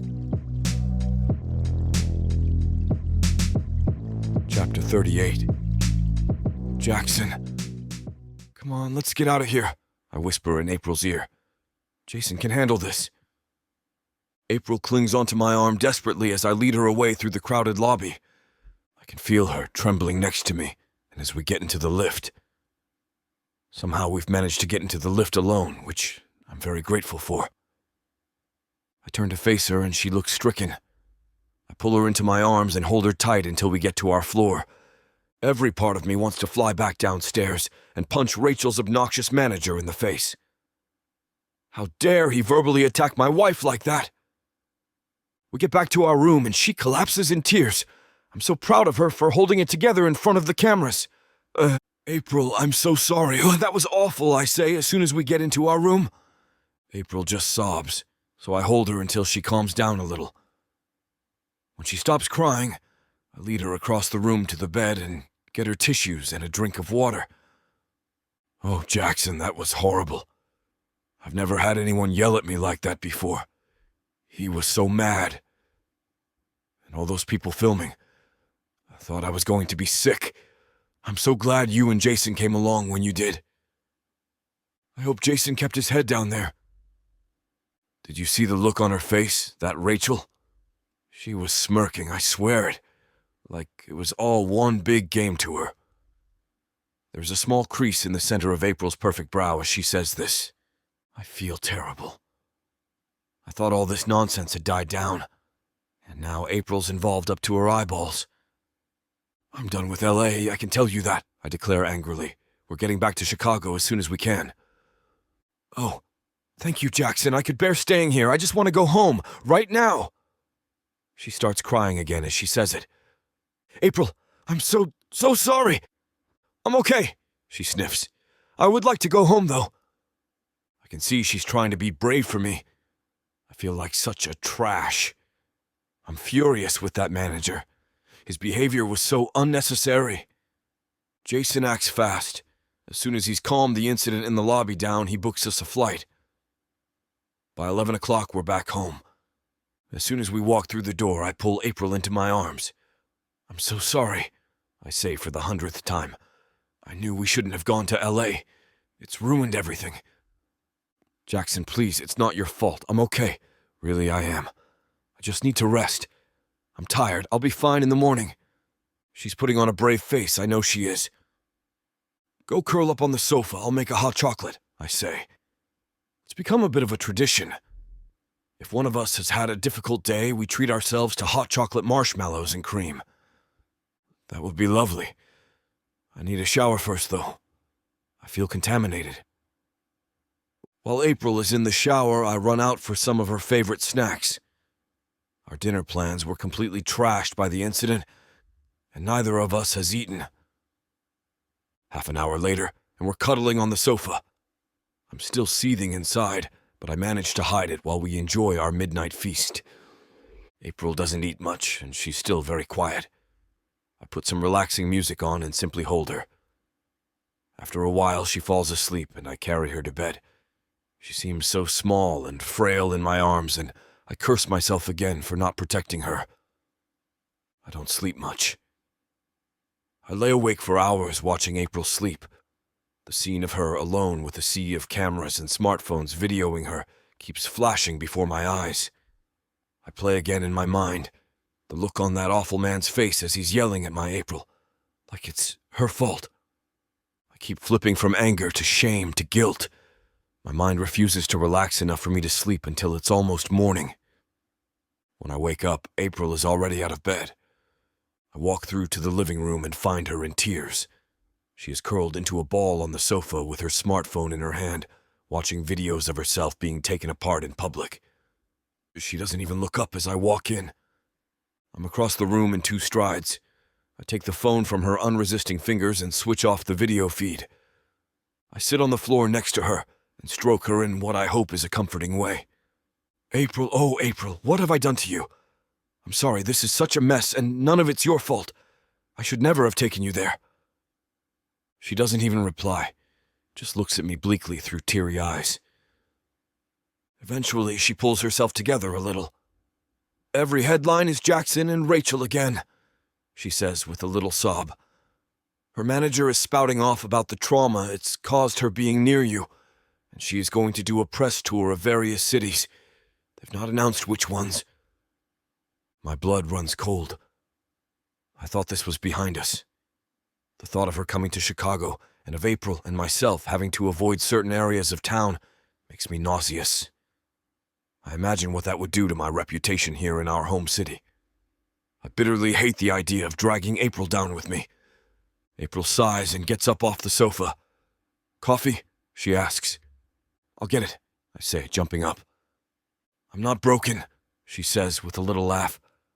So don't you think about following me around like about to fall apart and doing everything for me. There's nothing we can do about any of this, so let's just be as normal as we can. Her bravery breaks my heart. She shouldn't have to be going through this. Again, that wave of emotion I can't quite define washes over me. It falls somewhere between rage and sorrow. It makes me ball my fist, but I'm impotent to do anything in this situation because if I reacted, it would go heavily against me. Chapter 39. April. I've never witnessed Jackson so affected by a media story before. He usually just shrugs it off with a smile. stating that it's the press's job to get things wrong. One of the main qualities I admire about him is not taking people's opinions of him to heart. That's something that I still battle with, especially because the main people in my life criticizing me are my family members. Being involved with a celebrity has made me aware of so many things that I never considered before. He is still human at the end of the day and deserves just as much compassion as everyone else, regardless of if the headlines are true or not. The majority of his life has been held under a microscope for the world to scrutinize his every move. It breaks my heart seeing him crawl into a shell to avoid everything and everyone. The past few days, I've tried so many tactics to get him to come out of his room. I tried luring him with food, but he always replies that he's not hungry. I have asked him nicely to just give me 5 minutes of conversation. But he is never in the mood to talk. I've even faked an injury in the living room to con him into coming to me, but he could see straight through my manipulation. I have even called his mom, but he's ignoring her calls too. I'm sitting in the living room doing some work on my laptop on day 3 when the door to Jackson's room slowly creeps open. My eyes are glued to the entryway, and I hold my breath as I anticipate seeing him for the first time in days. Not only have I been severely worried about him, but I've also just missed his presence in general. Jackson creeps out of the room with his eyes focused on his feet, as if he is remembering how to walk for the first time in ages. Even though his head is down, I can see that the stubble on his face is thicker than it ever has been. It doesn't make him look unattractive in the slightest. He just looks like a slightly older version of himself. "Can I make you something?" I speak in a soft voice to avoid scaring him off. He is surprised to see me sitting on the couch and pauses for a moment before responding. "I'm just getting some water." I hastily shove my laptop to the side, then hop off the couch energetically. "Let me get it." My feet have already led me into the kitchen before he has the opportunity to leave his post. I study him covertly as I pour the water into the glass, devising a plan to get him to eat something while he's here. "You don't have to do that. I've inconvenienced you enough." Jackson speaks in the most disheartened tone. I rush over to him with the glass, nearly spilling water onto the hardwood floors several times. "I was hoping that you could help me with something. I've kind of hit a snag with this one podcast." My hands inadvertently hold the cup as leverage until he gives me a positive response. Jackson finally holds my gaze with exhausted eyes. "I look like hell. It's best if I just leave you alone." He attempts to retreat to his room, but I grab his left arm to stop him. "Please drink this. I've been so worried the past few days." I tighten my grip on his arm, just in case he tries to make a mad dash into his room. He turns to face me with a surrendering expression, then accepts the glass and drinks the water in front of me. There is a satisfying sensation that takes over me as I observe him attentively. His Adam's apple contracts and expands rhythmically like throbbing muscles. I turn away from him abruptly, embarrassed where my own thoughts have led me. We are in the middle of a crisis, and I still manage to harbor sexual feelings. I guess a strong physical attraction will do that to you. "Thank you." Jackson hands me the empty glass, then reads my eyes curiously. "Are you okay?" "Yeah." I force a smile as I lie to his face. He doesn't need to know that I've been bombarded by hundreds of calls from reporters asking me about Rachel and the incident in New York. It became impossible for me to block them all, so I ended up just changing my number altogether. Not hearing my phone ring the past 12 hours has been therapeutic. The only person who currently has my number is my personal assistant, Ada. "Do you really need help with this project, or is it a way to get me out of my slump?" Jackson raises his brow. "You caught me." I exhale deeply. "It's a bit of both, actually." "You've been so patient with me, so I'll do it." He walks over to the couch and has a seat next to my laptop. "Great." I feel more accomplished as I join him on the couch, place the empty glass on the coffee table, then connect my headphones to the laptop.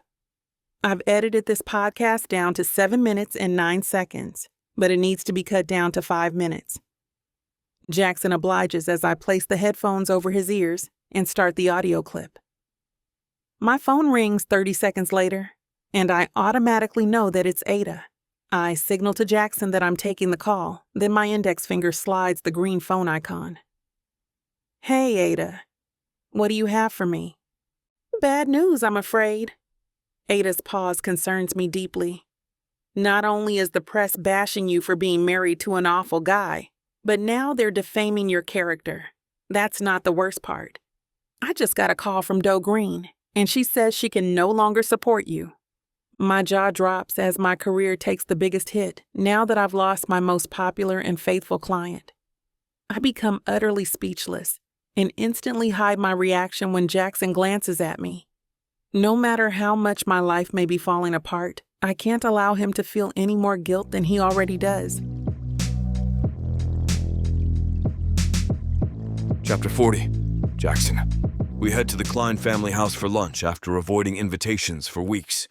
I still worry about April and the stress that they will probably add to our ongoing battle in the media against Rachel, but she insists that she is mentally and emotionally ready to face her family. We can leave early like the last time if we need to. I glance over at her from the driver's seat as I focus on the road ahead. I can't keep running. She smiles amorously at me. That's something I've learned from you. What? I chuckle at the inaccuracy of her statement. That's all I've been doing for the past few days. My right hand grazes the new smoothness of my cheeks and chin.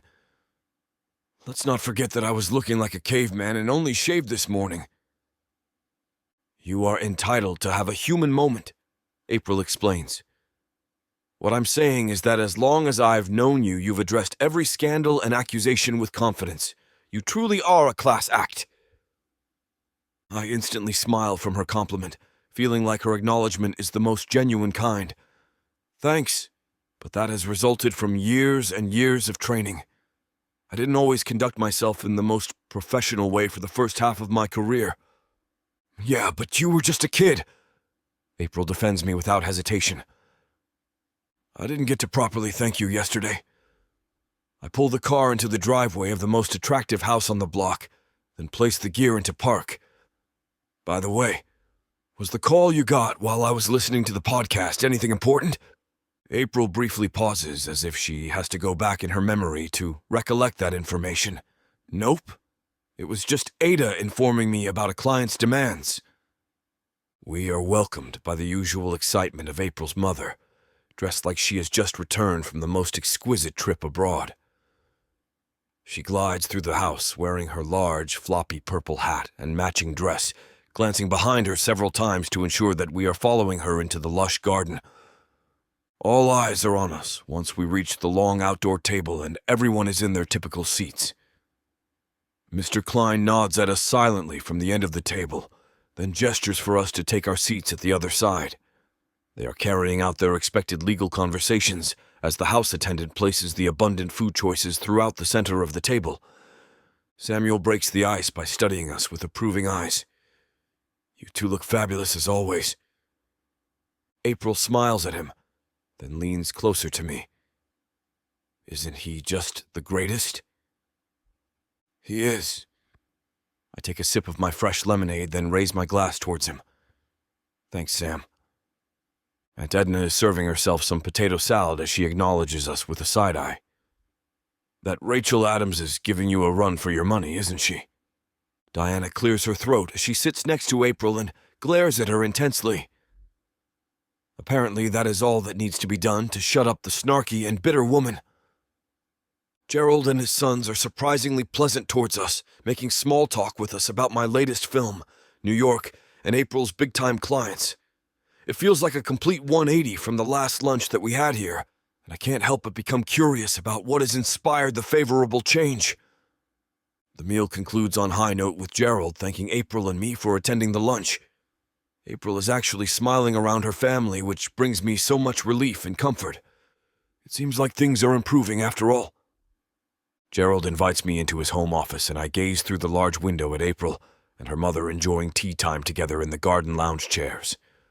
My nerves overcome me as I realize that this is the first one-on-one that I'm having with April's father, but his warm demeanor makes me optimistic that I have finally gained his approval. He turns around after pouring brown liquor into 2 short glasses, then hands one to me.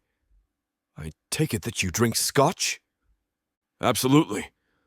I raise my glass to him with a charming smile. Real men drink scotch. Attaboy. He clinks his glass with mine, takes a sip, then gestures for me to sit in the blue armchair across from him. I lower myself into the chair simultaneously as he sits in his. The scotch warms my mouth and throat as I take my first sip, then comfortably meet his gaze as we continue to bond. Mr. Klein's distinguished voice fills the room as if he's speaking in a courtroom. I've known about the scandal since the first time we met, but I kept quiet because my wife asked me to. Honestly, I thought that you were just another fling my daughter was having, and that she would swiftly move on to find someone worthy of her. The fact that you're still around piqued my curiosity. I stopped breathing once I noticed the shift of the energy in the room. Maybe the kind and accepting act was all a ruse to throw me off my game. The last statement he makes has my heart beating out of my chest as I anticipate what he will say next. Gerald places his glass onto the table beside him, then stares at me as if he can see into my soul. Your fake marriage has gone on long enough. It's time to end it. I nearly choke on the tense air in the room as I look back at him in shock. How long has he known about it? I want to inquire about it, but my mouth has dried out. It didn't cross your mind that I would have contacts with other lawyers from all over the country. Gerald brings his hands together and interweaves his fingers. It's not that hard for someone with my prestige to get his hands on your notarized marriage contract. I attempt to explain my side, but I'm not given the opportunity to defend myself. It's my fault that my daughter felt the need to fake a marriage in the first place. I should have been a better father. He abruptly stands and heads to the door, making his closing statement before I have the chance to object. Stop dragging April down and put an end to this before I'm forced to. Chapter 41. April. My mother is speaking to me about her recent shopping experiences over tea, but my mind keeps wandering off to what my father could be talking to Jackson about in his office. I feel hopeful because the overall demeanor of my family has been warmer and more accepting today, so it's obvious that they have made a conscious decision to change for the better. I know that Gerald Klein can be an intimidating man, but once he lets you into his circle, he becomes the most kind-hearted guy. I have fond memories of him being very playful when I was growing up, and I've watched him mold into the straight-faced, no-nonsense man that he is now due to his extensive time as a lawyer. My theory is that he got so accustomed to bringing his work home with him that it actually changed his personality over time. The upbeat voice of my mother carries over the racing thoughts of my mind. How about we go shopping sometime next week? Your wardrobe could desperately use an upgrade. I place my empty teacup onto the saucer on the round glass table between our 2 lounge chairs. Mom, you know I seldom designate time for shopping. That's always been your thing. I know, darling, but now that you have a husband, it's even more important to keep up with your self-care. You shouldn't just let yourself go since you feel comfortable. She glances at me over the bridge of her cat-eyed sunglasses. Geez, thanks a lot, Mom. I giggle briefly, then stop once I see Jackson walking over to us. He smiles charmingly as he stands in front of our chairs, posing like a runway model with his hands in his pockets. Do you ladies mind if I interrupt? Not at all. Diana smiles brighter as she sits up in her chair. Do you want some tea? I stand up from my chair, observing him with curiosity. Did everything go okay with my dad? Jackson gives me a reassuring nod. He just had to rush off to meet with a client. Oh, I pause for a moment before turning to face my mother. We're gonna head out, Mom. Let's continue this next time. Diana appears disappointed as she stands up slowly. If as much time passes as it did until today, who knows when that will be? I move closer to her and embrace her tightly. It won't be this long again, now that the family knows how to act. Good, because you have no idea how hard I worked. Diana chuckles as she softly releases her arms from my body, then moves forward to hug Jackson. We're grateful to have you, Jackson. I appreciate that, Mrs. Klein. Jackson holds her gaze respectfully as she still holds both of his hands with hers. Call me Mom. We're family after all. Diana joyously swings his arms with hers. Jackson releases a chuckle, then lowers his head shyly. Thanks, Mom. I silently watch the touching scene with a huge grin on my face. We say our goodbyes, then head back to our apartment in Jackson's sports car. I expect our ride home to be full of laughter and high energy after the first successful Klein lunch that we've had, but it's the total opposite. Jackson drives silently as if he is alone in his car. Something definitely feels off, but I can't figure out what it is. Things ended on such a high note with him and my mom, so maybe my dad said something earlier that upset him. I attempt to break the ice by talking about my conversation with my mom, hoping that it will inspire him to share his private meeting with my dad.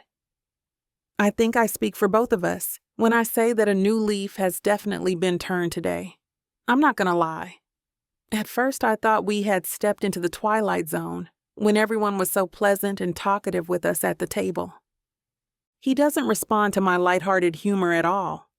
Instead, he just maintains his usual reclined posture as he drives, looking straight ahead as he grips the steering wheel with his left hand. It's obvious that something is weighing heavily on his mind. I just need to try harder to get him to communicate his thoughts. I clear my throat, then valiantly make a second attempt. It turns out that my mom had spoken to everyone, telling them to stop giving us a hard time. I imitate her vibrant voice as I quote her. They are adults and will figure things out on their own. It's not our place to meddle in their business. Jackson slowly nods, indicating that he isn't tuning me out altogether. He stops the car at a red light and avoids my gaze, which is highly unlike him. I exhale deeply, cutting straight to the chase once again. Are you sure everything went well with my dad? He finally turns his head to me and gives me a verbal response. Yes. When we get home, I devise a plan to get him to loosen up. He is changing into his tank top and basketball shorts when I stand in the doorway, wearing only my red robe and holding 2 chilled bottles of beer in my hands. Jackson glances at me briefly before sitting on the edge of the bed to remove his socks. I'm not in the mood to drink. Next time. That's fine. I place the beers onto the nightstand, then crawl onto the bed behind him. My legs are kneeled into the soft mattress as I place my hands onto his shoulders and start giving him a massage. I speak near his left ear in a sensual tone. How about you just tell me what you want me to do? He moves out of my grasp and stands up. I'm going to the gym for a few hours. I feel defeated as I collapse onto the bed, watching him grab his sneakers, then head out of the room. Did I do something wrong? This feeling of rejection hurts, but the worst thing I could do right now is take anything personally. I'll just continue to be supportive and patient with him. Chapter 42. Jackson. April's breathing is heavy next to me. She's been asleep for some time, but not me. Gerald has brought home to me the reality of my situation. I play over and over in my head the conversation. If you could call it that, it was so one-sided. He took me by surprise, I keep telling myself. Led me into a false sense of security, then took me down. Of course he'd know about the fake marriage contract. Why wouldn't he know? It was ridiculous of us to think he wouldn't use his influence to do some digging. I certainly would if it was my daughter. I've made 1,000 retrospective arguments against him, beaten myself up over and over for not standing up for myself, for April too. But no matter how many arguments I come up with, no matter how many times I harangue myself for not speaking out, he always wins. Why? Because he's right. No matter how I play things out in my mind, the answer always comes back, that I'm no good for April. It's not just the Rachel scandal, the restraining order, or the crazy showbiz lifestyle. Recently, the media have decided to take April herself apart. They are making her out to be a pretty little rich kid, getting spoiled and blowing all daddy's money on parties and fast living. I wish fervently I could protect her from it. Shield her from all the celebrity gossip columns. Hide her away from the cruel world which is showbiz. I know she's seen the articles, although we've never discussed them. I know because I've heard her sobbing quietly to herself in her office. I know because of the dark shadows under her eyes. This is no life for her. I should have addressed it before now, but the pain in her eyes brings me up short every time I go to broach the subject. So we both ignore the problem. It has become the elephant in the room. Another memory surfaces, bringing with it a sharp pang of guilt. I heard her speaking on the phone with a client the other day. Obviously, I could only hear one side of the conversation, but it sounded bad. I was about to walk past the open door of her office when I heard my name mentioned. I froze on the spot. April was obviously flustered. She kept saying things like, "I'm sorry you feel that way. And I know what the papers say, but they are extremely biased. Jackson is a good person, really." The client had obviously ended up firing her because her last words were, "Well, I'm sorry you feel that way. If you change your mind, let me know." Afterward, I expected her to talk to me about it, but she didn't. She kept it all to herself. April stirs beside me. It sounds like she's having a bad dream. "No, I don't like that," she mumbles in her sleep. She turns over and puts her arm around me, her head nuzzling into my shoulder. She makes a small, contented noise and drifts back into a deeper sleep. I feel a deep, bleak sorrow. I can't imagine a life without her now. I've got so used to being here and feeling content, but I know it can't continue. In my heart, I know Gerald is right. I have to leave. It's the only way I can protect her. Again, my mind drifts back to his office. I was so full of myself, so confident that everything was going well, that I didn't see it coming when he took me down. The scene keeps bringing up feelings of being small and unworthy. Unworthy to have such an amazing woman at my side. Feelings of my world disintegrating around me as he summarily dismisses me from his daughter's life. Guilty as charged. Gerald would have read all that crap the papers have said about April. His baby girl. I think I was lucky he kept it so polite, really. He did what any good dad would do. He protected his daughter. He stepped up and faced the problem.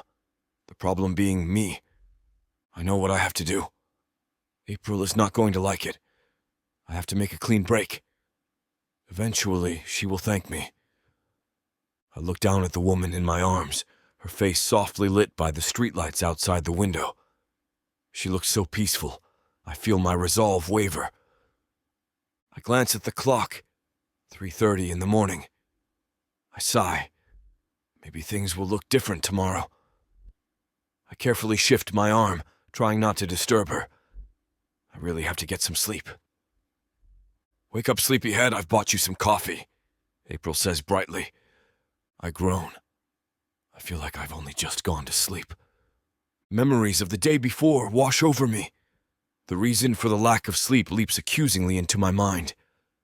"Thanks," I manage to mumble. "I'll be through in a minute." April looks a bit hurt at my obvious dismissal, but she doesn't complain. She smiles bravely. "Okay, I'll go start on brunch."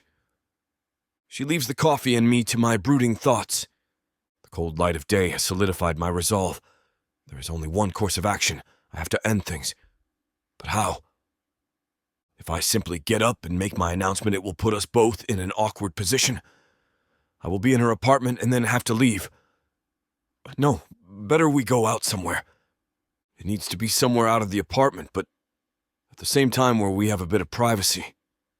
I remember a restaurant I used to go to all the time. All the tables are in private booths.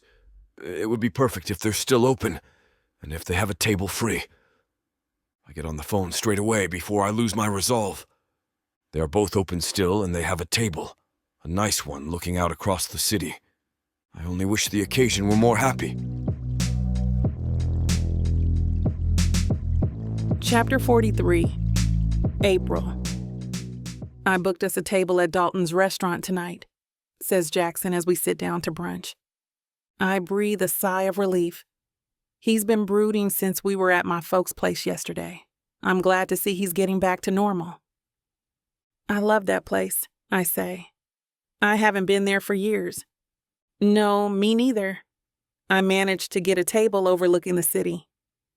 Hey, that's great. I smile across the counter at him, but he looks away, his face as hard as steel. He tries to cover it by reaching for the paper. Something's off with him. Call it a woman's intuition, but he's still not right. Maybe I can get to the bottom of it when we go out tonight. He spends the rest of brunch with his nose buried in the paper, then goes off for a shower while I go back to my office. I've got a new client starting, so I need to prepare and focus. When I finish, Jackson has gone out. There's a note on the counter saying he'll be back for dinner tonight, but no explanation of where he's gone or who he's with. I try messaging him, but he's either got no signal or his phone's off. Lunch is a sad and lonely affair. I end up scraping most of it into the trash. The apartment seems big and empty. The warmth and life I've grown used to having Jackson around recently has been sucked out of it. I try to quench the feeling of melancholy that rises unbidden in my chest. Repeatedly, I have to fight the urge to check my phone, which lies dark and silent in front of me. Finally, Jackson returns. I'm so relieved to see him. I put my arms around him and give him a kiss, but he doesn't return it like he normally does. He is stiff and breaks away much too quickly. As I'm getting ready and putting on my makeup, I catch sight of him looking at me in the mirror. He looks lost somehow, like he's only partly in the room, his mind elsewhere. He realizes I'm looking back at him and schools his face into a smile. I notice, though, that the frown that's been creasing his brow all day remains. Oh, Jackson, what is going on in that sweet head of yours? By the time we get to the restaurant, I'm really worried. He's been quiet in the car all the way here. I cast my mind back and realize he's barely said 2 words to me all day. The waitress shows us to our seats. He has managed to get the best table in the house. Oh my goodness, look at that view, I say. I can see right across to Lake Michigan. Can you see the boats there? He gives the view a cursory look. Yes, it's lovely, he says.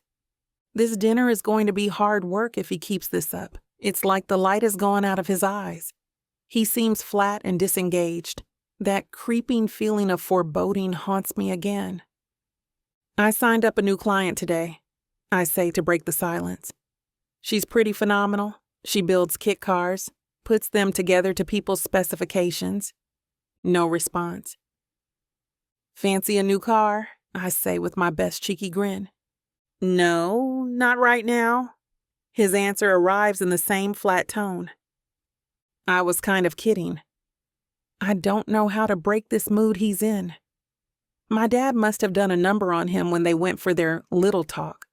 A sudden cold certainty dawns on me. He's going to break up with me. I know it. I can see it coming. No.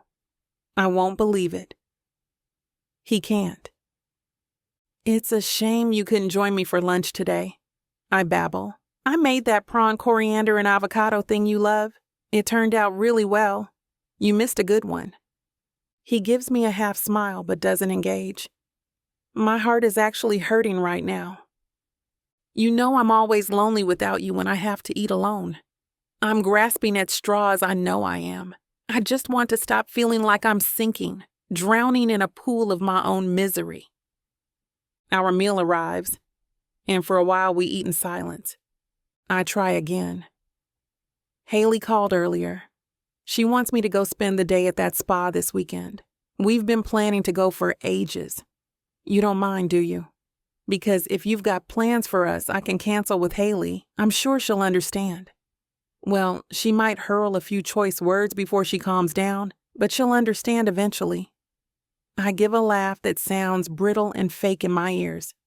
No, go out with Haley. Go for the whole weekend. Jackson, why? This is torture. It's like watching a train crash in slow motion. You know the inevitable collision is just around the corner, but you're powerless to stop it. I can't eat. I stare out of the window over the lights of the city.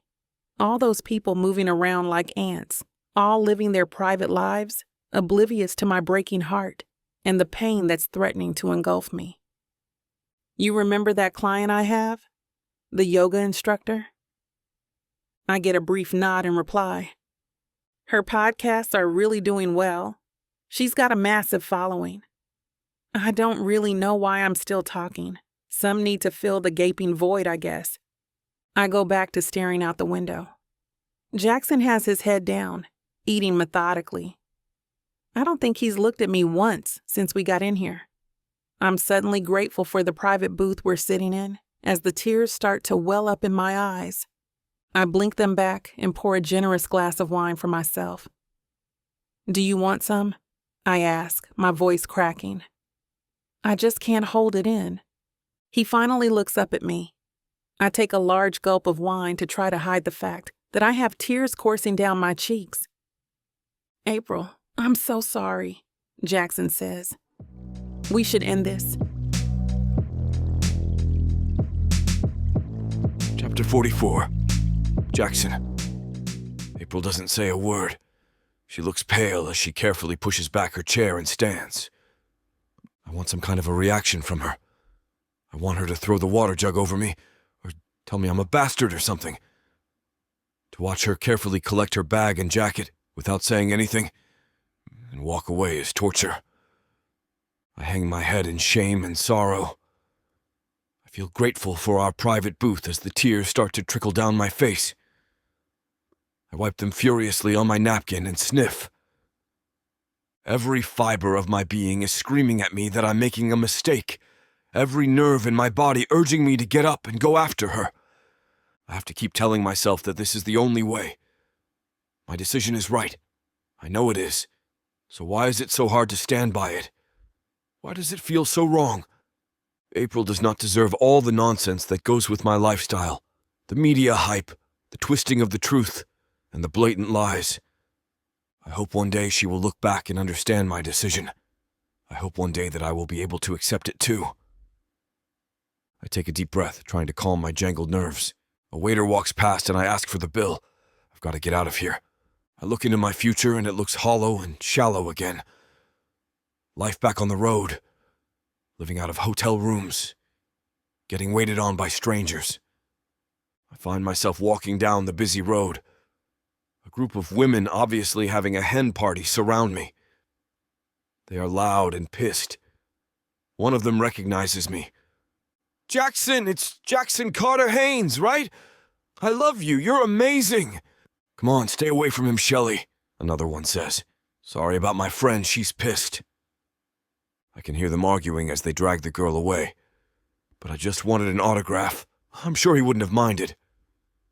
He's bad news, Shelley. You've got to stay away from guys like that. The interaction makes me slump. I need to find a hotel and get off the street fast. I think about calling Jason and getting him to organize it.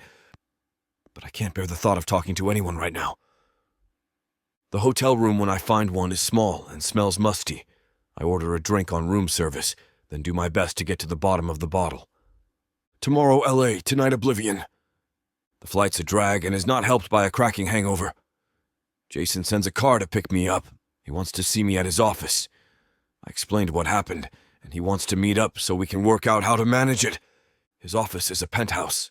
It's light and bright. My face looks back at me from the walls accusingly. My various movie roles are displayed in larger-than-life prints, along with the awards I've collected throughout my acting career.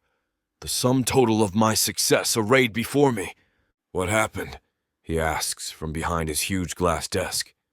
I tell him. Damn, Jackson, I'm sorry. I'd seen the stories, of course. I just didn't realize how much they'd affect April. Yeah, she doesn't deserve this. I think you should do some interviews before the paparazzi cotton on. It would be better if you can get your version of events out there first, before they start inventing stories to suit themselves. You're right. It's just the last thing I feel like right now. I may be able to give you a day or two, but you know what it's like. They're like bloodhounds. They only need a tiny whiff of the scent, and they won't leave it alone till they have something. Thanks, Jason. I should be okay tomorrow. Right now I need a shower, a change of clothes, and a hotel room that doesn't smell of mold. That I can sort out for you, he says with a worried smile. Try not to jump straight back into getting smashed every night, eh? I won't, don't worry, that doesn't feel like my life anymore. April changed me for the better, I hope. I do feel better after a hot shower and a decent meal. It doesn't ease the aching hollow space inside me, though. I sit on the bed and flick through channels on the television. There's one of my early films on, and I watch it for a while. I look so young. I remember back to what was going on when I played that role. It was when I started getting into going out and getting smashed. The fame and fortune had gone to my head. The girls were throwing themselves at me. It all seemed so simple. Make love, drink, act. What more could a young man want in life? I switch off the telly and throw myself back on the bed. I lost my way somewhere. April was the first thing that happened that made sense. She is everything that's good and clean in my life. And the paparazzi scum ruined it. Deep inside me, the dam bursts. I curl up into a ball and the tears flow. The interviews are draining. I tell the world the truth, explain how the media pressure was simply too much. I want them to know that the restraining order was unjust, and that I never even met Rachel. I don't deny I had a reputation as a bad boy and a ladies' man, but that is way in the past now. I knocked everything like that on the head when I met April. April doesn't deserve all this bad press, I tell them. She's a good person who has been dragged into a bad mess that's not of her making. Later, Jason tells me I did well, but reading through the critics, not everyone is convinced. Headlines like, "Party animals can't settle down." And look out, ladies, Jackson's back on the scene. Pop up on my phone as often as paparazzi cause another celebrity marriage failure, and Jackson Haynes turns his back on the high life. I resolve to ignore the hype and focus on my career. Chapter 45. April. The first week without Jackson has been the hardest. His belongings are still in my apartment, so it just feels like he's on an extended business trip in Los Angeles. What breaks my heart more than anything is how he hasn't given me an explanation for our breakup. We've always managed to get through the most difficult situations by having good communication, but this time around things are noticeably different. I don't want to be overbearing, so I only text him once a day, but he leaves me on read every time. My hope is that he will come around like he did after those 3 days of dealing with the Rachel Adams scandal, but as the days continue to pass without a response from him, I become more and more concerned. Whenever I get a hold of his manager, Jason, he just rushes me off the phone by saying that he will get back to me.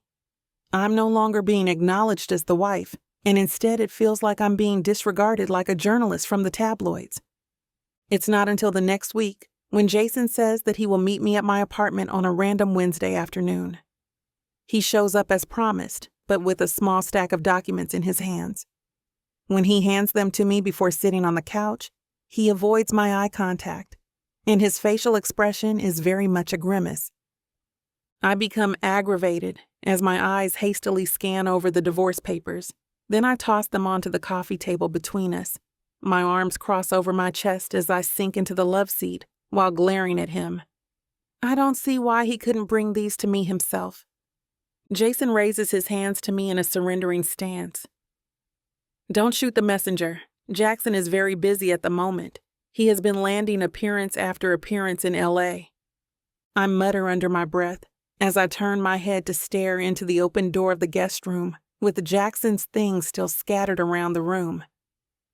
He wasn't too busy when he left LA early the last time. April, look. Jason sighs heavily as if he is experiencing physical pain. I'm not happy about this either. Personally, I like the two of you together. Not only was it good for his image, but I noticed a positive change with him ever since you two started playing house. I relax my shoulders and observe him curiously. Really? Jason pushes his glasses back against the bridge of his nose, then stands up abruptly. I should get going. The ball is in your court now. You can wait for the marriage contract to end in a year like the original plan, or you can sign them now and send them over to me. I rise to my feet slowly, watching him leave my apartment quickly without looking back. This whole thing just seems inorganic. It's not like Jackson to avoid speaking to me face to face, and I refuse to believe that this is the end of us. 2 more weeks go by, making a month in total since we have spoken to each other. I have developed the unhealthy obsession of typing his name into the search engine every morning when I wake up. My lips still form a shameless smile when I watch his videos of his red carpet events and talk show appearances. He is always trending on social media, and his latest movie has been top ranking at the box office. It feels like what I'm doing to myself is self-inflicting torture. Jackson has made it very clear that he doesn't want to be with me, and yet I keep myself up to date with his news, like some starstruck fanatic. He still looks devilishly handsome in all his interviews, and his signature smile on camera makes me just as weak as if he were looking at me in person. The most recent interview he had on the popular late-night talk show took a dive into his personal life with more invasive questions. When the host asks him about his wife several times, he defends me without hesitation. My heart skips a beat each time in the hope that there may still be a chance for us resurfaces.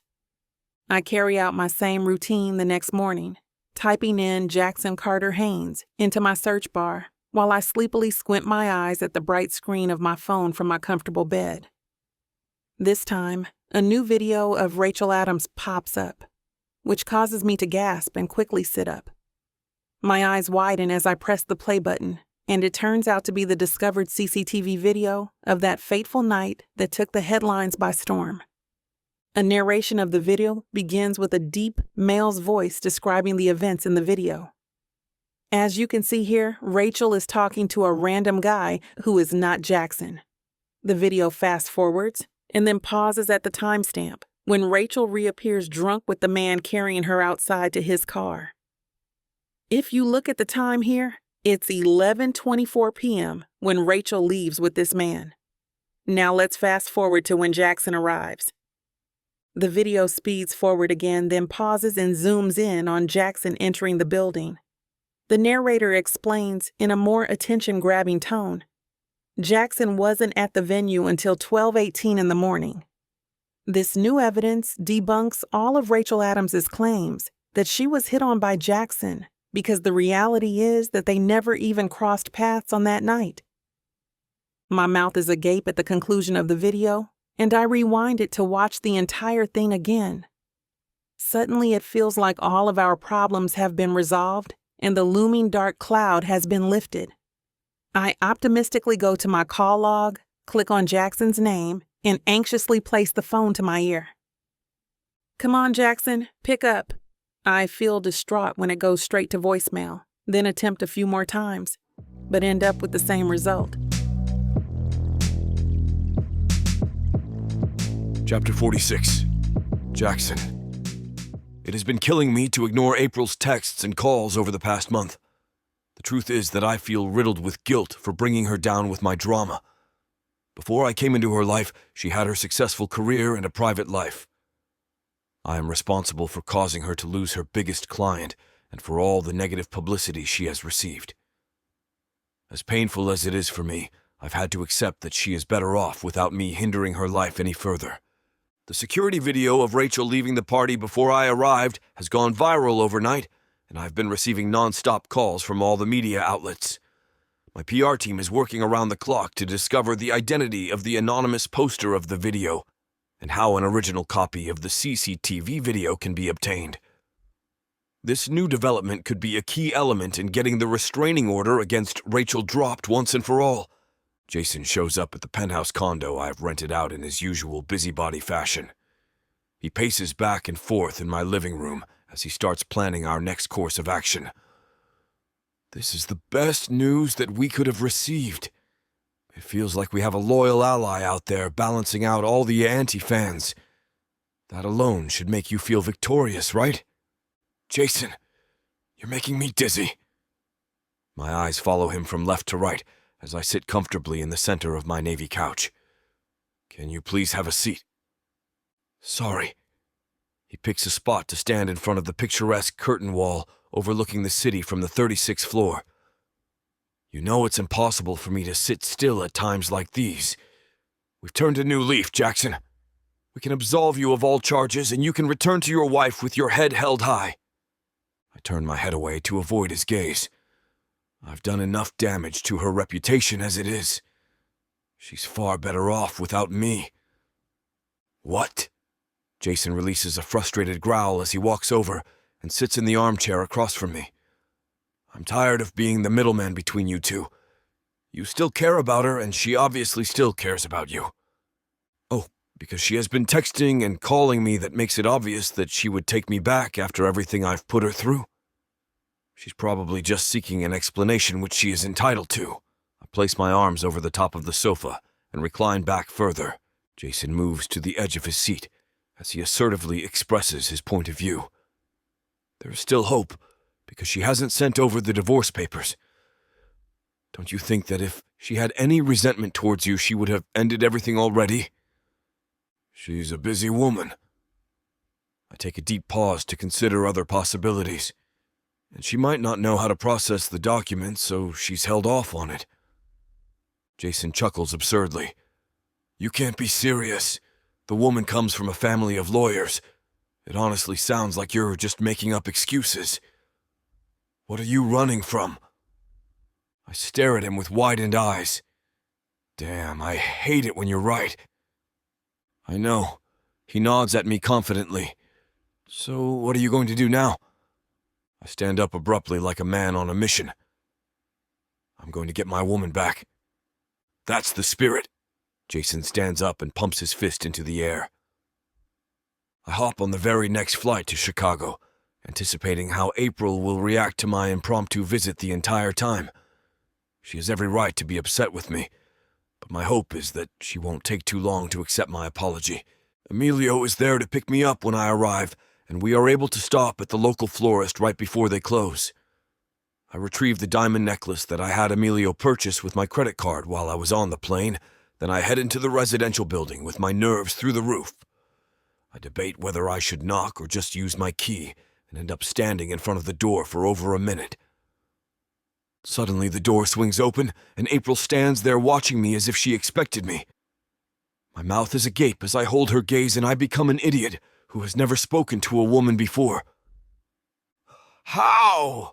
How did? I fail at forming the simplest of sentences. I could hear you mumbling to yourself on the other side of the door, April explains while her beautiful brown eyes study me intensely. Oh. I glance down at the bouquet of flowers and the luxury jewelry bag, then offer them to her. I got these for you. April takes them hesitantly, glaring at me with her head raised. You think this makes up for you ghosting me for a month? April, I'm so sorry. I exhale heavily. I hope you'll find it in your heart to forgive me. April throws down the flowers and pale blue bag to her right, then charges at me without hesitation. She wraps her arms around my back and buries her face into my chest. I've missed you so much. I feel relieved as my hands cup her small face. Then I lower my face to her soft lips. My strong emotions cause me to kiss her roughly, but she responds favorably with a breathy moan and parts her lips with mine. We continue to make out passionately as I raise her above the ground with her legs parted, using her back to close the front door as I press her up against it. She unbuttons my shirt as we both breathe heavily into each other. I carry her into her bedroom, gently place her against the bed, then remove her red satin robe. I caress every inch of her perfect body with my hands, lips, and tongue as if it's the first time I've experienced it. I admire how her back naturally arches and she exhales deeply as I slowly glide my girth inside her. Our lips meet again wildly as she wraps her arms around my neck tightly. I take my time to intentionally show her just how much I've missed her, stroke by stroke. Chapter 47. April. I wake up several times during the night and touch Jackson to make sure that this isn't one of the recurring dreams that I've had since he has been gone. His arm draped across my torso feels like a weighted blanket as he comfortably spoons me from behind. The love that we just made definitely makes up for the month we've been apart, but now I don't want to be away from him for even a minute. Jackson pulls me closer and speaks in a raspy whisper at my ear. "You can go to sleep. I'm not going anywhere." "Sorry." My lips form a smile just from the handsome sound of his voice. "I didn't know I was keeping you awake." "Is something on your mind?" he inquires sleepily. "No, I'm just happy to have you back. I want to tell him about my choice to come clean with my family later today, but I don't want to ruin the mood."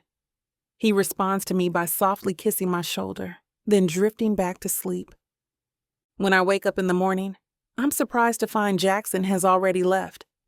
I smile brightly when I see that he has arranged my bouquet in a blue crystal vase on the dining room table and left me a lovely note beside it that reads, "Dinner tonight at 7. I can't wait to come home to you." After conducting some meetings with various clients, I focus the rest of the day on handling my personal matters.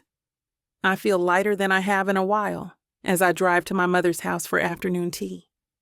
Despite my plan of revealing everything to her and facing the inevitable backlash of my family, they have already created their own hypothesis that Jackson had left me when they hadn't seen him during this break, and I was becoming restless by answering their flood of questions, with excuses about his acting career, keeping him in Los Angeles.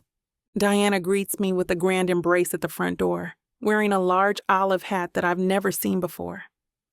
"I'm so glad you're here, darling." I study her hat as it nearly covers me as she stands in front of me. "I don't think I've been introduced to this one." She glances up at her hat, then smiles as she carries out a posh pose. "Oh, you haven't? This is Cassandra." I giggle joyously as I follow her through the house and towards the garden. "It blows my mind how you can remember the names of all of them." "Well, look at it this way." She takes her seat in her usual lounge chair by the fountain, then watches me sit in the one to her left. "Teachers can remember all 20-odd students, right?" "But, Mom, you definitely have more than 20 hats." I chuckle as she pours tea into my porcelain cup. "You're right." She joins in with my laughter. Then she observes me curiously as she brings the teacup to her lips. "So what do you have to tell me?" I freeze up for a moment, feeling like I'm 10 years old again and about to confess something stupid that I've done. "I haven't been exactly honest with you about everything, and I would like to apologize about that beforehand." Diana nods and sips her tea as if a bomb isn't about to be dropped. "Go on." "Well, Jackson and I didn't have the right intentions when we first got together. I just wanted to appease you guys, and he wanted to improve his persona. The whole marriage is a sham, Mom, but I ended up falling in love with him." She avoids my gaze as she places her cup down on the table beside her. It feels like the calm before the storm. Maybe she will start out by giving me a good lecture, then she will proceed to scold me. Neither of these happen, which throws me off guard.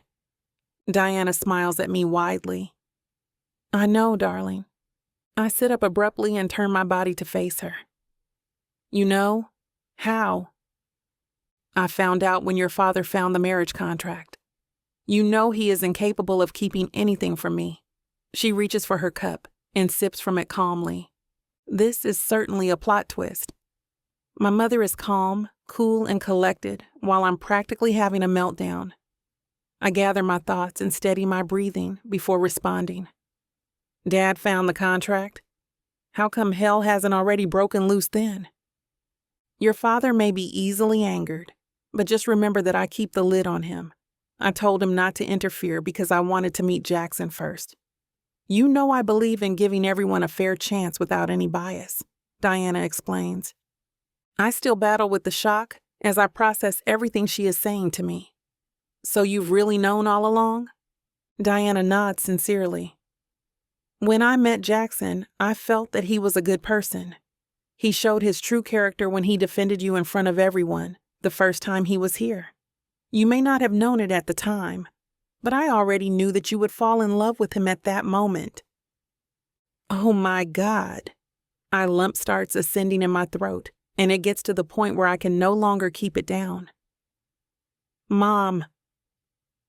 She gets up from her lounge chair, sits next to me on mine, then brings my head to her chest in the most motherly way. I know, sweetie. I sob uncontrollably onto her expensive blouse, then pull back from her once I realize what I'm doing. I'm wearing makeup and you're wearing Givenchy. Come here, girl. Diana starts crying with me as she pulls me back into her. Heavy footsteps approach us, and when we look up, my father stands there with a solemn look on his face and his hands in his pockets. He sighs heavily as he looks down at his brown loafers. I'm sorry for not being a better father, April. This is all my fault. I stand up slowly, then meet his gaze as I cover the distance between us. You're a great father, and you've always made your best effort. I'm proud of you, baby girl. Gerald extends his arms widely and wraps them around me in the tightest embrace he has ever given me. Chapter 48. Jackson. I can tell by the sun streaming through the bedroom window that it's late. I stretch, expecting to find April's warm body next to mine, but the bed is empty. I feel disappointed, but not that surprised. She was always an earlier riser than me. I search for my phone to check the time. It's in my pants pocket on the floor. That's odd, there's a message from a number I don't know. I open it up, and my blood runs cold. It's from Rachel. She wants to meet me. My first instinct is to tell her to take a running jump. Why would I want to put myself in that position? I want to talk to April about it, to get her advice. I swing out of bed and pace the apartment. On the kitchen counter is a note saying she's gone to meet a friend and go swimming. Not a chance to talk it through then. As I'm getting dressed and ready, I'm thinking about whether I should go meet Rachel. It's safe to go because I no longer have a restraining order preventing it. But is it wise? What on earth could she want? In the end, I decide if I don't go, I don't know. I pick up my phone and bash out a quick reply. Hi, Rachel. We'll meet you at Café Royale at midday. Jackson. I thought I'd better choose somewhere public. I don't want to give her any ammo if that's what she's after. I get there a bit early. Let her come to me. I'm still undecided as to whether this is a good idea, but I'm committed now. I'm halfway down my coffee when she walks in. My gut clenches at the sight of her. This is the woman who has caused me so much trouble. I have to make a conscious effort to stop grinding my teeth. She comes over and sits herself down at my table. I'm at a loss for anything to say to her. Luckily, she starts. I wanted to talk to you in person to tell you how sorry I am. I don't even respond. I just stare at her. She looks flustered, but continues. I was drunk that night, completely out of my head. That guy in the video, he got really pushy. I could barely get him off me. Normally, I would be enraged that someone would take advantage of a woman like that. But I'm so angry still at the hurt this woman has caused both April and myself that I find it hard to be empathic. The next day, I could only remember flashes. I told my manager about it, and he suggested it could have been you. He knew you were at that party. Everything was so hazy. I don't know if he spiked my drink. My head was all over the place. I told my manager I thought it could have been you, but I wasn't certain. You were really that out of it? I ask. I don't know why I've been that messed up at parties plenty of times. Like I say, I think he probably spiked my drink. My memory came back in bits and pieces over the next few days, and I realized it wasn't you. So what's this been about for all this time? If you knew it wasn't me, why did you have to drag my name through the mud? And April's too. I feel incensed. Was this all a game to her? I'm sorry, she says, obviously on the verge of tears. My manager said it didn't matter that it wasn't you, that we should capitalize on your name. It would attract a lot of media attention and boost my career. You put me and April through all that just to boost your career? I asked incredulously. My manager said if we could get a restraining order on you, it would make me the talk of the town. And it did. That's so underhanded, Rachel. How could you? I know, I see that now. I was just so desperate for fame and fortune that I went with it even though I knew it wasn't right. I'm disgusted. The pain this woman caused just so she could get famous. She must be a lousy actress if that's the length she has to go to. Since it was debunked, my career has completely crashed. I'm getting hate mail every day, and my manager's dropped me. I find it very hard to feel sorry for her as she fights back the tears. I don't know what to say, Rachel. If you've come here for some kind of forgiveness, I'm afraid I just can't offer that to you. You nearly split up me and my wife with your little game. I understand, she says. I didn't expect anything from you. I just thought you should know the truth. Okay, well, thank you for that at least. I'm sorry you're getting hate mail. I know what that feels like. I refrain from adding, so does my wife. I figure Rachel's paying her dues. I'm glad it's all in the past now. Maybe we can all move on with our lives. She looks broken as I stand to leave, but I don't have any words for her. She made her bed. I stop by the grocer's on the way home and pick up the ingredients for mushroom stroganoff. It's April's favorite. It's odd, I reflect. I've only started cooking since I've lived with April. All the time I was living out of hotel rooms, I had no need to. It's a simple pleasure that I really enjoy. When April gets home from her day out with her girlfriend, the meal is almost ready. There are candles lit on the table and a bottle of red open to breathe. That smells amazing. What's the occasion? She asks. What? Can I cook for the woman I love without it being an occasion? Oh, I like those words, she says with a warm smile. So you love me, do you? Yes, April. I believe I do. I grab her around the waist and give her a kiss. I love you too, Jackson, she replies. Chapter 49. April. Jackson looks exceptionally handsome as he drives us to my parents' house for our traditional family lunch. I'm not sure if he looks extra enticing today because it's our 1-year anniversary, or if falling in love with him deeper each day has made him even more attractive. We had missed a few lunches due to our busy schedules, but we couldn't miss today because my mom hit us with the biggest guilt trip ever. I smile brightly as I admire how he has dressed up in a tailored gray suit with a white pressed dress shirt underneath.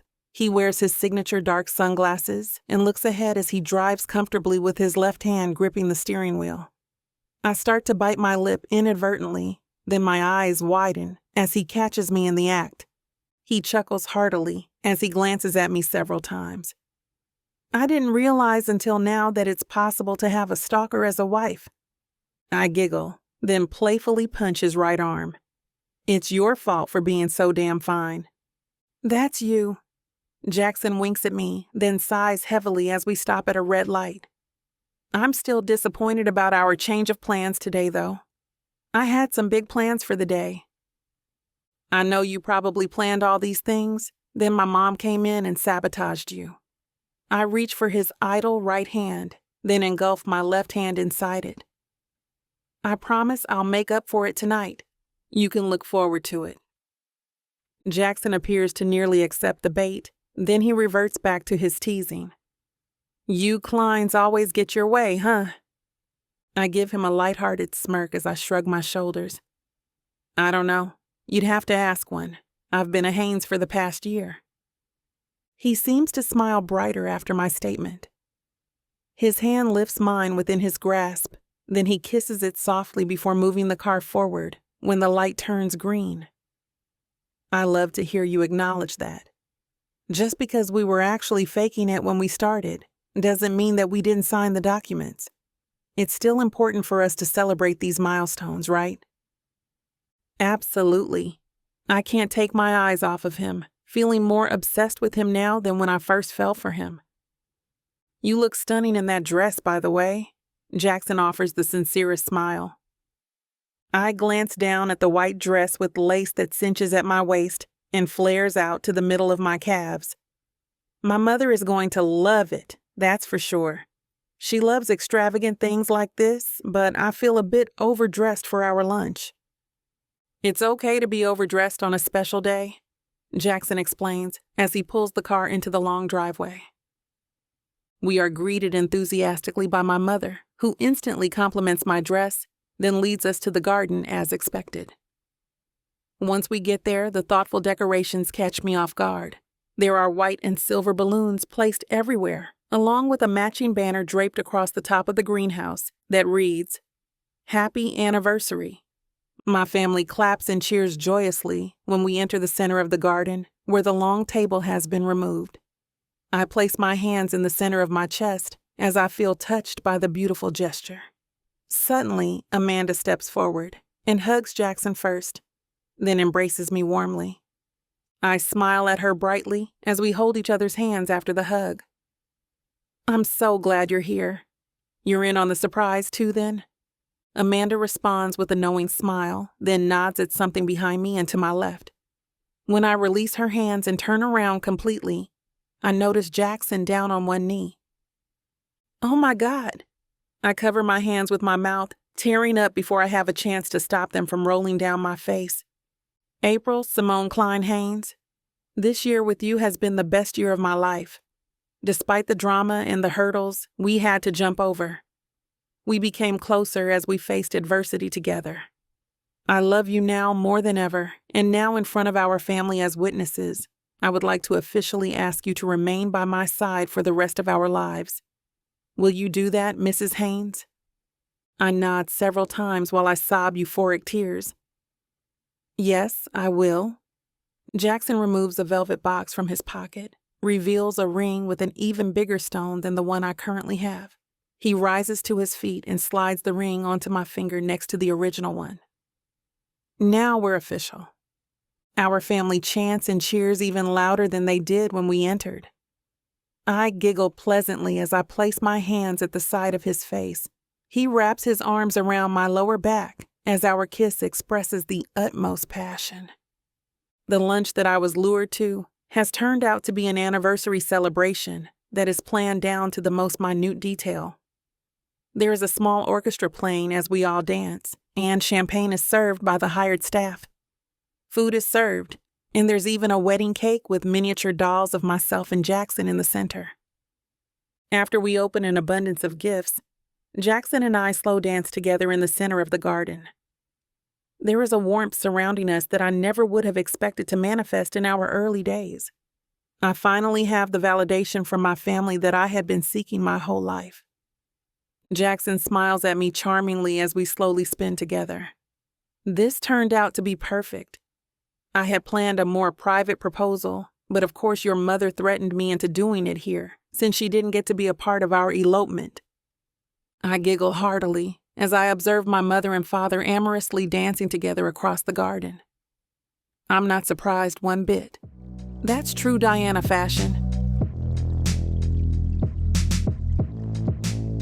Chapter 50. Jackson. I look around numbly. I've spent so much time throughout my life waiting in airport lounges. When you've seen one, you've seen them all. Okay, so it's first class and there are waiters at the tables and private booths. But my brain still wants to climb out of my ears and go hide under a rock somewhere, anywhere else. I don't even people watch anymore. I simply find a quiet corner and plug myself into my iPad. It doesn't help that I have a new lady in my life to think about. Someone whom I miss every moment I'm away. She lights up my life with her smile. She has me wrapped around her little finger and has me running to her beck and call. My sweet Olivia. My phone rings and my heart leaps at the thought that it might be her. I pull it out of my pocket and look. Yes, it is my lovely Olivia. I accept the video call and she appears on my screen. Her angelic face is surrounded by dark brown curls. She smiles, and for a moment all I can see is April smiling back at me. "Hello, my beautiful one," I say. "Daddy," she replies. I am overjoyed. Yes, it's Daddy, I encourage with my heart in my mouth. April's beaming face appears next to our daughter's. We had to call you and show you how clever Olivia is. That's wonderful. Her first word is Daddy. I'm ecstatic. And you said it was going to be Mommy. Hey, she said Mama last week. You know she did. No, that was just some random noises she happened to be making that sounded a bit like Mama. April laughs. You're just jealous because she said Mama first. Dada, dada, dada, I say in baby talk, trying to get her to say it again. But she loses interest and goes toddling off to play with her train. Is your flight on time? I wasn't sure if I was going to catch you before you took off. Miraculously, yes, it's still on time at the moment. I can't wait to get home. I've missed my beautiful lady so much. I glance up at the screen. It's telling me my gate will be announced in 2 minutes. How's the house coming on? April asks me. They're moving fast now that all the planning obstacles are out of the way. It could even be ready by next week. April squeals with delight. Oh, that's so exciting! Olivia is going to love her new room. The cherry tree outside the window is just coming into bloom. The timing couldn't have been more perfect. We have bought an old mansion on the coast near LA. It's magnificent, but it was in a total state of disrepair. The workmen have spent months renovating it just the way we want it. All the commuting was getting me down traveling backward and forwards from Chicago. It's been harder and harder staying away from home, and since Olivia was born, it tears my heart out every time. I want to spend every spare moment I can with my girls. April works from home, so she suggested we uproot and buy somewhere closer to all the action for my benefit. Better to do it while Olivia is little, she said. We were so excited when we found the place. But we nearly didn't buy it because of the amount of work that needed doing. In the end, though, the work was the fun part, planning and designing everything together. Getting the place exactly as we wanted it. Our dream home. I glance up at the screen. Chicago, please go to gate 5, it says. I smile, one step closer to getting back to my family. They've just called me to my gate, I say. Where's my little princess? Let me say goodnight to her before I go. Olivia, come say night. Night to Dada. Olivia toddles across the room. She has her lovely red train in her hand. Dada, Dada, she says, showing me the train. Hey, that's beautiful, sweetie, I say. I've got to go now, but I'll be at home when you wake up in the morning, okay? She smiles and puts the train in her mouth. You be good for Mommy now, you hear me? She gives April a hug with one arm and waves to me with the other. Her red train still gripped tightly in her tiny fist. I love you girls, good night, I say before hanging up. As I make my way to the gate, I cast my mind back over the last 3 years to the point where I met April at that crazy party. I suddenly realized that if it hadn't been for Rachel and the trouble she caused, I would probably never have got together with April. It's been a long time since I've thought about Rachel, and it dawns on me that I've forgiven her. I have the most amazing 2 women you could ever wish to meet in my life. Some old grudge against some woman I barely knew no longer feels important to me. I can feel my heart is pulling me home. I imagine the bedtime routine.